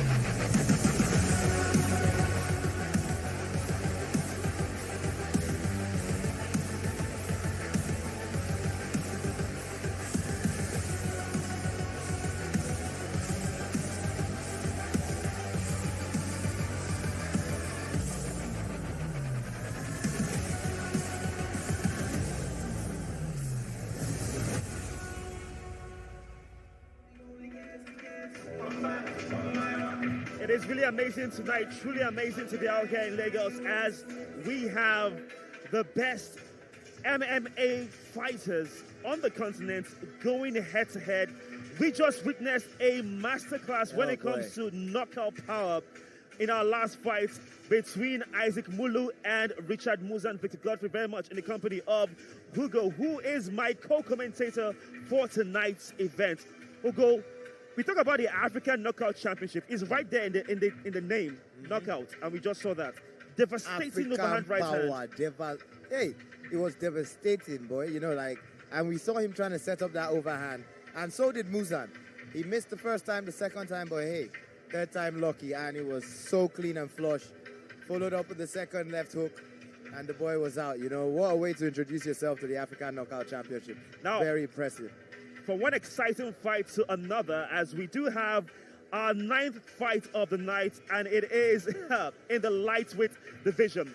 It is a man from Burkina Faso, Abdul Sankara, taking on Jibrin Inua Baba. Now, this is a fight that jumps at you right from the top, where you have the fact that Jibrin has the reach advantage. He's a lot older. However, Abdul Sankara, a man with an incredible work rate and fight activity, is younger and has the height advantage. Yep, you mentioned fight activity. This boy has been so active this year. I feel like I've seen him at almost every fight AKO the championship fight since AKO 4. I think he's been so active, and he's coming up against someone who has been sat at the top of the lightweight division for a while now.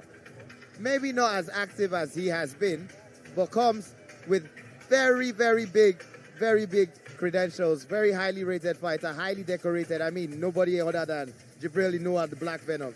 So it's going to be a big test for both fighters. I think both fighters are the best fighter they've ever faced. All right.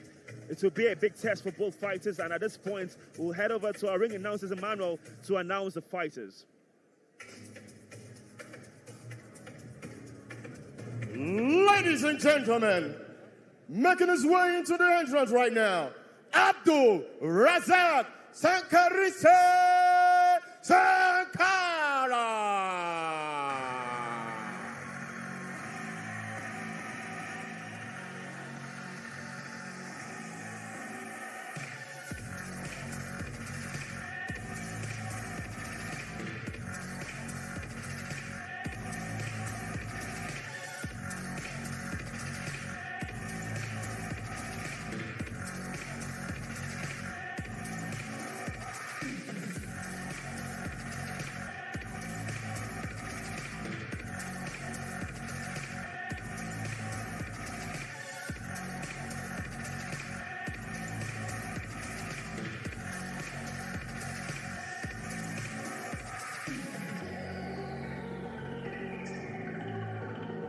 Abdul Sankara had a very good showing last time out here, and he's from a town in Burkina Faso known as Ziggo.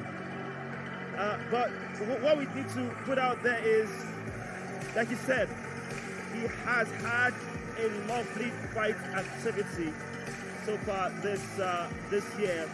And would that pay off, or perhaps would that start to show in terms of maybe not being as strong as he can be in terms of not having a proper rest period?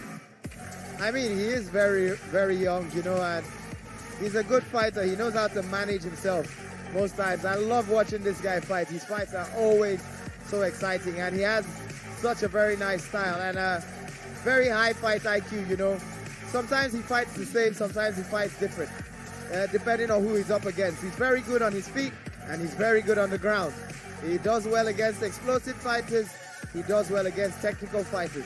He's a real problem for anybody in this division. And I'd say the best person to face right now is the man he's going to be standing across at the Hexagon, who will be Jibrin Baba. He might not know this or believe it, but I think this is going to be his biggest test yet.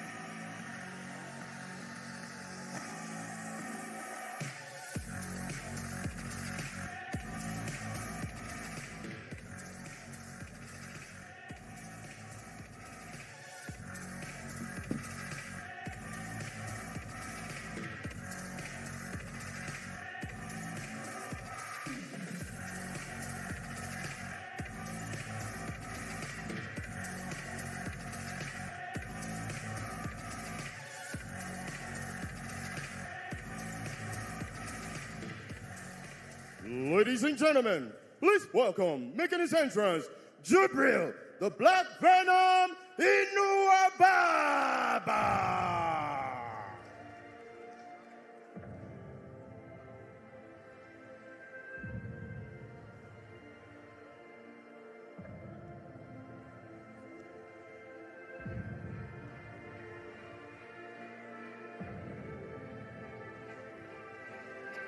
If I'm being very honest, as a patriotic Nigerian, Hugo, Nigerians have not really had the best outing tonight.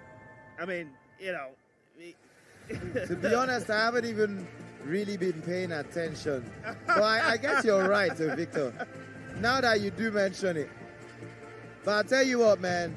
Anytime I watch Jibrin Baba fight, you know, it gives me goosebumps, you know, goose pimples. He's as traditional as they get, as methodical as they get. A true son of the soil, you know, and a true student of the art, you know. This guy, anytime you meet him, he's a coach, you know, he's a trainer, but you meet Jibrin, the first thing he'll tell you is, I'm a student of the game. I am always learning, I'm always trying to improve, you know, so hey, he always comes. And there you go, Ndidi Alono in his corner.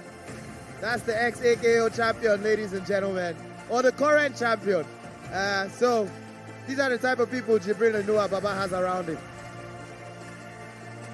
He seems laser focused and ready for this. He's in the zone. He is in the zone, Google. A very methodical guy, I tell you, a traditional martial artist. You know, Jibrin Baba, the Black Venom. He's been off for a little while, so it is good to have him back.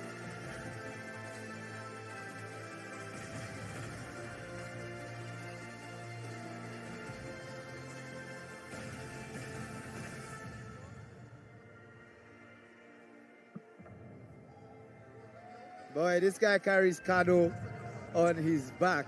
Anytime he steps into that hexagon, you know how he feels. You know he knows he's representing half of a nation, boy. There we go. Black Venom, good to go.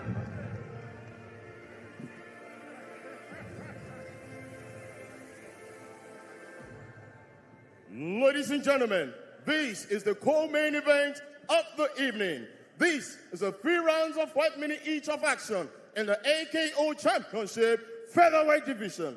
Introducing first, fighting out of the blue corner is a Muay Thai and a BJJ fighter with a professional MMA record of 3 wins and 1 loss. Fighting out of Ziggo, Burkina Faso, Abdul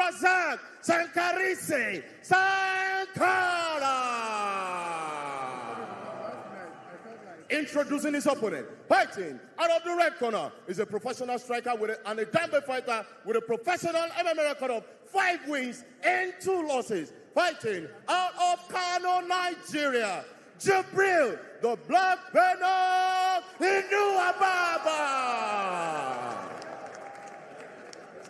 Our referee at the center of the ring is Michael Warcha.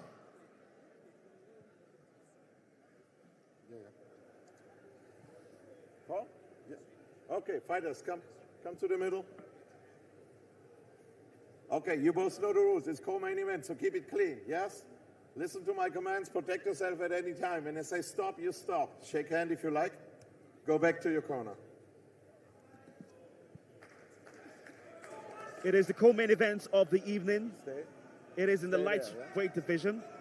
Abdul Razak Sankara, Sankarist he's known. He is a world champion in the world of Muay Thai. Ready. Also champion of the African MMA League. As for Jibrin Inuwa Baba, he is a well-versed striker, also proficient in Dembe, also known as Black Venom. Now, fighting from the red corner is Baba, and of course, fighting from the blue corner is Sankara from Burkina Faso. Well, Jibrin did say before this fight started that he feels like he's always been taking it easy on his opponents. Doesn't really go to finish or to hurt them. You know, he doesn't want to break them. But I noticed this fight, he hasn't made eye contact with Abdul Sankara the whole time. You know, this is a man with a mission, a man that wants to have absolutely no emotional connections with you. So he can do all the damage he wants to do. Definitely wants to do all the damage he wants to do. So far, so good. Both fighters trying to establish range. Finds a range and a lovely right hand landing there for Baba. But Sankara seems unfazed. I'll tell you what, yeah, this is the thing about Abdul Razak Sankara. He's a very battle-hardened fighter, you know, and I think he's well prepared for any situation, and he's been here many times. I know Jibrin Inuwa is going to be a big test for him, but the kid says he's good to go, you know. A successful takedown moments ago by Jibrin Inuwa Baba, as Sankara is, we'll say, has had a slow start. That looked like a power driver, if I'm not mistaken, because Sankara seems to have landed awkwardly on his neck. Technically, Abdul Razak Sankara is always thinking about the right things to do, but there Jibrin with the timing and just with the raw strength and power. Oh boy, he already looks a lot stronger than Abdul Razak Sankara. But Sankara seems to be working on a buggy choke here. This is how versatile this kid is. You know, he's battle hardened. He has a lot of things in his pockets, in his back pockets. You know. Like we said earlier on, or Hugo, like you called it, this will be the toughest fight for both fighters just yet. And talk about tough. This position alone already tells you that both fighters are working over time to get the better of each other. Well, you can see Sankarist has the Black Venom's left arm trapped in his legs. I don't know if he's trying to set up a crucifix from the ground or he's just trying to reduce the amount of damage he's going to get. But that's the thing about this kid, you know. Technique to a fighter is like vocabulary to a writer, you know. So the more techniques you have, the more technical you are, the better you can express yourself in many various different situations. You know, it doesn't matter if it's in side control, full mount, in your guard, you know, you always have options, you know. And I guess Sankara is going to have to dig deep into his vocabulary here. Obviously, Sankara, like I said, facing one of his toughest fights or tougher fights this year, as Jibrin Inuwa Baba has started this fight as well as he would have wanted to, because we said that during even the pre-fight, you know, formalities, he was so laser focused. He was just like in the zone. And once the bell went, the first bell rang, he was right on Sankara. And Sankara, to be honest, is still trying to cope with what has just, happened to him so far in this fight. Now, the little thing you might not notice is what Jibrin Inuwa Baba is doing with his chin. He's making it really uncomfortable for the Sankarist. He's grinding his chin right there in the eye socket. Oh boy, it's uncomfortable and it's going to force a reaction. Only let's find out what reaction Jibrin Inuwa Baba is looking for, because he has the full mount there, he just hasn't decided to take it yet.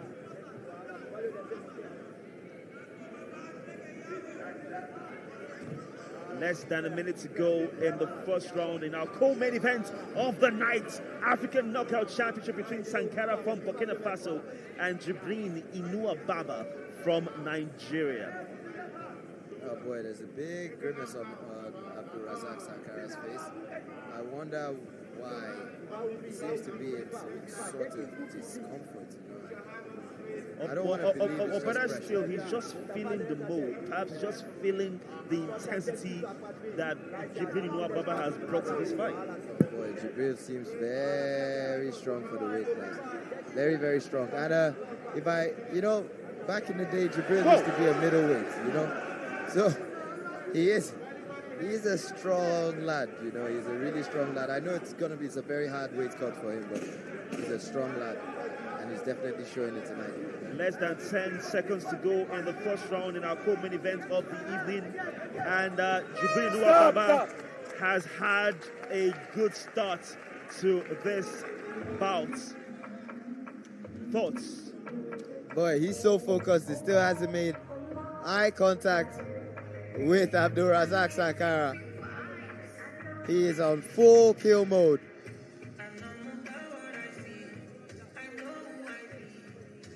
He almost landed some strikes in that exchange, not quite. But we see here that successful takedown. Sankara really didn't see that coming, did he? Boy. And even if he saw that coming, the explosivity and the amount of force used is just raw strength, Baba just showing why he's a staple in the lightweight division and why he's right at the top. This is pure dominance from the man fighting in the red corner in Jibrin Baba. He leads all the stats for Sankara, an extremely poor first round. Oh boy. Sankara keeps on grimacing. I don't know if he's feeling some discomfort or that's just what he likes to do, ready? You're ready. Let's go. Let's Seems see how ready he to adjusts. go as he tries to establish dominance in the center of the cage. And of course, he's starting this on the front foot. And a lovely right check cross and a knee. And of course, Jibrin Baba needs to be very careful. And there we go. Lovely takedown. Lovely exchange, by the way, to start the second round. Perfectly done. Sankaris there, he found some success with the left hook. But Inoue was wise to catch the kick to the body and to make sure he finished that with a takedown. And back to this dominant position like he was in the first round. Beautiful fight management from Inoue Baba. Well said there, Hugo. Beautiful fight management. And again, Inoue Baba having the upper hand as he is in a position of dominance over Sankara. You're right though. Sankara does seem to be in a bit of discomfort. Oh my God! Some punches landing right there.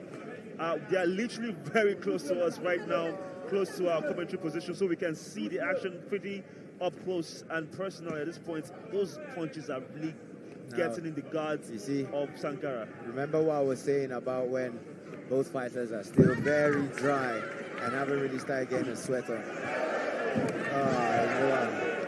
Inoue has a game plan and he's sticking to it. He doesn't want this boy to find his rhythm, He's putting him off his flow.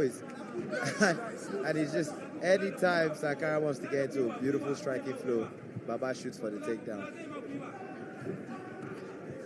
Okay, there you have it. Sankara pushing Inoue Baba out of the cage, and it's almost like a shoving contest as both men displaying great strength, trying to establish. Wow. And the underhooks seem to be helping out.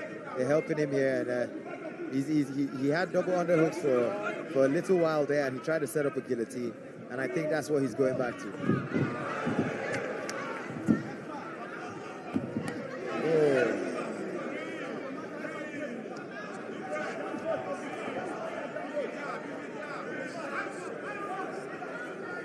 He's going to be staying on the shots of Sankara. Not too sure where that blood is coming from, but I have to be honest with you, both fighters are really feeling it. This has been an intense encounter so far.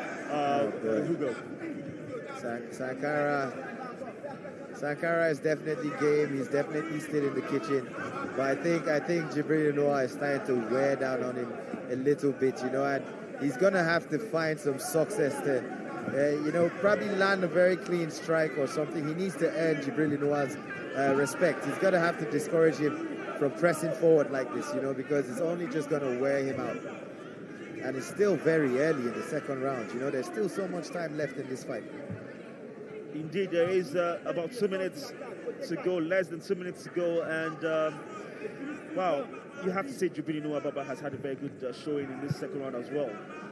Oh boy, he had a game plan, and he stuck to it, and he's executing it to perfection. And I mean, if something is working, you don't have to change it. You don't have to adjust anything. And, everybody knows Sankara is a very good striker. What has me really surprised is how Inoue Baba is able to neutralize Sankara on his back, because Sankara is very dangerous on his back as well. But he hasn't been able to pull guard. He hasn't been able to get his guard game going at all. You know, he's just in side control or finds himself in twisted positions, and that's all from what Baba is doing. You know, he's doing the right things, and he's beating into positions. He is indeed beating him into position. We are almost less than a minute to go in the second round of our co-main event of the evening, as Sankara and Inoue Baba are going toe-to-toe in this one. And we have the referee coming to take away the right foot of Sankara, as he had his toes dug into the cage for a bit of an advantage. Oh boy, leverage. The corner, I can hear Ndidi Alonu in Jibrin Inoue Baba's corner. He just keeps on saying, breathe, keep your head down, breathe. And the thing is, the body goes where the head goes. You know, wherever the head goes, the body goes. So if you're looking up, most of your weight is going to be going up. Ndidi is just telling him, keep your head down, look at the mat, so you stay heavy on him, chest to chest. It's making it hard for Sankara to breathe. You need to work more, come on, do more. Indeed you do, and that is a sign that we have less than 10 seconds to go in the second round of our co-main event of the evening, African Knockout Championship semi-finals, and it's all over. What was your impression of this second round? If something's working, you don't change it, and it's the same game plan for Inoue. Find some success with the striking, get Sankara thinking, okay, this is a striking battle, and once he starts to get his flow, Inoue Baba shoots for a takedown. He seems to be a lot stronger, and he seems to be getting to positions quicker than Sankara, so it's working for him. An improved showing for Abdul Sankara in his second round, however, from all indications, apart from the knees, Jibrin Inoue Baba still has the better showing in the second round. Oh yeah, I mean, he was able to land some knees when they were in the clinch. This is Abdul Sankara. But that was about it, and then from the clinch situation, ends up with a takedown. Inoue just keeps on getting there first, you know. Even when Sankara finds a little success, he's always discouraged by what Inoue has to do after that. It's not letting him flow, it's not letting him find his rhythm. Perfect game management. According to Hugo, perfect game management. You ready? Let's go. Inoue Baba, and this is the final round of our co-main event of the evening between Jibrin Inoue. Oh my God, that knee again landed for Sankara. As I was saying, this is the final round of our co-main event between Sankara fighting from the blue corner from Burkina Faso and Inoue Baba fighting in the red corner from Nigeria, Kano, Nigeria to be precise. What an incredible start to the final round. At this point, Sankara needs a finish. He must know he's behind on the scorecard, and he needs to set his strikes up. He needs to get some respect. A good reaction from Inoue, and that knee is kind of like what we're asking for. This is exactly what he needs. He needs to get his clean strikes, clean heavy strikes. He needs to get a good reaction from Inoue, because at this point he needs to finish the fight. We can see Sankara really piling on the pressure and intensity now on Inoue Baba, who for the first time in this fight is being a bit defensive and almost in survival mode, but he seems to have weathered the storm. Oh yeah, and the best way is not to move back but to press forward. And this is going to get in the head of Sankara. You know, where you throw everything at him, and then it just doesn't seem enough. That was a nasty exchange that took Sankara off balance. And do you feel that perhaps he has sapped out and expelled all his energy now, Hugo? Oh boy, that was I wouldn't call it a check. To be honest, I was worried somebody had a broken shin there. Yeah, you know, because they both swung at the same time, so they both checked each other's kicks. But hey, it ended up favoring Inu Ababa because he finds himself right on top of Abdul Sankara in his guard.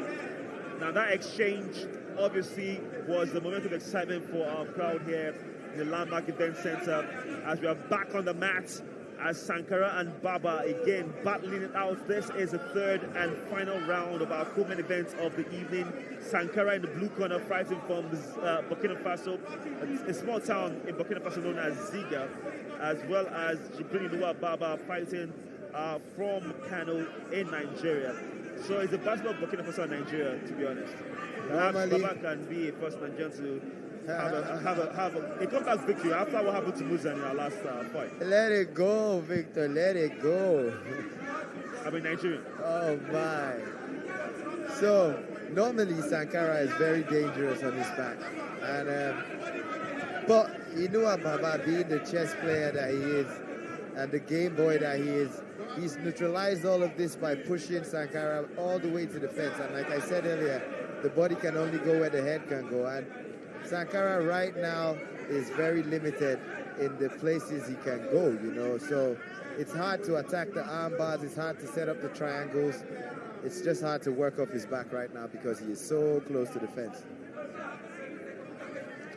This is another fight that seems like it's going to go the distance.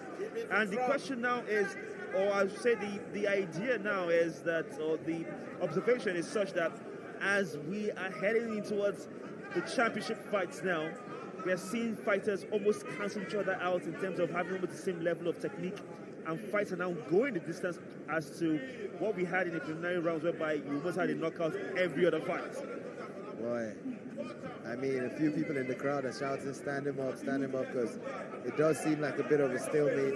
It seems like Inua has absolutely no problems staying here because, I mean, he's managing this fight, you know. He's taking no damage from the bottom, so, of course, he's going to want to stay on top. Less than a minute to go as Sankara and Baba are still very much on the mat. It was a very good start to the third round for Sankara. He seemed like he got the memo of trying to finish the fight, to have a submission or a knockout. But Baba has put him down, and it seems as if the striking strategy wouldn't work so much when your back is on the floor. Oh boy, he's gone to throw in elbows from his back. And I mean, when you're on your back, you can't generate that much power. I mean, all they're gonna do is probably irritate Inua Baba. Last 10 seconds, the crowd are on their feet as Inua Baba is very much, more or less, who knows, may have just won this one. Well, like I said, it was definitely gonna be a hard test for both fighters, and I did think all the activity from Sankara over the last season, all that activity, I thought he was training for an opponent like Jibrin Inua Baba, but at the end of the day, Jibrin Inua Baba just seemed to be a bit too much, and he remains the gatekeeper and the man to beat to get right to the top of the championship, or the top of the lightweight championship. Lightweight division.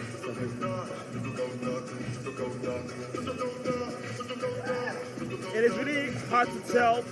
Obviously, we're going to wait for the judges' scorecard, but we'll obviously be on standby for the official announcements for the co-main event of AKO 7.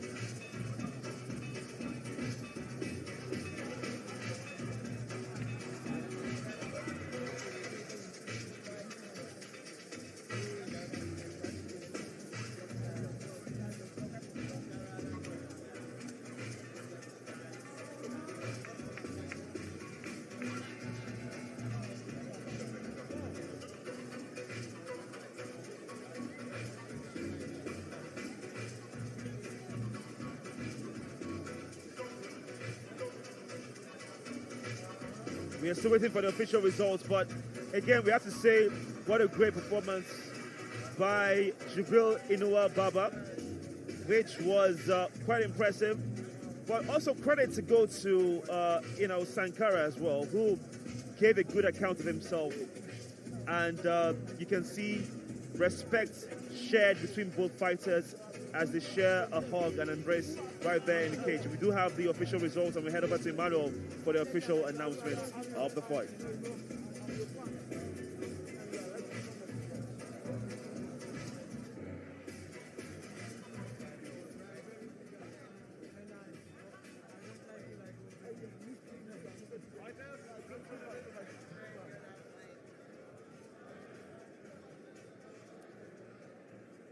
Ladies and gentlemen, after 3 rounds of action, we have our winner by unanimous decision.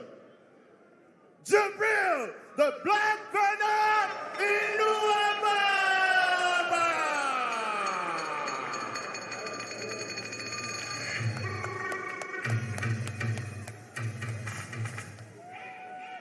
Ladies and gentlemen, I'm with the winner, Jibrin.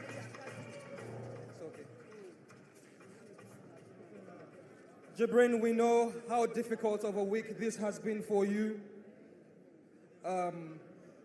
What kept you motivated and you came out to fight here today? Brother, Alhamdulillah, la hawla wa la quwwata illa billah, Allahu Akbar. My daughter just died on Tuesday, my little sweet girl. So I was training while going to the hospital like that. So after a while, I said, no, I can't stay at home. Then I went to Abuja to train. Before I knew, they called me that she died, on Tuesday. So when they told me that I can leave the fight, I said, no. That will not bring her back for me. So let me dedicate this fight for her. I didn't train the way I'm supposed to, but, I tried. I wasn't my best, actually. I know my best, so thank you very much. And I need to thank my sponsors, Infinite Energy Power Drink, in Kano, Mamuda Group. So thank you so much for helping me, and thank you to Kamaru Usman. Thank you to my dad. That's my role model, Yeah, my dad and Kamaru Usman, they are my role model. Okay? Thank you, guys. Obviously a difficult week for you. However, in this fight today, we saw you go back to the leg kicks and then you invested in the wrestling.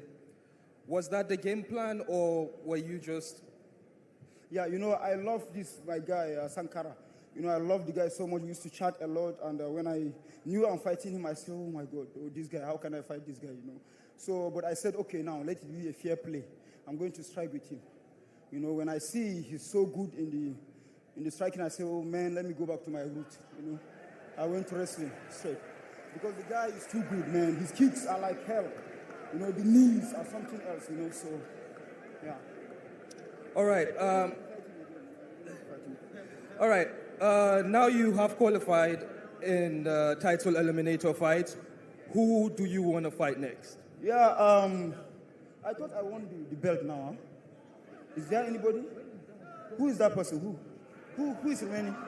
The last time I checked, I beat Dos Santos, but you guys gave him the fight. I don't know how this guy beat me. You understand? So Dos Santos is out of the league. And who again? Who is the other guy? Can you tell me who's the other guy? Okay, guys, when you are ready, call me so that I will take the belt. I just want to maybe see you and take the belt. Ladies and gentlemen, Jibrin Inua Baba.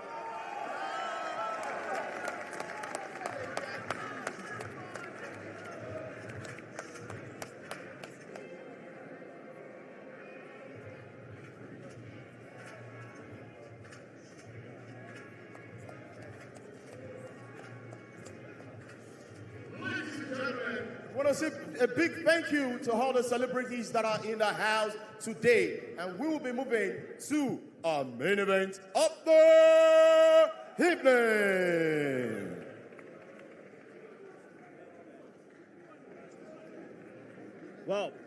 Well said, Emmanuel, our ring announcer. As we have said, we do have some of the best celebrities from across pop culture, not just only in Nigeria, but also in Africa, part of our lineup tonight. It is a very big evening. It has been a successful evening. It's time for the main event, like Emmanuel alluded to. But I also have to remind you that we do have one of the biggest names in mixed martial arts globally in Kamaru Usman. Just look a bit to my right, and you see him right there, deep in conversation, obviously enjoying every single moment that we've had here so far in the African Knockout Championship.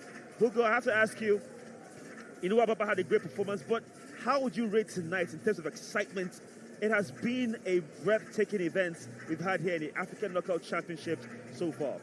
Time seemed to just fly by. You know, we've seen a bit of everything today, haven't we? We've seen submissions, we've seen submission attempts, we've seen knockouts by knee to thigh, we've seen knockouts of fighters that seemed unbeatable, we've seen electric debuts, explosive fights, and all of that was the build-up to this, the main event, you know. All right, now, obviously, you just really saw the atmosphere here. It is a truly beautiful event. Everyone is welcome, a collage of different cultures, and we are here to celebrate the best that Africa has to offer. We shall go on the break, and when we come back, it will be guaranteed the main event of the evening. Stick with us.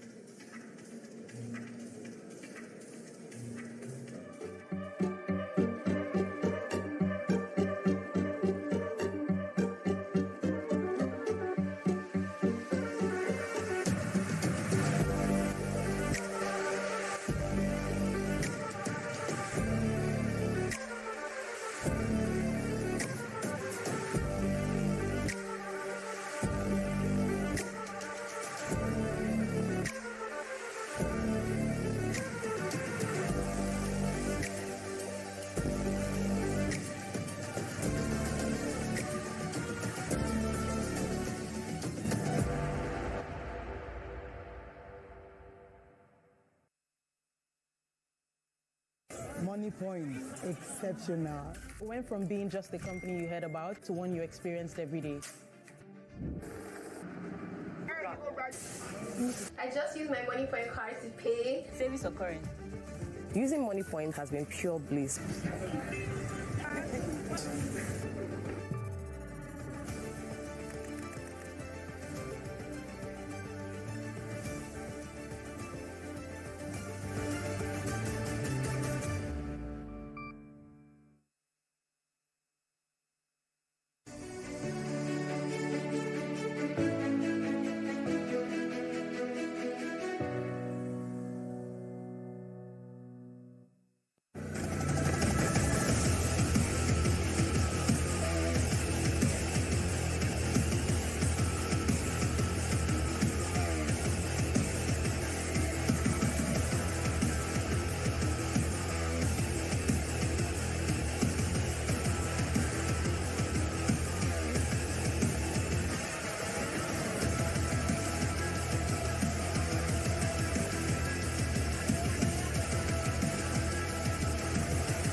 And gentlemen, boys and girls across this great continent of Africa, this lovely country we all know and love, Nigeria, it is time for the main event of the evening. It is between a man called Segun Ogunnoiki, Machine Gun Shegz, taking on Daniel Emeka, also known as Big Shark in the middleweight division. Now, before we go any further, I think my very good co-host here has something to tell you, our lovely viewers, a bit of a reminder on how to contact us, or better still, be a part of the conversation on social media. Oh, please, follow us across all social media platforms. Same handle, at the AKO Show. And don't forget, AKO 7 is streaming live right now on YouTube. All you have to do is go to YouTube and click on the search bar AKO 7. And Bob's your uncle. Obviously, don't forget the cardinal rules of social media: like, share, and subscribe. But also, for our live stream now on YouTube, we'd love for you to be a part of the live chat. Let's hear your thoughts. Let's hear your voices on what you feel about tonight's event. Obviously, we're all looking forward to the main event of the evening. You just saw the video package play. And hey, listen, these are two fighters that are ready to go. Even the co-founder of the AKO, talking about Kamaru Usman, is also excited for this main event. It's time for the tale of the tape. Two fighters in the same division. Hugo, let's run through this. Same boy. age. Obviously, Segun Ogunnoiki is just taller, but the reach advantage is with Daniel Emeka. I'd say both men are so evenly matched, you know. I saw both of them yesterday, and this fight is a fight that has been at least 5 years in the making, you know. So glad to finally be seeing the Machine God versus the Big Shaq. All right, now it is time for us to get ready for the main event of the evening. It is the Clash of the Titans. It is over to you now, Emmanuel, for the ring announcement for our fighters. Ladies and gentlemen, now please welcome, making his entrance, Segun, the Machine Gun Shegz, Ogunnoiki.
Ladies and gentlemen, please welcome, making his entrance, Daniel, the Big Shaq, Emeka.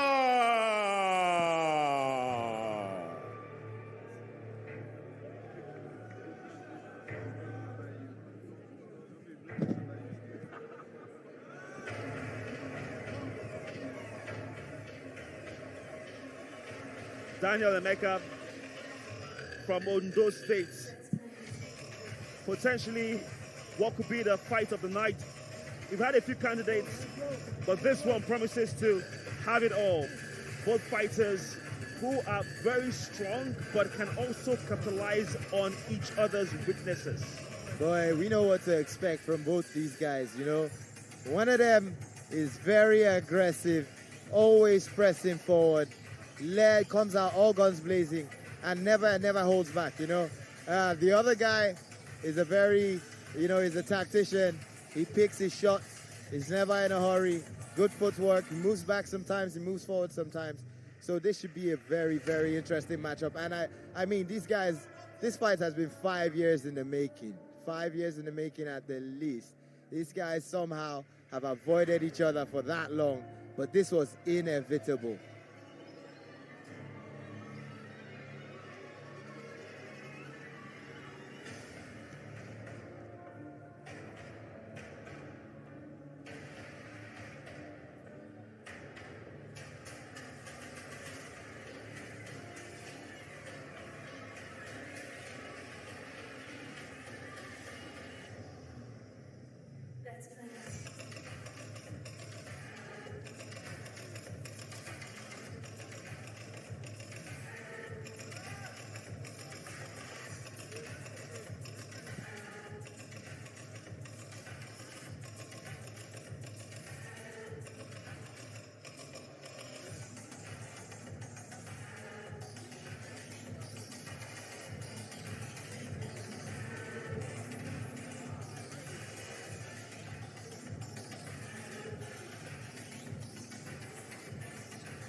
Ladies and gentlemen, this is the main event of the evening. Moving forward, this is a 3 rounds of 5 minutes each of action in the AKO Championship Featherweight Division.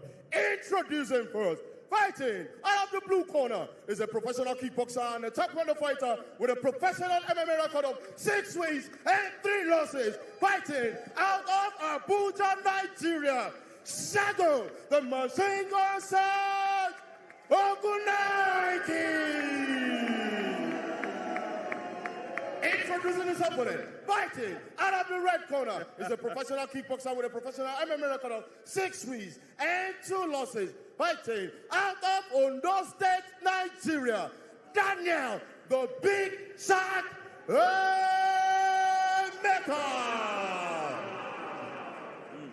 Our referee at the center of the ring is Michael Waracha.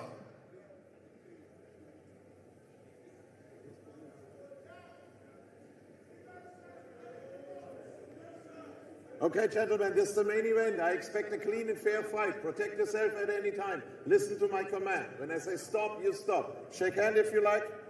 Go back. Jig. Stay there.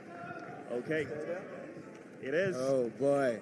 Ladies and gentlemen, it is the main event of the evening, African Knockout Championship. Before we get into the fight proper, we do have a legend beside us. Joining us on commentary is Kamaru Usman himself, and what a quick start to the fight. But let me just give a quick call out in terms that Ogunnoiki is fighting from the blue corner and Emeka is fighting from the red corner. Now, Kamaru Usman, this is a division that you just got into now officially yourself as a fighter, but it's the middleweight division. Your thoughts on how both fighters should establish themselves, especially in a main event? This is a tremendous fight. This is a fight that it's kind of been in the making for a long time. These are the 2 AKO stars, guys that have headline cards and have proven to be main event fighters. And it's a stand-up war. One is more well-versed, Shegz, who's more of a Muay Thai kickboxer, where Daniel Emeka is much more of a pressure fighter. But as he's shown now, he has a new wrinkle in his game. If he's taking too many strikes that he's not familiar with, he's going to take you down. So I'm excited with this fight. To be honest, I can't believe Daniel Emeka just shot for a takedown there. And that was a pleasant surprise. You know, I thought the man with the grappling pedigree out here was Segun Ogunnoiki. And it's going to be really interesting to see what Big Shaq has planned now that he's on top of Segun. It is indeed going to be interesting to see what Big Shaq has. Of course, Big Shaq is the nickname for Emeka, Daniel Emeka, and of course, Ogunnoiki is known as Machine Gun Shegz. What is interesting is that he has a massive support and following here in the African Knockout Championship. As a matter of fact, some of his fans or supporters made the trip all the way from Abuja, the nation's capital, more or less at the center of the country here in Nigeria, all the way to the southwest, which is where Lagos is located. If you're wondering, just give you a bit of a geography lesson. And right behind us, that contingent is very loud. But Kamaru, you have been in multiple main events in your career. You have one of the longest streaks in terms of winning streaks in the UFC. What is the experience you have to have when you're in this big championship fight, especially in the main event? Well, of course, you want to be safe. You don't want to be knocked out. You don't want to get hit with any of those types of situations. And you kind of feel that. And I see what you're saying with you can't believe that Emeka went for that takedown. You kind of see that when a fight like this starts and a guy's throwing a lot of different strikes at you that are a little unfamiliar than what you want. Then you change it up a bit and you take him down. And you see a little bit that Daniel is a little bit unfamiliar right now with being on top here with the ground and pound, because he's not really, throwing a lot of ground and pound. He's not posturing up to try to end the fight here. And Segun's looking to sweep him here, and he gets himself in half guard. Hopefully he can use that and potentially get up. But yeah, it looks like Emeka is not very familiar, because you see his hands down on the mat, which is kind of a big no-no when you're in top position, because you give your opponent a lot of ways to attack as far as throwing up triangles or arm bars and setting things like that up. So hopefully we'll see what Emeka does here. Maybe he postures up and lands a big strike and potentially tries to end this fight. Yeah, and Shegun's go-to thing, whenever he's on his back, is his butterfly sweep, you know, and Segun is known to have a very good butterfly sweep, but Dan Emeka doing such a very good job of like spreading his weight around, and he's making it very difficult for Segun to sweep him. But just like Kamaru said, his hands, where he has his hands on his head, he's just begging for the triangle, you know, and pretty soon Shegun's going to set it up. Yeah, and I like, you see kind of a rebirth of Segun, he's kind of coming in with that vibrant, confident now. Obviously, he suffered some losses here at AKO, which kind of, you could see his morale was kind of down a bit. But he's reinvented himself. He's gotten a lot of training outside of Nigeria. He's been to Canada. He's been to Thailand. And you can see it now. You can see his confidence has grown. He's much more relaxed in certain positions. Like right now, he's on his back, but he looks relaxed. He's not wasting too much energy. He's just buying his time to potentially get back to his feet and start to land those strikes that forced Emeka to take that level change and get that shot. All right, now we are less than 30 seconds, more or less, to go in the first round of our main event of the evening between Ogunnoiki and Emeka. Of course, Ogunnoiki fighting from the blue corner and Emeka from the red corner. Now, what is really interesting to note, ladies and gentlemen, is like Cameroon's man said, Segun Ogunnoiki obviously has, gone abroad, like we say here in Nigeria, to broaden his spectrum when it comes to the fight game. Less than 10 seconds to go.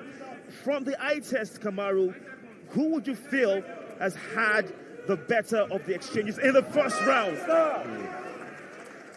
Ooh. I would say that round it's a tough round, but I would give that one to...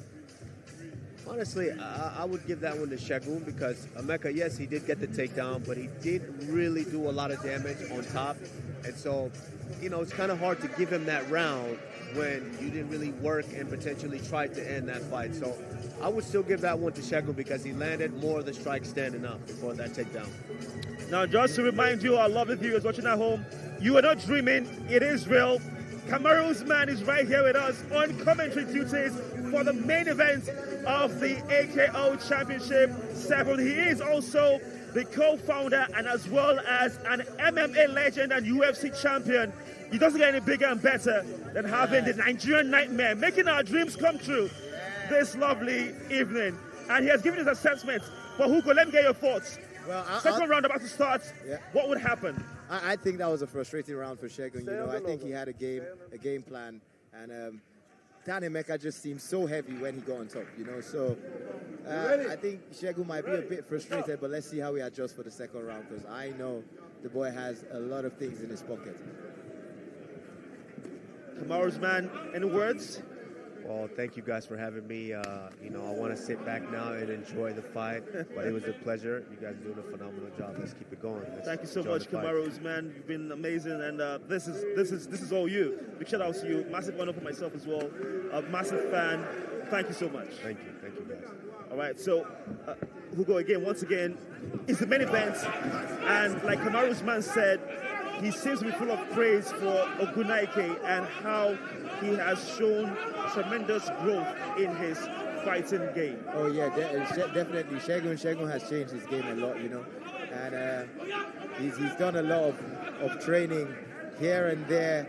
Whenever you're the best at the gym, you shouldn't be at that gym, and Segun seemed to appreciate that fact, and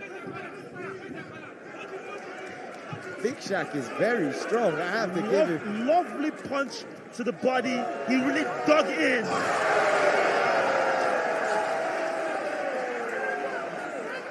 Oh, that was a perfectly timed takedown by Big Shaq. But he finds himself in a bit of a precarious situation, and now Segun is trying to work for the triangle.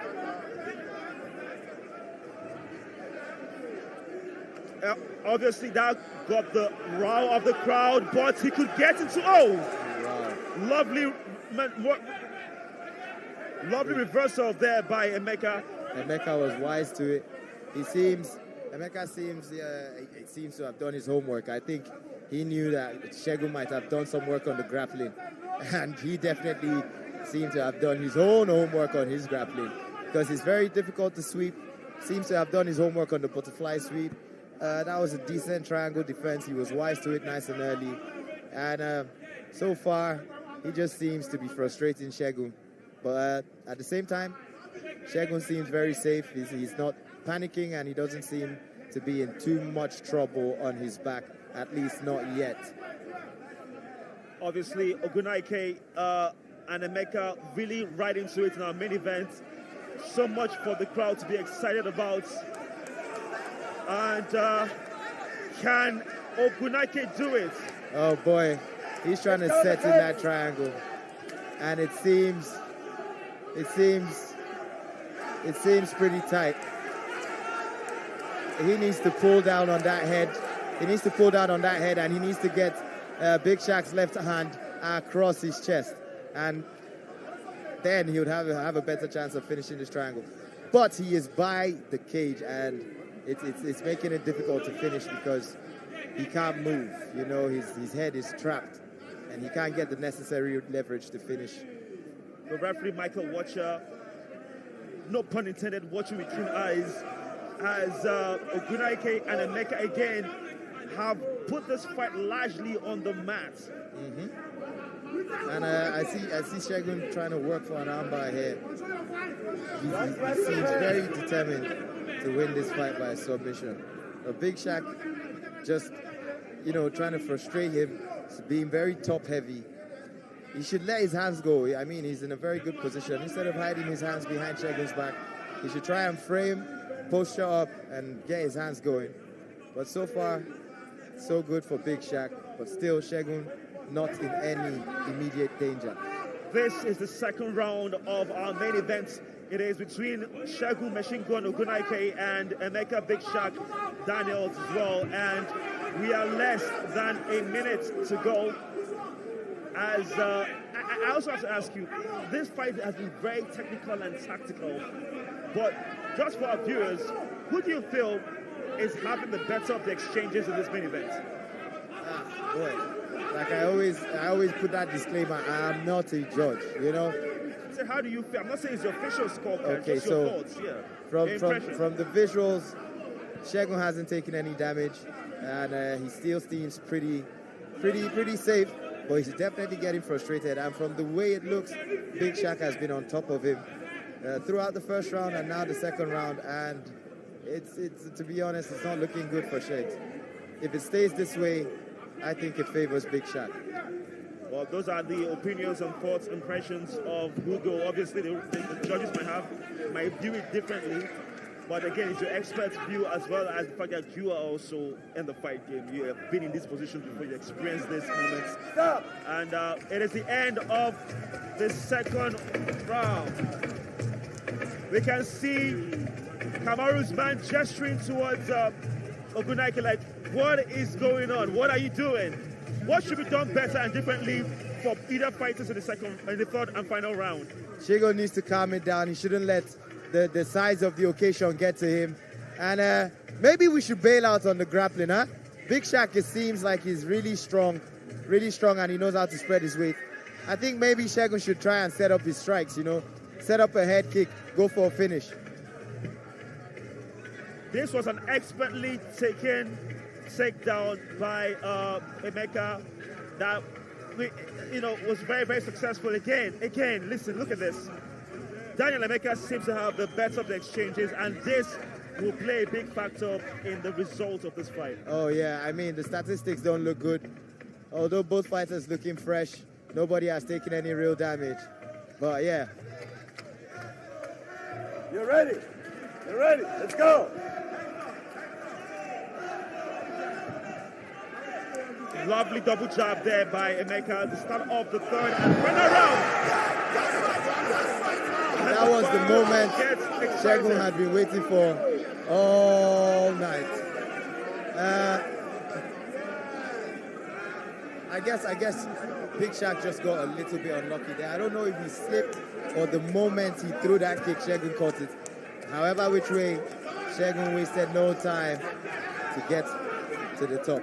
But now, yeah, he needs to be careful. He needs to make sure he doesn't get swept. So he needs to make sure he has a limb ready to brace himself or to post, like we'd like to say.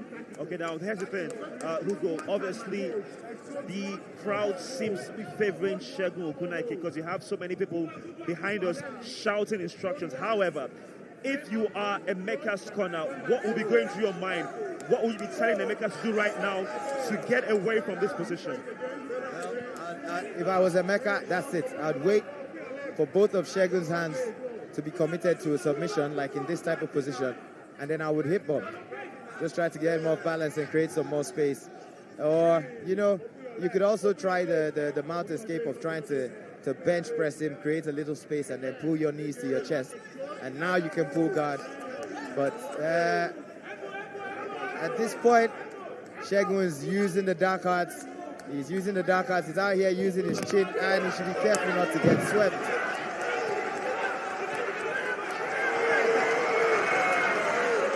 What an amazing maneuver from Emeka. Yep. He waited till both of Segun's hands were compromised, and that was the time to hip, bump, and roll. Easier said. Oh, easier said than done, you know, but yeah. This must have Segun a little frustrated. Ladies and gentlemen, this is the main event of the evening, AK07 second semi-finals. The crowd is totally engaged in this encounter between Segun Ogunnoiki, known as Machine Gun Shegz, and Daniel Big Shaq Emeka. To say the least, this has been a captivating main event. It has been. It has been. It has been. It has been. But at this point, this fight is really close. But if I'm sure Dan Emeka feels like he's winning because he has been in the more dominant positions, he would think. Although he hasn't done much with any of these dominant positions. He hasn't really gotten any damage or many submission attempts. But so far, so good for him. Well, we are almost less than 2 minutes to go in the third and final round. And this fight, to be honest, has been really exciting. And whoa, look at this! Look at this! But Emeka is really resilient and not giving Segun any breathing space. What I think Segun needs to do now, apart from trying to attack for these submissions, you know, he needs to bail out on the submission attempts because Big Shaq is so strong. You know, he has defended every takedown. He was tough to take to the ground, and even when he was kept to the ground, all the submission attempts didn't seem to work. If I was Segun, I would try to work to have guard. I would try to stand up, and then it's Hail Mary time. You know, it's Hail Mary time. Time for some flying knees. Time for some head kicks. Try and set up that finish. Less than a minute to go in the final round here. And oh my God, he's almost going for got a Kimura. Almost got the Kimura lock. For a Kimura. Almost less than 50 seconds to go. But Daniel Emeka again. He's so strong. He's so strong, isn't he? He is. Segun has really given it his best, but you have to be honest, Emeka has really been very strong. He came really prepared for this fight tonight. Yes, he did. He did.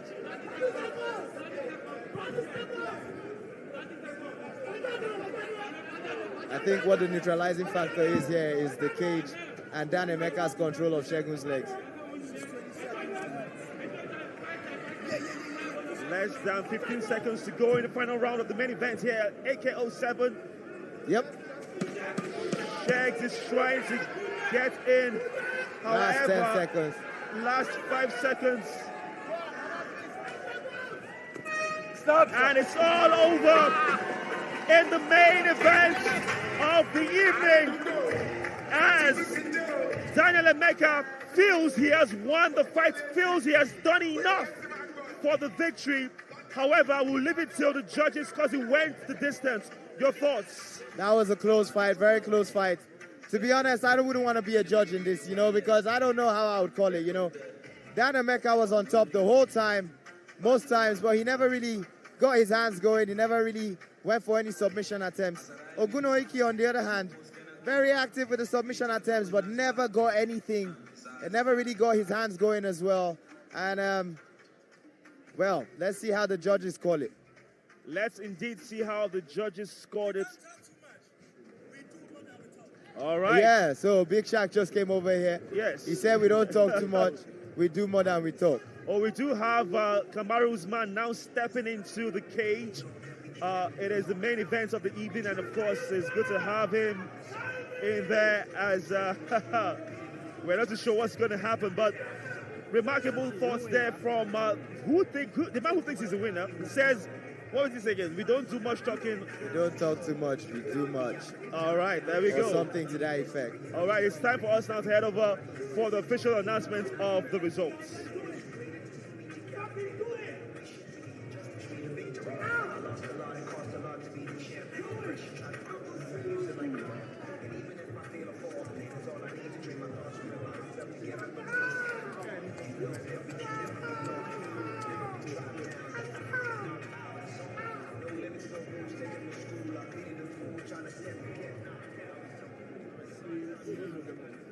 Let's go.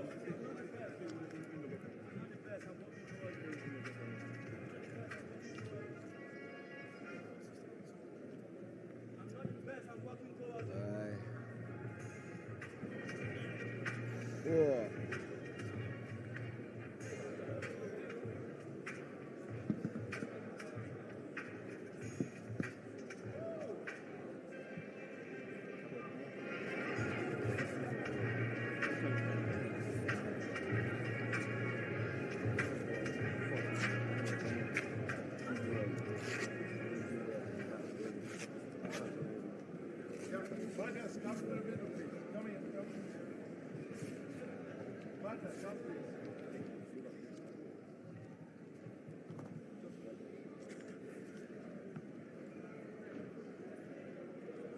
Ladies and gentlemen, after 3 rounds of action, we have our winner by unanimous decision. Daniel, the Big Shaq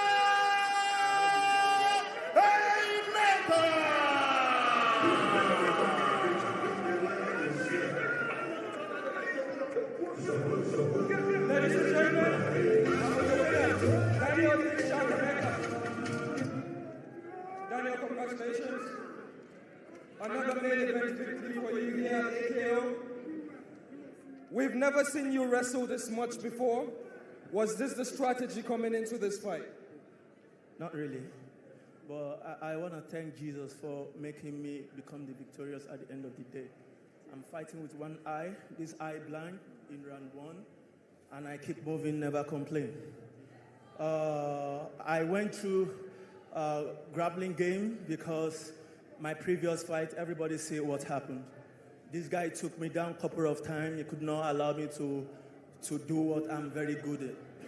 I've begged Mr. Ryan, Mr. Usman to at least give me someone that I can wrestle with, that can teach me. Maybe I travel to Russia for ground game. Because standing, I'm 100% believe that I can do it. But on ground, I can't. So I really need a sponsor to take me down to Russia or to any jiu-jitsu country I can train and become better. Well, now you have qualified for the title fight. Who do you want to fight for the title? Like I said, I want them to take me out of Nigeria. I don't have a coach here. I don't have anybody that take me on grand game or jiu-jitsu or even kickboxing. I do everything on my own. So I want them to take me out of this country and train me on wrestling and jiu-jitsu so I can choose anyone I will fight next.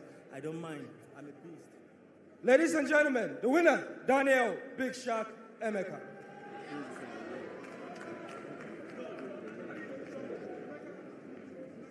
Ladies and gentlemen, please make welcome Kamaru, the Nigerian Nightmare Usman!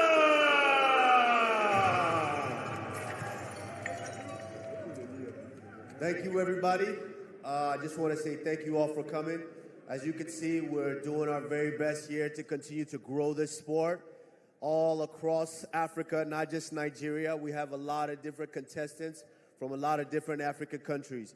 We want to continue to give these men and women the opportunity for them to change their lives and get to that next level. So I want to thank each and every one of you guys that bought a ticket to come out here and support each and every one of these fighters. All the celebrities that came in, thank you guys very, very much. And I hope you enjoyed it. AKO 8 will be coming to you next year. We're going to put a lot more fights on. Thank you guys all for your support.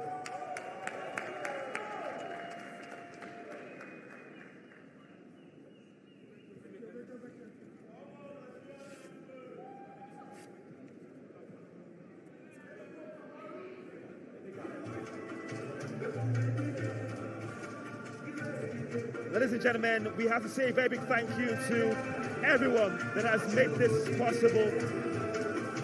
Obviously, it is the main event fighters with Kamaru's man right there in your pictures. As you can clearly see that it has been an incredible night, let's be honest. A very big thank you to Lagos for being a wonderful host here. But let's take a quick look now at the results of the fights we had tonight. This is, of course, the first block. We had our very first fight from Cameroon, Stephen Kano defeating Gaso Sanu via submission. Yeah, and then we saw another beautiful fight, electric fight in the men's bantamweight division inaugural, and that was Emmanuel Bernard defeating Carol Gabriel. Then we had Abdullahi Kane defeating Kono Kasum via submission in our third fight. Now let's take a look at the second block. We had Manda Sana in the women's bantamweight division defeat Marie Mengwe in a very nice fight as well, very close fight. Then of course Yahaya Yahuza defeated Stanick Amao via unanimous decision as well. Oh, and then we had Gasmir Diatta versus Oteh Stanick, and it was a spectacular technical knockout. Moving very quickly, we had Joy Obala defeating Telemon Jose by TKO as well. We look at the third and final block where we had our main events and co-main events, but of course we start off with Isaac Muluh with that wonderful defeat in the Richard Muzaan fight via knockout. And then we had Jibrin Noah Baba, a staple in the division, defeating Abdul Sankara, the most active fighter in the division, by unanimous decision.